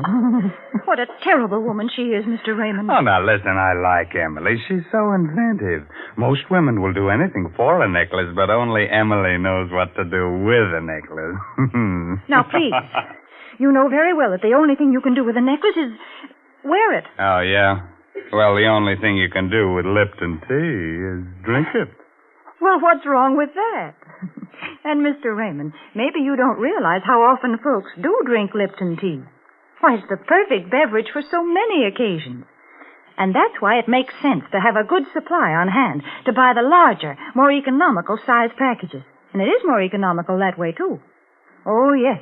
It's wise to have a large size package of Lipton tea on your shelf because that well-known brisk flavor, that bracing, full-bodied taste, makes Lipton's always welcome. That gives me an idea. Maybe we should have had Emily and little Daisy talk out their quarrel over a cup of Lipton tea.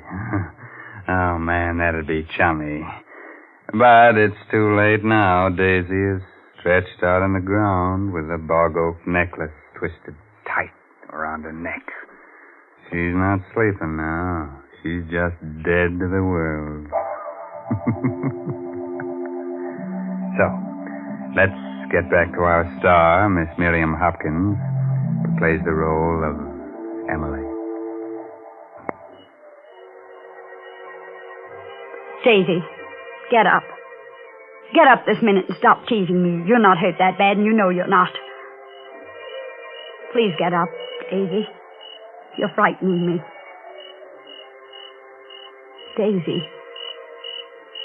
Daisy, you're acting just as though you were dead. I am dead, Emily. You murdered me. You strangled me with the Bog-Oak necklace. You see, you wouldn't be talking to me if you were dead. You've killed your own sister, Emily, because you were jealous. That voice, that's Daisy's voice. But your lips are not moving. How can you be speaking to me, Daisy, when your lips are not moving? They'll find me here in the orchard with your necklace around my neck. And they'll know you did it. And they'll punish you. You'll never be allowed to marry Andrew. I will marry him. I will. Oh, what am I saying? Who am I talking to? Somebody's speaking to me with Daisy's voice. And all your life I'll be speaking to you. Just like this. Because you murdered me with the Bog-Oak necklace. I must do something. I must get some help.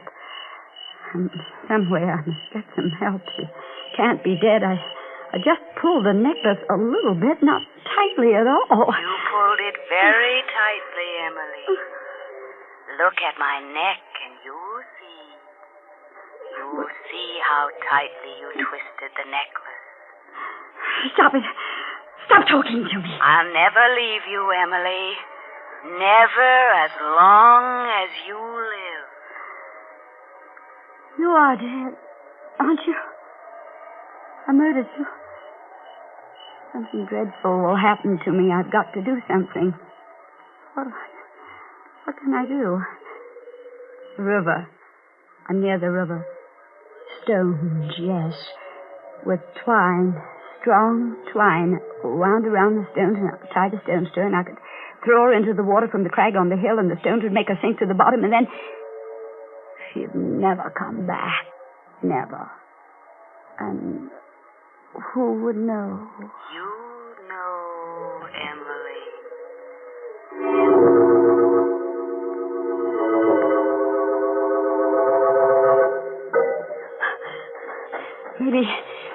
Maybe when I get back to her, she'll be moving and I'll talk to her.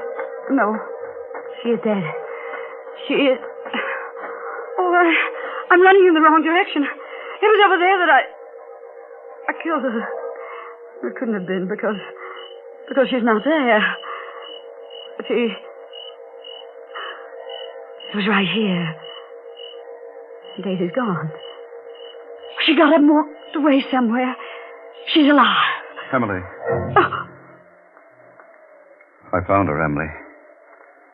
Strangled to death. I know nothing about it. What are you doing then with that twine in your hand?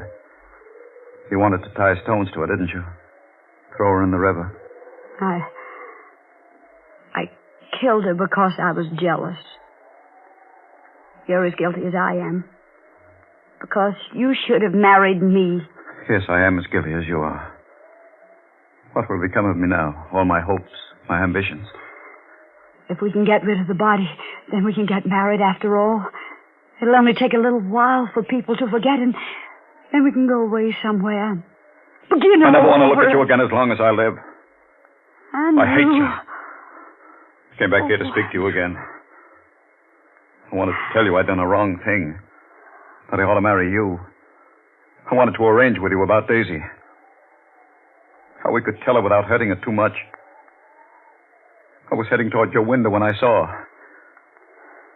Strangled with the Bog-Oak necklace. What have you done with it? Exactly what you planned to do. Because no woman would have the strength to do it. I had rope in my rowboat. I tied stones to the body. Rowed a bit into the river with it. Dropped it overboard. The plan works, you're safe. If it doesn't, he'll die. And I'll go to prison. I'm going now. The moon is down already. Soon it will be dawn. The necklace. What did you do with the necklace? I left it where it was. Around her neck.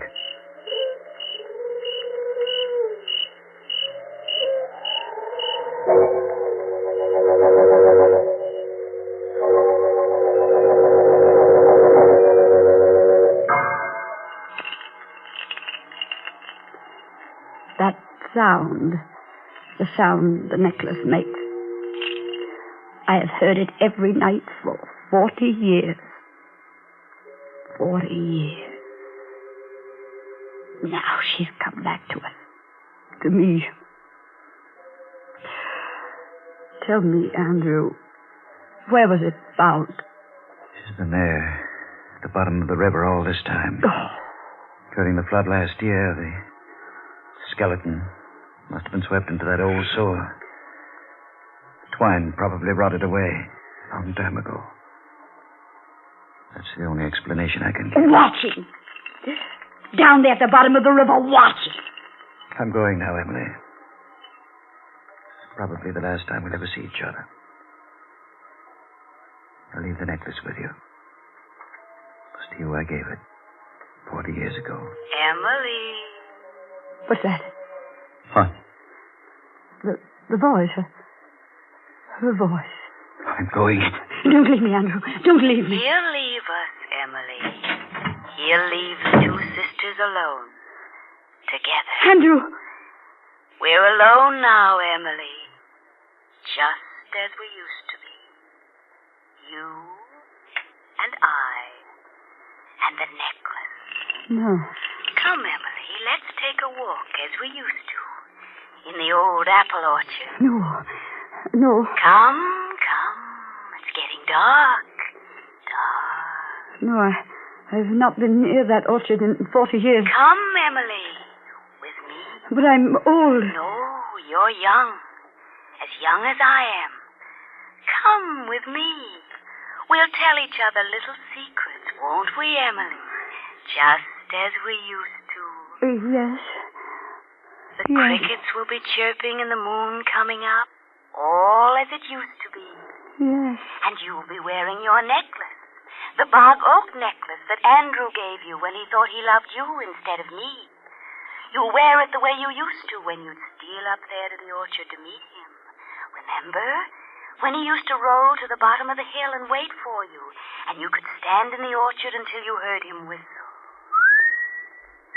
Yes. Emily. Yes. You've forgotten something. Forgotten. The necklace. The Bog-Oak necklace. Oh. Wear it, Emily. Dear Emily. Wear it.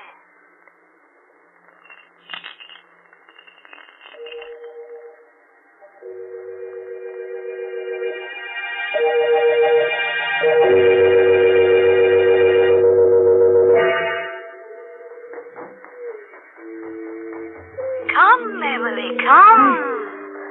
I can't run as fast as I... Come, Emily, come. He's waiting. Yes. Listen. Oh. Andrew's whistling for you. Answer it, dear. Go on. I can't whistle. That's strange. You must run faster, Emily, faster. Oh, you must run so much faster. Through the apple trees, bending beneath the branches. He may not wait.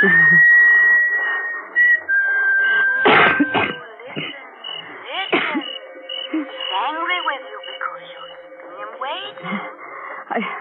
All out of breath. These apple trees. The branches, they're in my way. I can't bend over.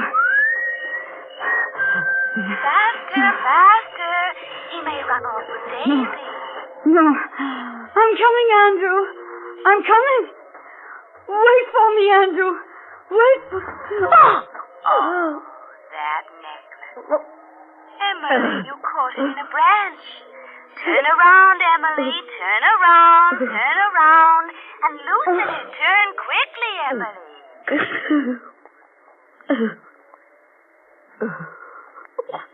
That's the way my voice sounded one night long ago. When I wore the Bog-Oak necklace. When I, too, was strangled by the Bog-Oak necklace.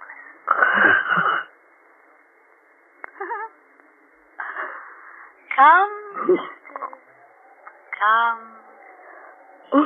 It's so cool here in the river.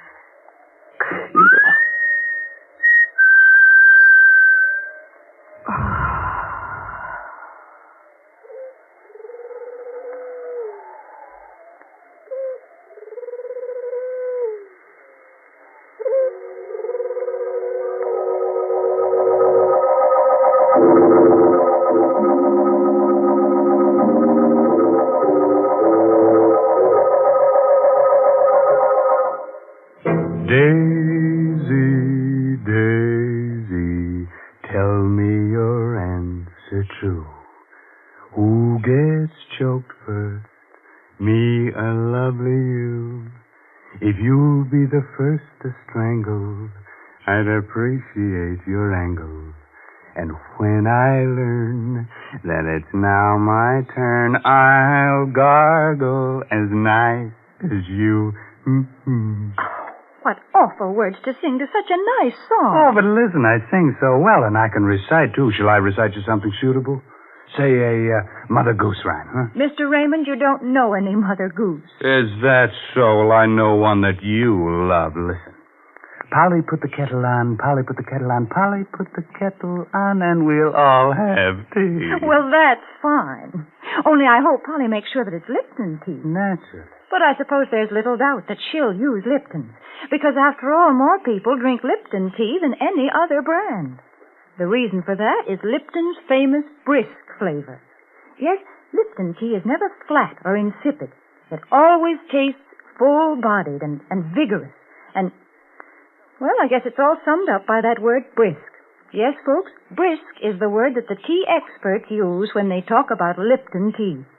So try it real soon, won't you?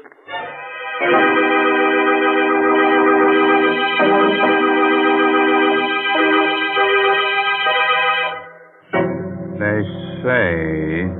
Of course, I just tell you what the gossip is in the morgues I visit. They say that Daisy and Emily can be seen almost any moonlit night. Skull gently touching skull, floating through the old apple orchard as of yore. If you'd like them in your home, you could use their ration coupon. Outside of rattling a bit when the wind blows, they're very nice and companionable, especially on dark nights. And in the summer, you can always use them for scarecrows in your victory garden. By the way, this month's Inner Sanctum mystery novel is The Outsiders by A.E. Martin. Well, now it's really time to close that there squeaking door until next week at the same time when Lipton Tea and Lipton Soup will once again bring you another Inner Sanctum mystery produced under the direction of Hyman Brown. So until then, good night. Pleasant dreams.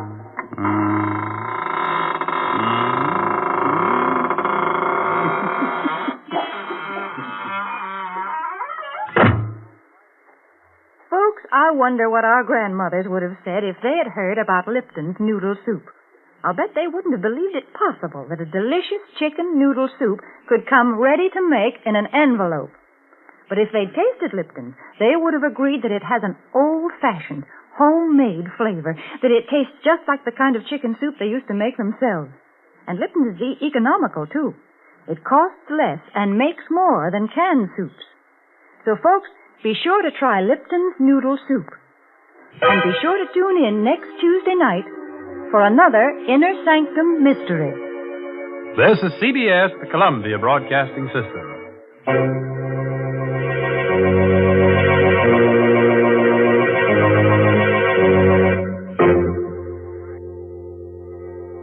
Thanks for listening to Hojo Radio. We'll be back again very soon.